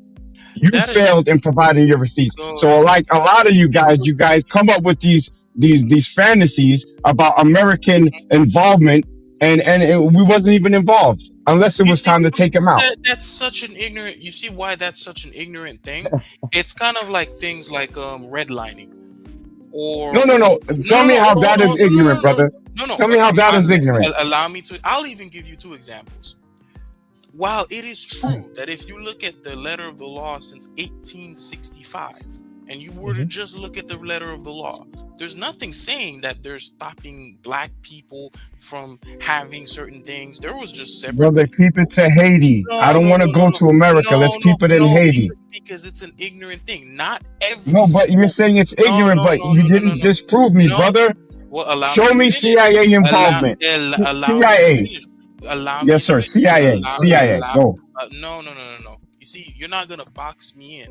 No. That's no. Box you into the topic? No. Let me explain, right? Because I'll give you a very good example. Not everything is going to be necessarily written down to the letter of the law where they're going to say, oh, Duvalier, he got help from X. One great example, one great historical example of this is Russian history with what happened during the Soviet eras. Many of the things that were written about Gulag and in Gulag, you're not going to be able to get resources from the Soviet government that's going to tell you, yeah, you know, we sent this many people into prisons, we buried them here, and this is what we did to them. That's the point that I'm getting at. And you're not I agree with that point. You're not going to have exact historical documents like that specifically to Duvalier.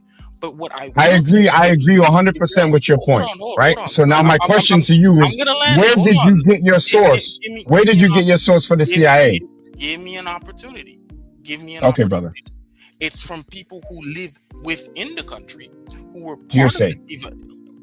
part of the Duvalier government, and who saw what was going on. And even if you say were to exclude that, right? You say, we're just going to move this to the side. You still can't take away the 30 years of occupation in the fact that Citigroup financed the debt within Haiti. And that was part of the reason why the first occupation happened to begin with. That's the point that people are trying to get. And you still can't, just dismiss what happened to the then Haitian president after they had free and fair elections. Can we agree on that? What I can agree on is that you totally danced around, tried to take me to Russia instead of giving me the receipts. I will agree with you that. Wait, hold on, brother. Let me agree with you for a second. Let me agree with you for a second and keep your context in it.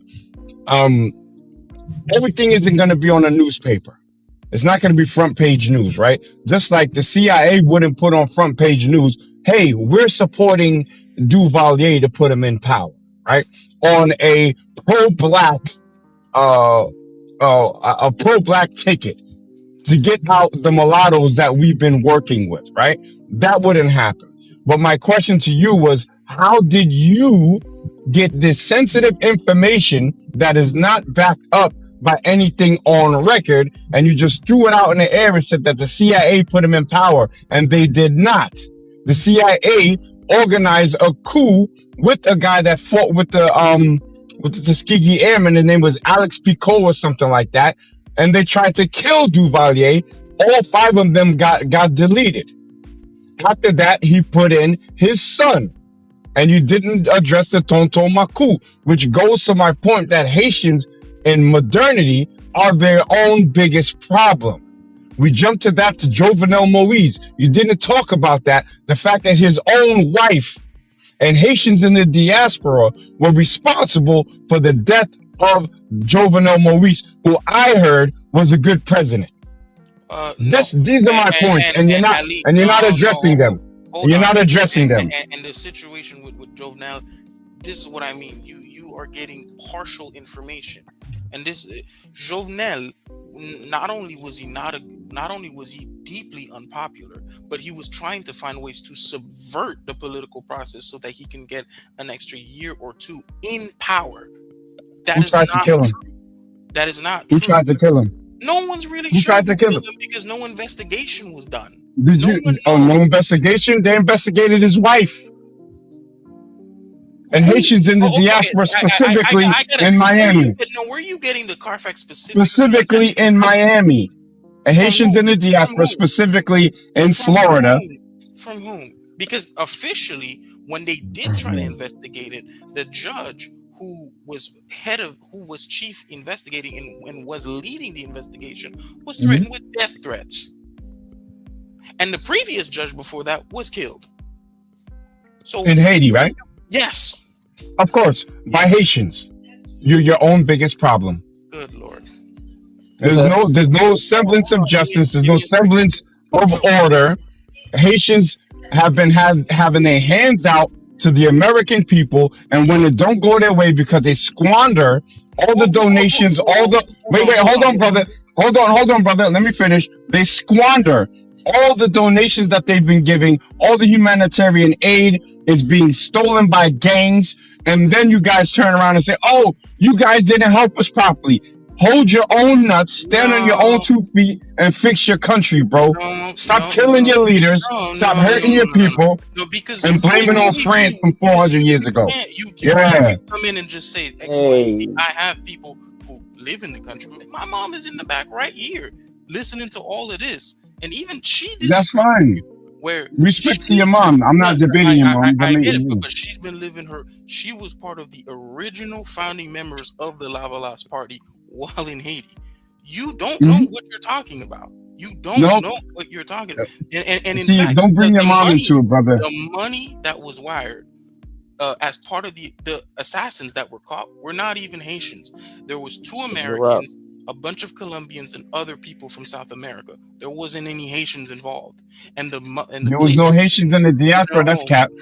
Talk about his wife. Why was his wife under investigation? Why was his wife under investigation? No, don't ask your mom. Pukisa means why. Don't ask your mom. I'm asking you. Stop tapping in with everybody else. I'm asking you.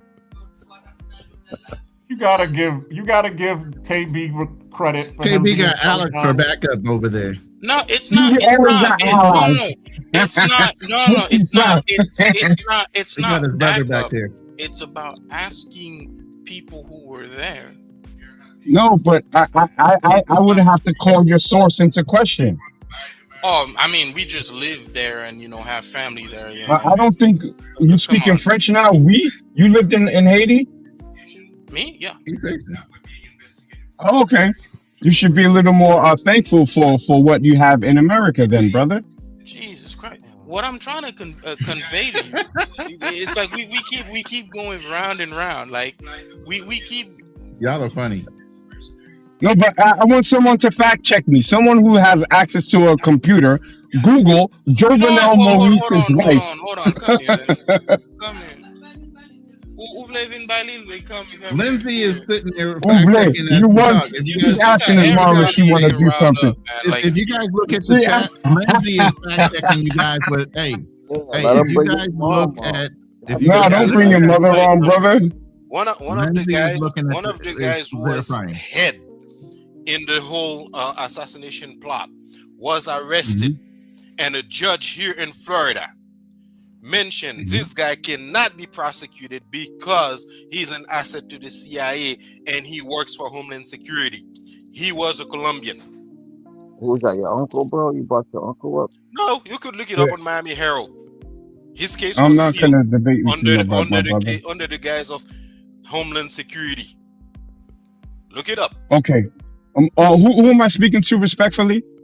Jerry. Hello, Jerry. How you doing? My name is Jamel. Brother Jerry, going back before Jovenel Moise, going back to Papa Doc Duvalier, did you understand that the CIA put him in power? Of course. Can you prove it? He was necessary.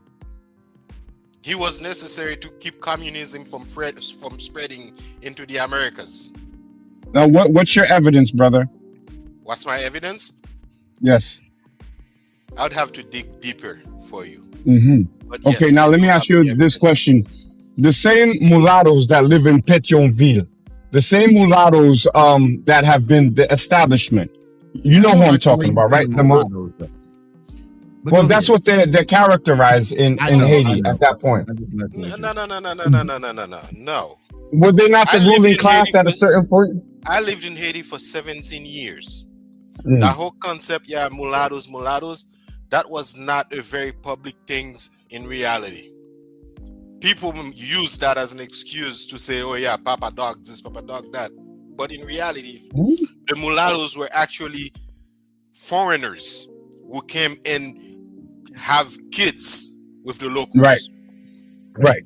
So And those are technically mulattoes. The majority of those mulattoes did not have Haitian passports. They all had French or European passports. But they had power, though. These are the offspring, T-Vice, that group T-Vice? Yeah. Their grandfathers come from exactly. This is who you're talking about. These are the mulattoes that I'm talking about, brother. But these mixed race Haitians, did they not have political power in Haiti back then? Of course they did. This is my point. So Papa Doc Duvalier was trying to take that power away from that mulatto ruling class. And he did. And thank you. He did it. America, the CIA would never support a black man trying to install black politics in a majority black country unless it would be in the favor of America. The coup. Hold on, brother. Let me finish. I'm gonna give you the mic back, Jerry. I like this conversation, brother. When there was a pilot, a mulatto Haitian pilot who fought with the Tuskegee Airmen, and 4 or 5 American soldiers tried to take Papa Doc out, and they got killed. Are you familiar with that? Yes. So you're agreeing that Americans tried to take Papa Doc Duvalier out. So you can't on one side put him in and then on the other side take him out. That's working against your own message.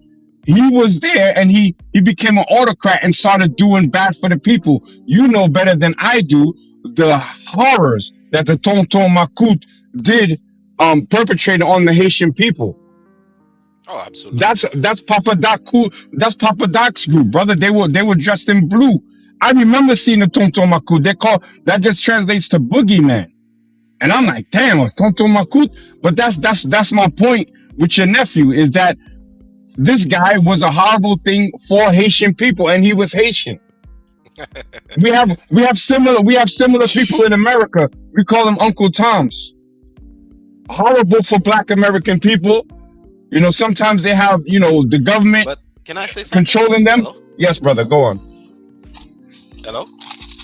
I'll be quiet. If you can't hear him, go ahead. Go ahead. Can you hear us? Can you hear us, Mr. Jerry? KB, can you hear us? KB? Monsieur Jerry, parlez. I think he lost the sound.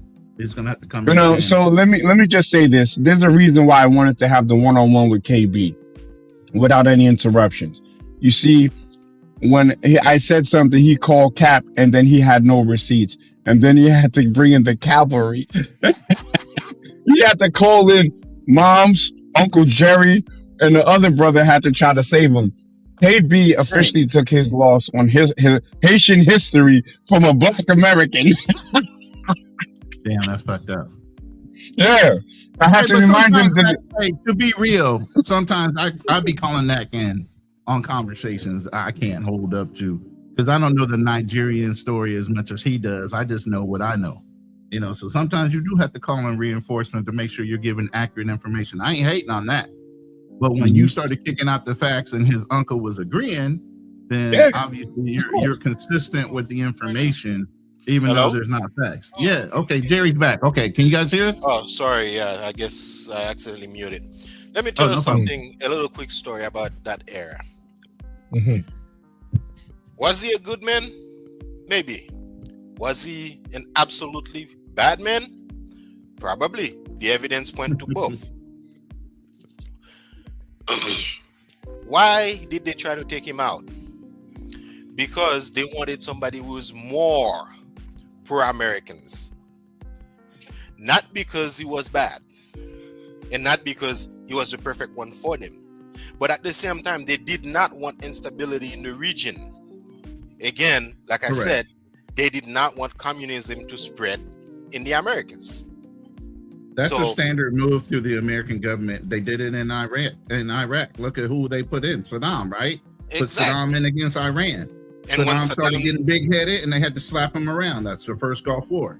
They still Exactly. left him in power, but then the second time around, they went ahead and took him out. But what happened when Saddam was no longer useful to them? They took him out. Exactly. Same thing with Syria, with Gaddafi. And if you keep looking around, they install dictators, and when that dictator decides, hey, you know what, I want to think about my country, they get rid of him because they're against American policies, American interests. So if you look back, of course you haven't lived in Haiti, so you probably wouldn't know. During Papa Doc's era, gun was strictly for military use. No civilian could own a gun, regardless of what level you are or what class you came from. Mulatto, blacks, poor, rich, you could not own a gun. That's that. And if you've discovered owning a gun, you get executed or you get put in jail. Anywhere in the country, even as far as the countryside where you have the farmers, one gunshot is fired. That person who fired that shot will be sitting in jail within 3 hours and interrogated as to why that shot was fired. And it better be justified. My uncle was cleaning his service arm. Mind you, he was the president's bodyguard, Papa Doc's bodyguard, and accidentally discharged that firearm that was being cleaned. He spent 3 days in jail. Yet, it was a dictatorship. However, it had rules. Same way, if you are, at the time, if you are walking the street, you finish eating an ice cream. Well, at the time, they didn't have ice cream with wrappers and stuff. Let's say a piece of candy. You drop that wrapper on the ground. Two things will happen. You either go to jail, or you'll get your ass whooped. You're thinking, yeah, issue them a fine? No. The reason they did that is because they know the rich can't afford a fine. But nobody wants a beating. So they make sure the rich don't do it because the poor will not do it. They had full sanitation service, and I can tell you, life was more affordable for the people at the time. Why? Because the government had rules set in place, and the government, although it was a dictatorship, the government did not force the rich to comply with pricing. Instead, what the government set in place was what we would call in Haiti, they call it parc industriel. Like in literal translation would be like an industrial park. But what it really was is everything that the country produces goes to the central warehouse. Well, not in the capital exactly, but in their local central warehouse, where it is distributed to the sellers at affordable price. And those sellers are told, this is the maximum price you can ask for that product. If you want to ask for less, that's fine. If you want to produce your own and sell it at a lower price, that's fine. You just can't go above that threshold. And the threshold had a margin. If you're discovered doing what they call now in the US price gouging, you broke the law. You go to jail. Now, after Baby Doug got ousted, you know what happened? The rich came around claiming, yeah, it's a democracy. Everybody needs the right to compete. The government said, okay, since America was pressuring them, and America no longer really needed Haiti anymore, since the Soviet Union was no longer there, hence the threat disappeared. What did they do? They forced the government to sign a contract to open Haiti for international business. And those same rich guys were importing subsidized rice from the US, flooding the market. And the condition they received it was they paid no tariff. As a matter of fact, not too long ago, Clinton confessed that he single-handedly destroyed Haiti's production because he forced Aristide to sign an agreement to actually not only eliminate the taxes completely on American import, and since the rice and all the producers coming from the US were already heavily subsidized by the American government, it was but dirt cheap. And they flooded the country with them, paid no taxes, to the point where the local farmers in Haiti, see no point in producing anything because theirs automatically became more expensive than the imported produces. So they moved to the capital city to look for jobs to earn money instead of producing and selling. Now, to get back to what I was saying, when hold on a minute. To get back to the previous thing I was saying, we had the central warehouse where the government was selling everything at a reasonable price so that the public can afford it. Those same so-called capitalists came after the government gave them the no tax deal. As long as whatever you're importing is inside a container, it gets into the country for free.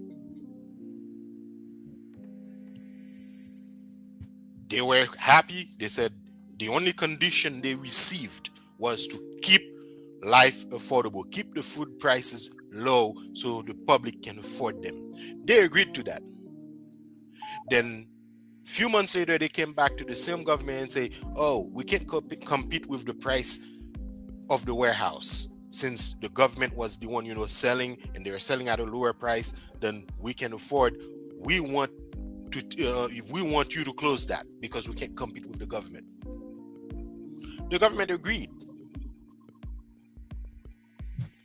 Less than a year later, a can of milk that used to sell for 50 cents, half a Haitian gourd, was selling for 2.5 gourd. The price jumped by 5. Less than 2 years. And that's what we're suffering for right now. And if I can guarantee you hear, yeah, Aristide was bad, he was supporting gangs and so on. Bullshit. Was he good? Not 100%. Was he at fault for signing that agreement with Clinton back in 1994? Yes, he's at fault. I hate him for it because he participated, just a minute, he participated in the destruction of the national production. Right. But you know what else? I can tell you, you know why he was actually ousted out of the country? Aside from being anti-American, the reason he was ousted was because that contract, which was signed after Baby Duck got ousted, was coming to an end. It was about to expire. And Aristide say, since you guys did not obey the contract, I am going to let it expire. No more tax haven for you. No more tariff free for you. You're all going to have to pay just like everyone else because the treasury is empty.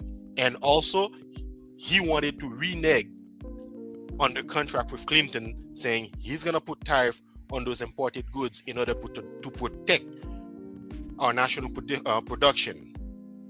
Those are the reason why he was kidnapped. Okay.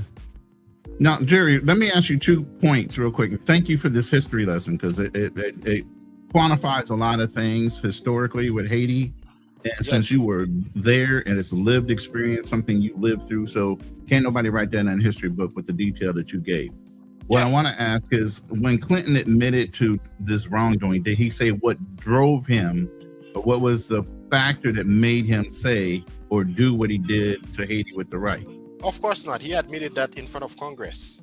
Okay, but he didn't say why he did it. Okay. No. Now, Lindsay alludes to iridium, which is found in large quantities in Haiti. Do you think that has a driving factor? It's actually worth more than gold and Bitcoin now.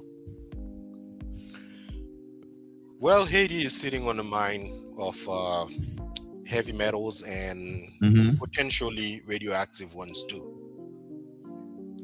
Basically, the mine, what they see as the potential mine is half of the country going into half of the Dominican Republic as well. Basically, like right in the center of the island. Right. But do you think that precious metal is a driving factor behind the corporations doing what they're doing to kind of drive down the economy so they can dictate how that resource is drawn out? Because obviously with the state of Haiti right now, you guys don't have the wherewithal, the resources to even take advantage of that metal that might be still in the ground. You know what I mean? No, that's not the reason. I'll tell you 2 reasons. One reason Haiti sits, I forgot, I was reading that yesterday. There's a shipping lane between Haiti and Cuba, which is one of the driving factors why we had problems, especially with the Europeans. Because after Haiti became independent, they took control of that waterway. It's basically like the Panama Canal. A lot of the international transport in the Atlantic go through that. And because we took control of it, and Cuba was on the other side, Cuba was not really too interested in relinquishing control. So with Haiti being there, that's the first factor. They want to control whatever goes into that canal at any time. Americans want that. Just like Panama had been unstable for a very long time because America wanted control of the Panama Canal. The second reason, believe it or not, especially with the current administration being so racist, it's because Haiti was the first black nation to fight back against the whites and expelled them, succeeded in expelling them. That is a bad example for a lot of people. And if you dig a little bit deep, you might find the Haitian emperor back in 1806, I believe, wrote a letter to the then American president offering to buy every slave in the United States, to buy their freedom. With what money? They were indebted to France. Oh no, we had a lot of money. But you were indebted to France, which you guys just finished paying off, I think in the late 1980s. I said 1806, brother. 1806. I understand that. But even with your liberation, listen, I'm not taking anything from Haiti and your warrior class. I'm not taking anything away from that. But at the end of the day, with those mulattoes that negotiated the treaty between France and Haiti was also a payback agreement from Haiti to France. All right. For your freedom. And that was not paid off in one lump sum. That was not and- paid off in one lump sum. That No, was no, no, paid over in payments. That indemnity Yes. didn't come until around, I believe, 1825. Okay. But it was I still talking there. about 1806. Fresh off, we had a lot of money and we were trading. When we offered that, the American president was insulted. Yeah, why would they want a black person buying off all their slaves? Exactly. Of course, it's an insult. And one of this, he didn't reply to the emperor at the time, but one of the things he said was that those black nations who just kicked off the white is a bad example for the slaves we have here, and as a result, suppressed any news about the Haiti's revolution in America.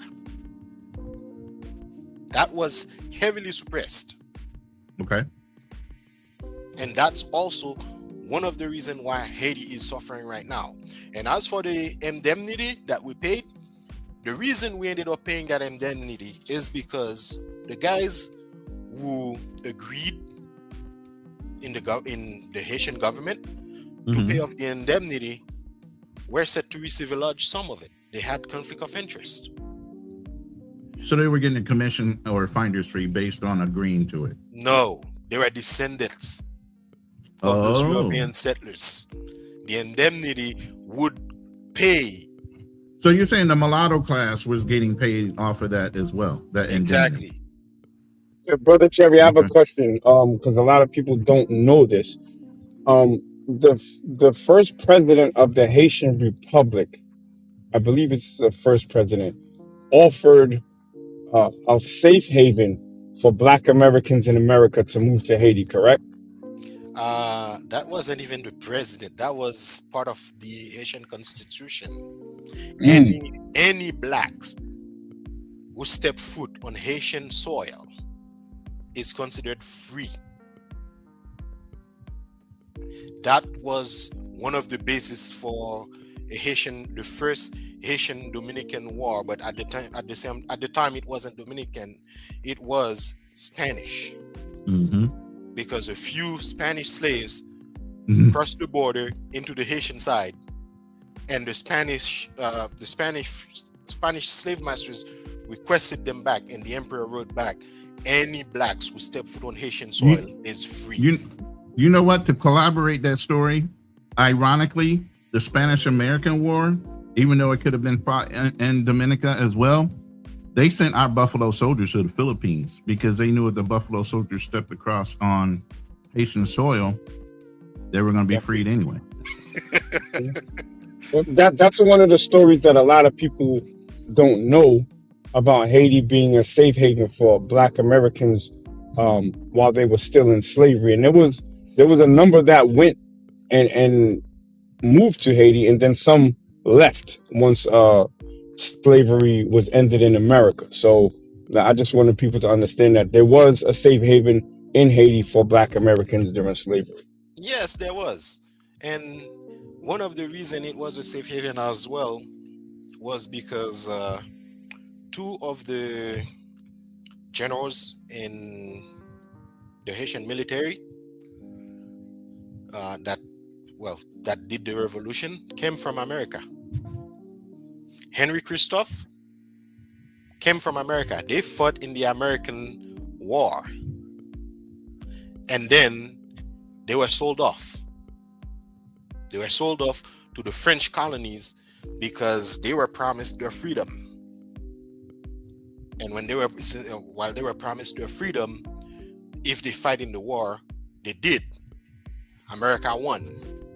And what did America do? They just turned a blind eye.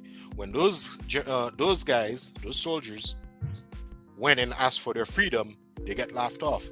They get arrested, and then they were told, we're gonna sell you to the worst colonies imaginable where you will suffer. And they sold them to a ship in Louisiana with explicit orders to dump them in the French colony of Haiti, which is exactly what happened. That's why for a long time, many people didn't know that the North spoke English. That's also why we have difference in our dialects in Haiti. There are many words in the North that are very close to English, and if you come from the North, let's say you go to Port-au-Prince, and like a Northerner come to Port-au-Prince, they instantly recognize, yeah, that's the North dialect. The rest of the country speak one dialect, except the one in the North where Christophe was emperor.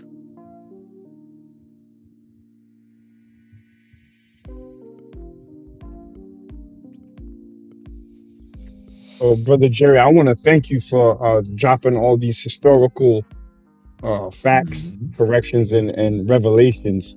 I knew about the connection between Black Americans and Haiti and that safe haven for us. I think that's more of a flex than a lot of times people say, yeah, we were the only ones that fought for our freedom. Because I know, you know, Jerry, that Black Americans and every single enslaved person in the diaspora has fought for their freedom.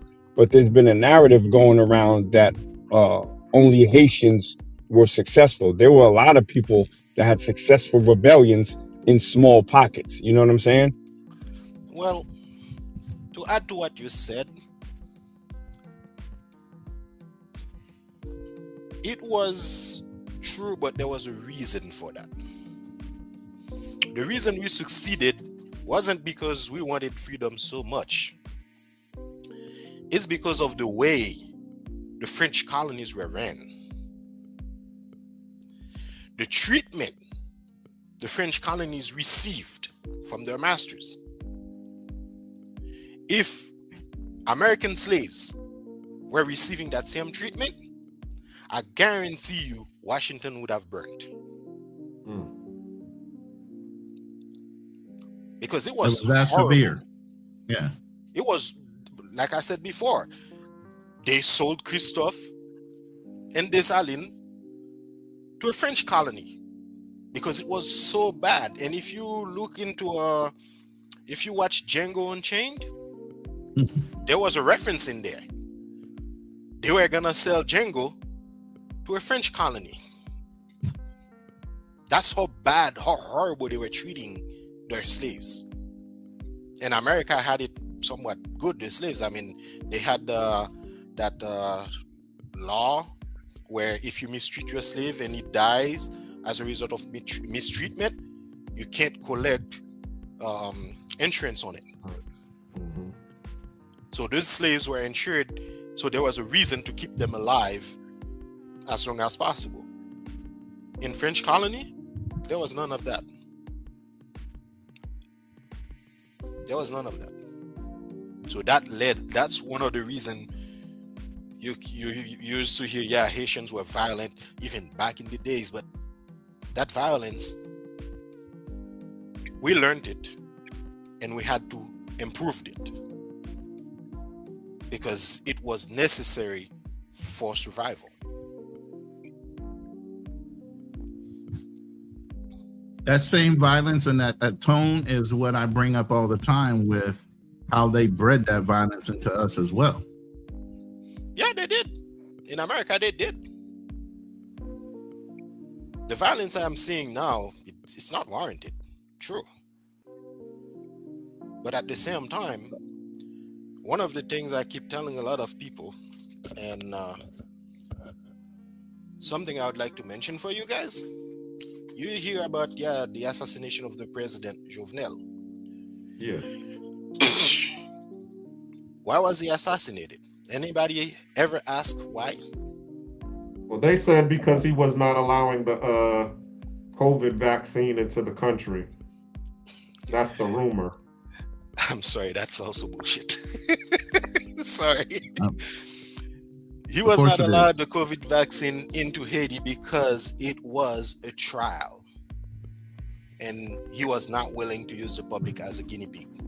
Same thing with Africans. And COVID second, vaccine was not a melanated problem. It was more of a white tea problem. there you go. That's the second thing. The third reason also is something that is slowly but systematically disappearing in America. What I would call first world problems. Imagine you go out there, you're walking down the street, you shake hands with your friends. As you're walking past, you enter the grocery store, you say, oh, that's a nice looking grape. You grab one, you throw it in your mouth, assuming it should be safe. In Haiti, we don't have that luxury. We know we must wash everything we eat. If we're gonna eat meat, it needs to be thoroughly cooked. Eggs needs to be thoroughly cooked. When we get home, we wash our hands and face. That's why COVID had a hard time spreading around Haiti. Because we practice personal hygiene since we were a third world country. And in addition to that, well, COVID does not really prevail in an environment that are predominantly tropical. Now, the reality why Jovenel was assassinated, there are many things at play. Among those few things, I'll tell you, he was accused of stealing some money that was given by the Venezuelan government, well, loaned to Haiti by the Venezuelan government for the development of Haiti, also called Petro-Caribe. So that money was signed in 2006. The contract was signed in 2006. The money was available to the Haitian government. And I had just left the country at the time, a year after I left. Well, less than a year after I left, it was signed. From 2006 until 2016, that's 10 years. If you go, even on Wikipedia, you look up Haitians' annual budget expense, year by year, from 2000 to 2016, you will notice our budget never exceeded even $50 million annual governmental spending. In 2006, it was about $19 million, despite the money being there. Until the president that came right before Jovenel, which was Martelly, came into power. Our budget went from $24 million the previous year to $460 million. Wow. And that kept growing and growing until the money ran out. Now, you would ask yourself, where did the money go? What did we do with it, right? Yep. Why didn't we fix the problem with the earthquake in 2010? The money never made it to the government, but it went out.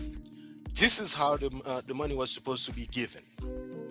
Let's say, I'm just gonna use the name on my screen.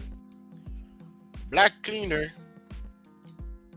is an oil company distributing oil in Haiti.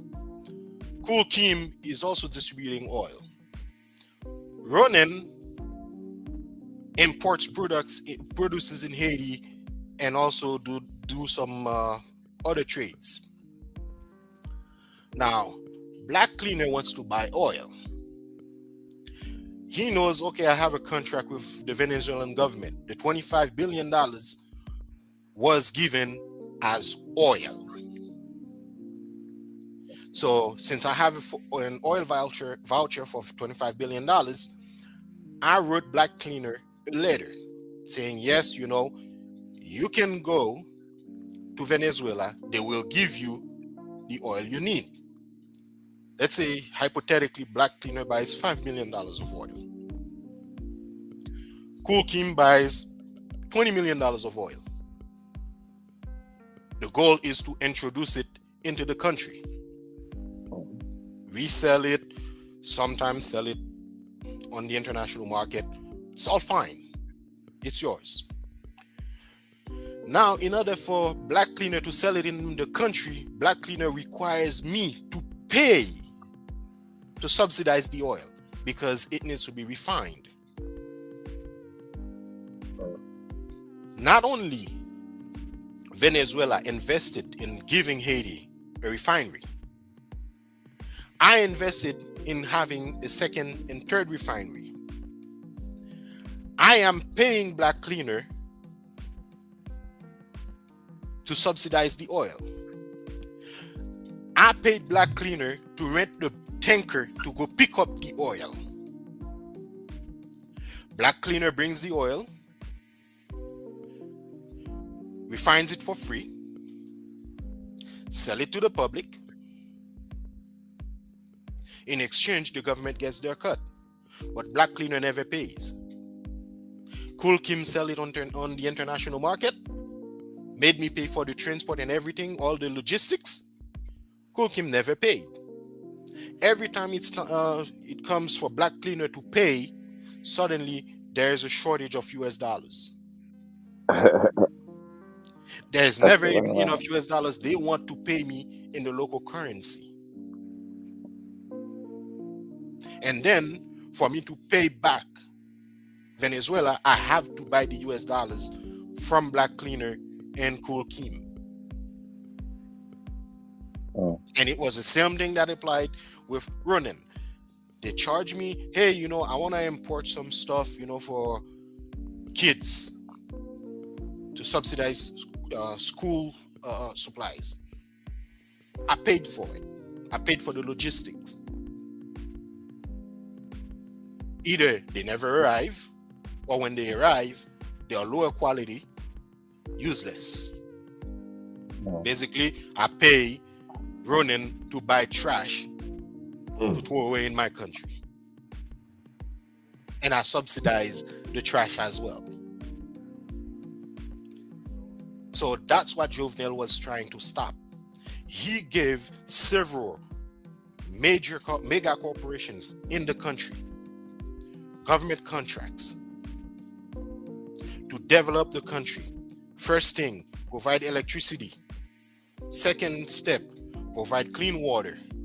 Third step, build roads and other infrastructures necessary for the country to circulate. None of it came to light. When he pressured those mega corporations, they couldn't have an answer. They kept trying to bribe him. He refused bribes. Then they ran around claiming, oh yeah, Jovenel stole the money. It was a whole riot about it. I even had a friend who called me, oh yeah, I want you to post #PetroCaribe. And I had to tell her, let me dig a little bit into the PetroCaribe stuff. And I did. And when I get back to her, she was like, yeah, I want you to support what's going on, support the movement. I'm like, I'm not going to support your movement. First of all, I wasn't aware this existed. I just heard about it. When I went and did my digging, I found out when it was signed. And I went and looked into the governmental budget. The budget exploded under Mateli, the singer president. And I found out there were people here in the US who never stepped foot in Haiti getting paid as employees in Haiti with that money. And I told her, where were you when that contract was being signed? Oh, I was in Haiti. What did you do? Did you collect any money from that? No, I didn't get anything from it. I didn't get anything either. Why do you want me to fight for it while you didn't? And when she kept saying, yeah, it's him. He stole the money. I said, no. Look into the national budget. You'll find the paper trails. Imagine a government official, a low government official, low level, getting a car that already base pay costs $80,000 to $100,000 US dollars, then sent it to a company that charged close to $1 million to bulletproof it, and then ship it to Haiti. And once their term is over, they get to keep the car.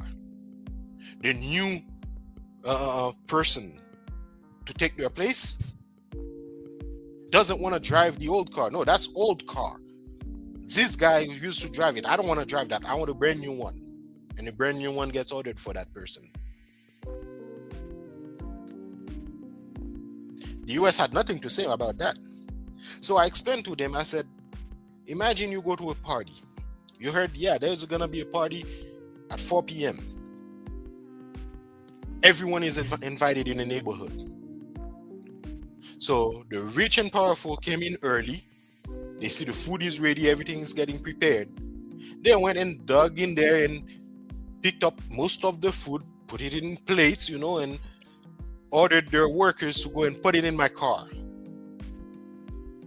Around 3:30, most of the food is gone. They see a homeless guy passing around, begging, a panhandler. They call him, hey, you want to eat? Sure, I'm hungry. Come. They give him the leftovers. Comes 4 o'clock, the public comes around and say, hey, we're coming for the party. Oh, there's no more food. Who ate all the food? Oh, this guy did. They put the finger at the peddler. Why? Because he took the leftovers, not knowing he was being handed, not knowing he was going to be made the scapegoat. He knew that was leftovers, but he thought everybody was cool with it until the truth came out.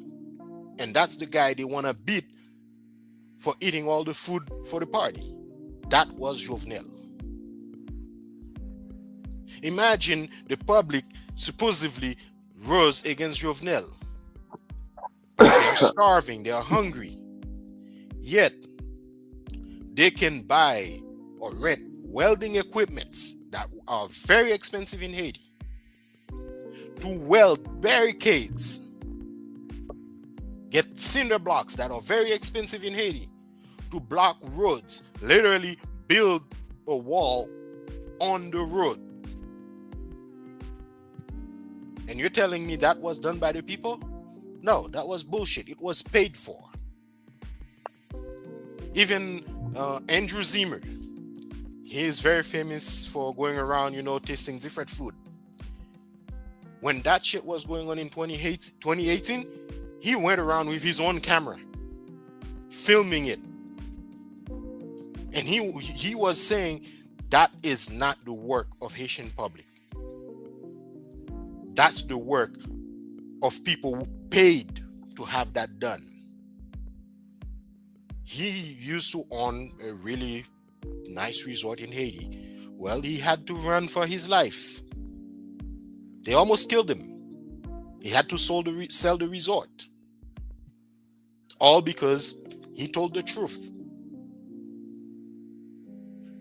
And the other reason why many people claim, yeah, America was not behind the Jovenel assassination, that's also BS. They were. Who comes to the president's house announcing themselves, DEA, lower your weapon? Nobody would ever dare try that. And to make matters worse, there's a reason for that too.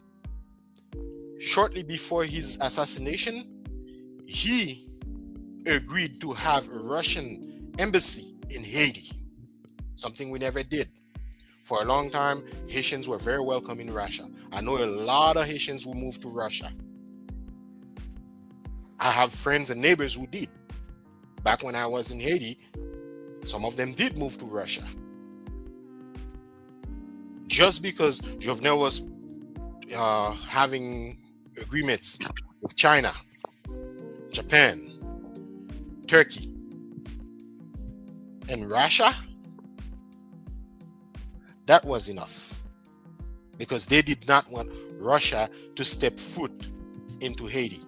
And at the same time, when Jovenel was asking for help to curb the gang violence, and America was like, well, we can't deal with that. That's a Haitian problems. Russia offered help. Russia said, if you agree, I will send soldiers to clean. But do you know why Russia is helping, though, right? Because they get a geographical location that's closer to the United States. Exactly.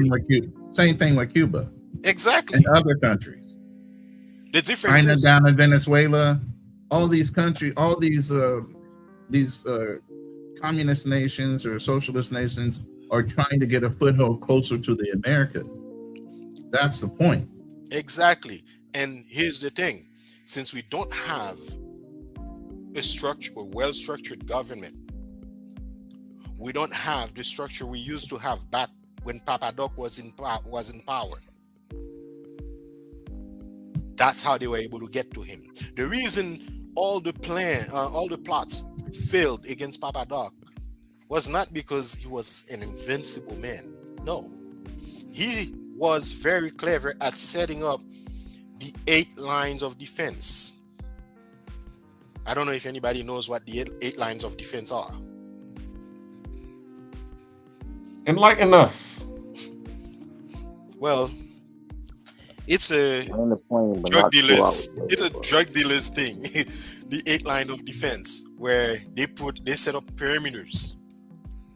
The first line are just farmers, but they're not farmers really. They are disguised as farmers, Lookouts. Okay. Yeah. Mm-hmm. The second line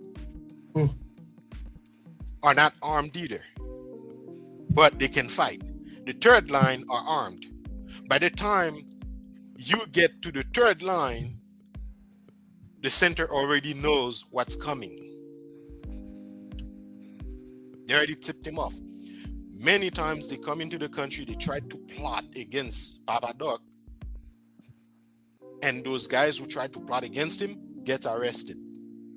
Some of them, they plan everything with the locals, and the locals led them directly into the police station, the disguised police station.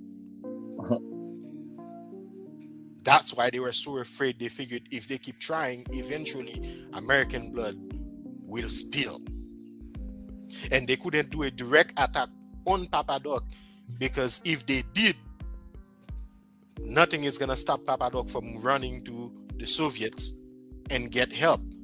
Cuba was right next door. As a matter of fact, you can stand on Haiti's mountain, furthest peak, and you're looking at Cuban lights on the horizon. That's how close they are. Like literally 15 minutes by boat. So for those that don't understand, line of sight on the water is 25 miles. So it's less than 25 miles wide. Probably. So that's the reason. But now, since we don't have any of these in place, we don't have a way to actually protect the president or any government officials in reality. So they were able to get to him because they're afraid he was gonna go to the enemy, I would say, to the competitor.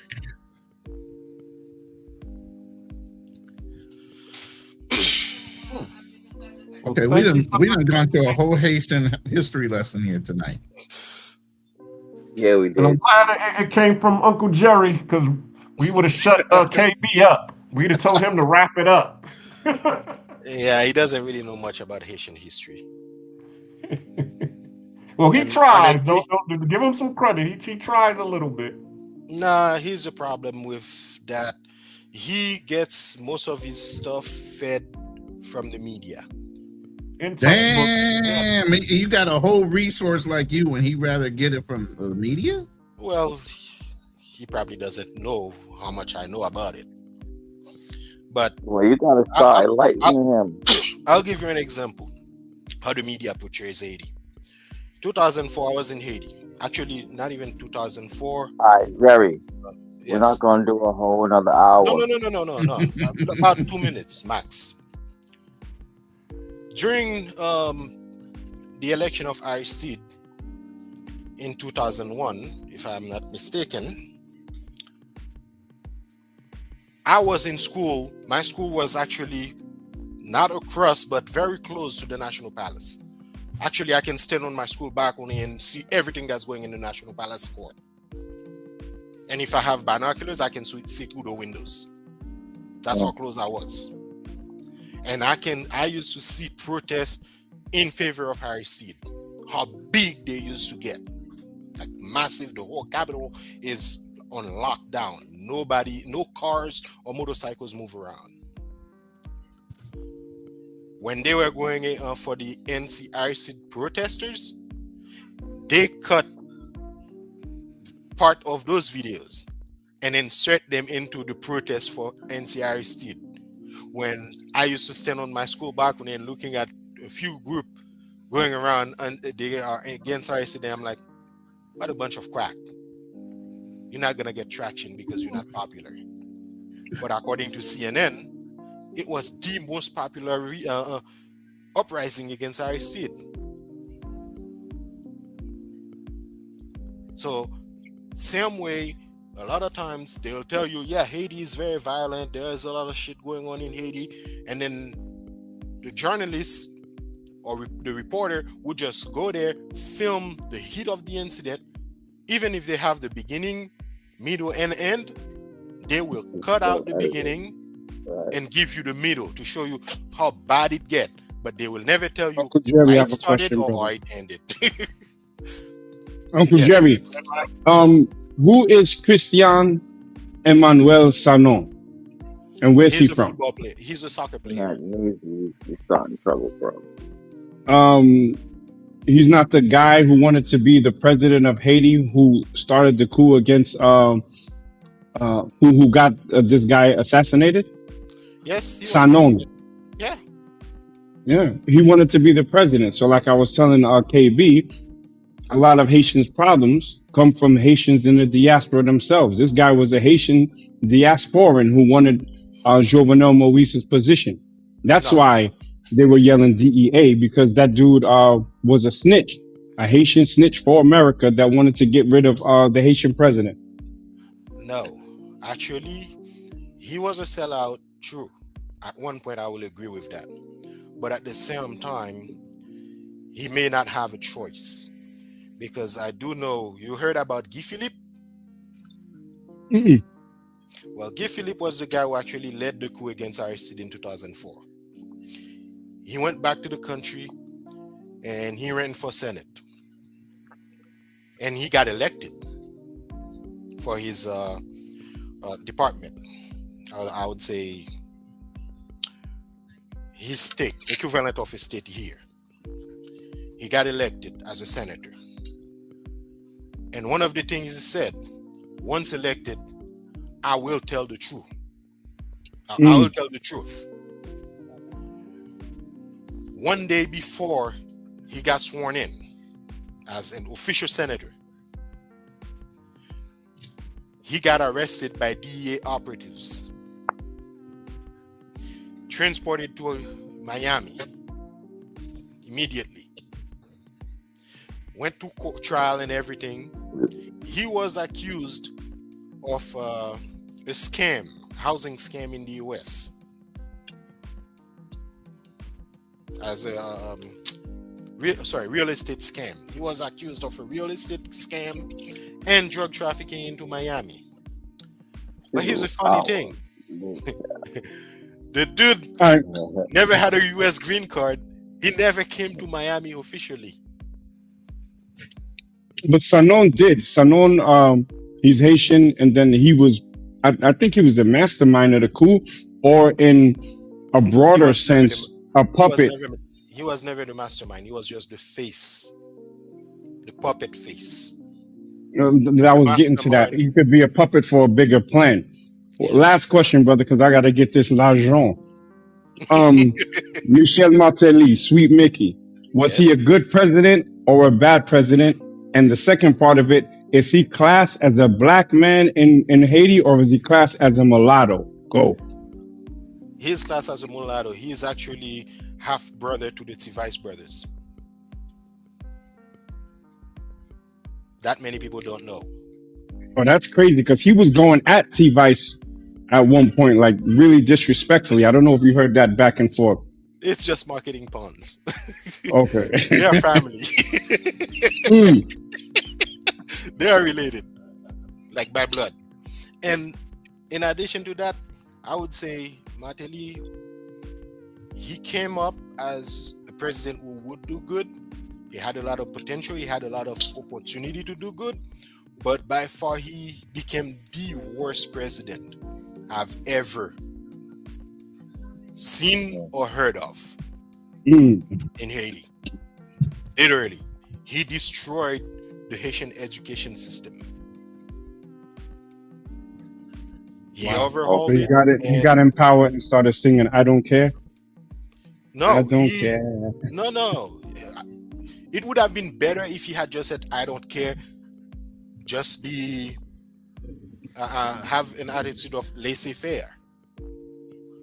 But he didn't. He actually went and changed things. He got rid of a lot of things. One of the things he got rid of is global history in Haiti. He got rid of the study of literatures, where kids go to school, they just learn A, B, C, D, okay, verb, subject, accord, and that's it. You're good to go. You know how to read. But you don't know how to think. You don't know how to analyze. You don't know how to make decisions. And these are the kids now I've had to deal with. They're like in their 20s, maybe in their 30s now. And there are a lot of subjects when I try to address, there are a lot of authors and philosophical subjects. When I try to speak with them about it, they look at me like, you're crazy. You're so old. This is a new age. He literally made it close to what America has right now. No they say that to us all the time there, brother. Join the crew. Well, Haiti is becoming that now. And it you too old to know. You a hater, OG. You don't know what's going on. Okay. We don't know what's going on. Sound like KB. KB be saying that age shaming. Yo, is Cool King still here? Yeah. I'm still here, brother. I'm just, He's sometimes fading I got like me. I'm fading too. right. No, I got. I'm gonna let KB take I got over. 2 ears. I got 2 ears and 1 mouth. Yeah. All right, King. You don't even have to explain how many ears you got, brother. We know how many ears you have. Yo, not crazy. Be quiet, bro. You had this conversation just go on for a whole half an hour because you want to start asking questions. You blaming me? You blaming me? Dog. Yeah, dog. With your fucking No, you know what inquisitive though? ass. You know what though? Now we know where KB gets that long-winded nature of his. It runs in the fucking family. It runs in the family. Right. Oh Lord. All right. See, he KB went over there and got took a cooked. nap. While I his cooked. uncle Yo, was first of all, talking, KB went and took a damn nap. He's yawning from he should have waking been up. taking notes. He should have been taking notes because he had to call the cavalry in after I hit him with the facts. Black American facts, and I ran circles around KB. He had to call Mama, Uncle Jerry. He had to call Mama, Uncle Jerry, and everybody Uncle else. Jerry, come help me. Uncle Jerry. Help me! Jerry Jr. KB is Jerry Jr. Not easy. Cut it out, bro. Now you starting to poke at this nigga again. All right. I'm gonna leave it alone, bro. What? I'm just gonna eat my clam chowder. All right, so we at 12 o'clock. This has been a great live topic. I appreciate you all joining the panel. Is there any final words? Let's start with Magnesi. Hey, let him play. You got 2 minutes. Let him play in 2 minutes, bro. Man, put down that ripple. Now, Nah, hey, I land the appreciate. plane in 2 minutes, bro. Don't worry about what I'm doing. You're stopping me from. I'm seeing the runway, brother, and you keep waving me off. All right, but no. First of all, I want to apologize to Black Cleaner for flipping on that other dude. I just couldn't stand the being cut off when KB and I was having a healthy dialogue, spicy but healthy. You know what I'm saying? Right. I crashed out. Come on, King. Don't come on, brother. Nah, we So like that salute to the though, bro. show. We like the controversy, bro. So we ain't gonna never, Okay, okay. stop that. But we just don't want it to get out of hand where you guys I are got talking you. over I each got other you. and nobody's getting the point across. You know what I'm saying? Yeah, and that's what I was trying to avoid. It was a glaze fest between KB and that other brother, and I couldn't take it anymore. But salute, and I just want everyone to remember this show as the show that the OG, the age-shamed older black man, put the beat on KB on history about his own country. He had to tap Shout out out to and call Uncle Uncle Jerry. Jerry, Mama KB, and Glaze Master to help him survive a debate with an old ass geriatric man. I'm fitting to go take my arthritis pills and rub my back. I'm out. Oh shit. Salute. Did he call us Mac half-century old OGs, something like that? Half-century OGs. Isn't that the name you came up with, KB? Something like that. Something like that, qualifying. I think I said qualify for some health benefits, some government benefits. Okay. I think it was more like any last words? Yeah, I think you need to sit down with Uncle Jerry a little bit and take some notes. I think it was like I don't even know what he said to you guys. Exactly. Like I said, you went somewhere and went to sleep. I was away. I think he said some shit like the OG educated panel or some shit like that. What he said was smooth as fuck though. He called niggas old, but he called niggas smart at the same time. He went to go get his bucket of ice cream, his bucket of Ben and Jerry's. What? Nah, I'm right here. What? You ain't let that go. That bucket thing is funny as hell. That bucket of ice cream. He said, "I don't even deal with the ice cream cone. Fuck that. Give me the bucket. I'm eating straight out the bucket. I ain't gonna 5 gallons worth of goddamn ice cream. Not 5. You're going kind of crazy there, but yeah, shit is fire. So what's your final perspective on the topic, KB? Before you head out. I mean, that was pretty much it. It's like people are just kind of ignorant about these types of things. A lot of the times immigrants, it's not so much that we think America is just that much better. It's just that there's not really a lot of other places that you can go. And, it doesn't help that, a lot of these countries make good faith efforts to ameliorate their situation. But there's a lot that goes into it than most people think. That's all. Okay. I thank you for having you. Thank you very much for coming out on the panel. Thank you for inspiring, or being a catalyst to have this topic. And we'll see you next month when we talk about race again. And we try to do this fourth Monday of every month. So the fourth Monday of every month. He said one of these shows is enough for a fucking Monday. month. I ain't talking Say about again? this shit for another 30 days. Fuck all that. Well, hey, because we moving on. I got another topic next week, so that's funny. Yeah, check us out next Monday. This is gonna be the topic right here. The latte. It's Money Mindset Monday, the first of the month. So we're gonna be talking about real estate and how people could, instead of investing in that latte every day, they could actually save that money and go buy themselves some land for cheap and work on the land and develop it and, be able to have a roof over their head.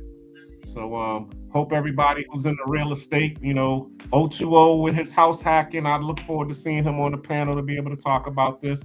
I'm gonna have a special guest come who actually is a friend of mine. Me and him have been in the military together, and he's also a real estate investor and was the one that also inspired me to be able to buy real estate myself. So he's going to come on the panel as well. But yeah, everybody, I would definitely love to have you all and hear your perspective on next week's topic. But yeah, as I said, we're trying to keep it in order. And I appreciate everybody coming on the panel. What do you have to say, Ronan? I mean, it was a great live. It was a lot of information given out, different perspectives. I love the history lesson with Haiti, but that wasn't necessarily the full brunt of what we were supposed to be talking about. But like I said, Right. KB, you need to sit down and learn some history from your uncle, man. You know, I think you'd be a that's lot my better brother. off. What are you talking Oh, about? that's your brother, Jerry? Yeah, bro. Yeah, man. Oh, you got Like, a couple brothers over there? I know Alex. I didn't know there was a Jerry brother too. yeah, it's just two. Just two. He's the eldest. Oh, okay. He much older than y'all? He's like 40. Okay. Well, damn, you say that like it's a bad thing, bro. Well, I just said he's like 40. Come Y'all on, really make me old. The sister came up here Bruh. talking about the seniors, the elders at 61. I'm like, God damn. She's saying elders, and now you saying, oh, he's 40 something. I'm like, God damn, man, come on. We still young in this Salute to Miss game, Maya man. for joining the panel. Yes, ma'am. Definitely loved having the Yes, sir. But the no, enlightening it was a energy great coming show. to Like the I said, panel. looking forward to your next one.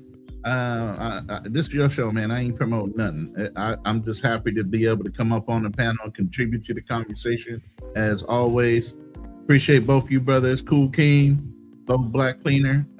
It should be in my chat. If you guys haven't subscribed to Black Cleaner, please do. Great information, great shows, always very consistent guys. You know what I mean?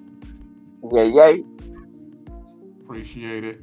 Also, Shout salute to you, to Ronan. Travel POV, and thank you, Travel POV, for the $5 cash app that he donated, the first donation that the channel has gotten. So I appreciate Travel POV be looking out for us, King, man. Now you better gave look us out for the- Just Dot. Just Dot loves to drop cash apps, so she might hit you I up know, too. man. Cause But it's called the door. we might need a next week you know, an opening and an ending with them, you know, with our theme music that we got going on. Shout to Travel POV for that. Yeah, he be dropping some bombs, bro. I've run two of his songs too for my show. So yeah, Travel POV got the intros on lock. Mm-hmm. So, I will say salute to so. Travel POV. And what you got to say, Cool King, before we head out? Not much. I like the panel this week. I like people that showed up. Shout to the second female to pop up on our panel and show love and follow through and be consistent with thorough comments. So shout to Miss Maya. And I'm looking forward to next week. We always do it how we do it, and we stay true to it. Next Monday will be another week down, another Monday up. So looking forward to it. Okay. All right. Well, I want to say this to everybody. I love the tribal space, and I love the fact that the tribal space is diverse and that we could actually have people from the FBA culture, the Jamaican culture, and the Haitian culture to be able to come and dialogue, and not only have this dialogue, but have it be a healthy dialogue. And I definitely do believe that we all can, sit down and work together as a family to be able to, get something going on that all of us can agree upon. Just as I was saying earlier, okay, yeah, we're over here and we're fighting the good fight, and we're the ones that started, this whole reparations argument. But this is also the catalyst that has also allowed the Jamaicans to actually petition their government themselves to petition England for reparations as well. So that's all we're looking as FBAs to do, is to also, be the ones, just like the Haitian Revolution of 1804. They was the beacon of light to show the rest of the world during that time that you can fight for your freedom and win. And that's what actually started, the slave revolts that was going on in Americas. And that also started the revolts that was going on in Latin America. Shout out to Simon Bolivar. We didn't even touch on that, how, Simon Bolivar actually went to Haiti and got, resources and backup and support to be able to free 5 of Latin American's country from Spain. So these are the things that if we start to work together, we will be able to do. We all can get reparations. You know what I'm saying? All we got to do is be able to come together and work and depend on each other as the foundation versus depending on their system. Because the thing is, when we start to depend on their system and them extra butter biscuits more than we depend on each other, that's when everything starts to fall apart. So I'm gonna end there. The extra butter biscuits. That's what it is. They looking for extra, from the master's table, and the master knows that, so they're able to exploit that, and that's the thing that we definitely need to stop. So with that, I land. I appreciate everybody on the panel: Prime, Vacation Time Orion, Magnesi, Maya. Did I forget anybody? KB, Ronan. So many people, man, came up today. That was a lot. Yeah, and I appreciate it. Every one of you all to be able to come up here and say your piece. And I look forward to having you all come up and give us you all's perspectives on each panel. All right. Look forward to seeing you all next week. Thank you, and we're out. Yes, sir. Love, peace, and here, Greece. Till next time, folks. Peace.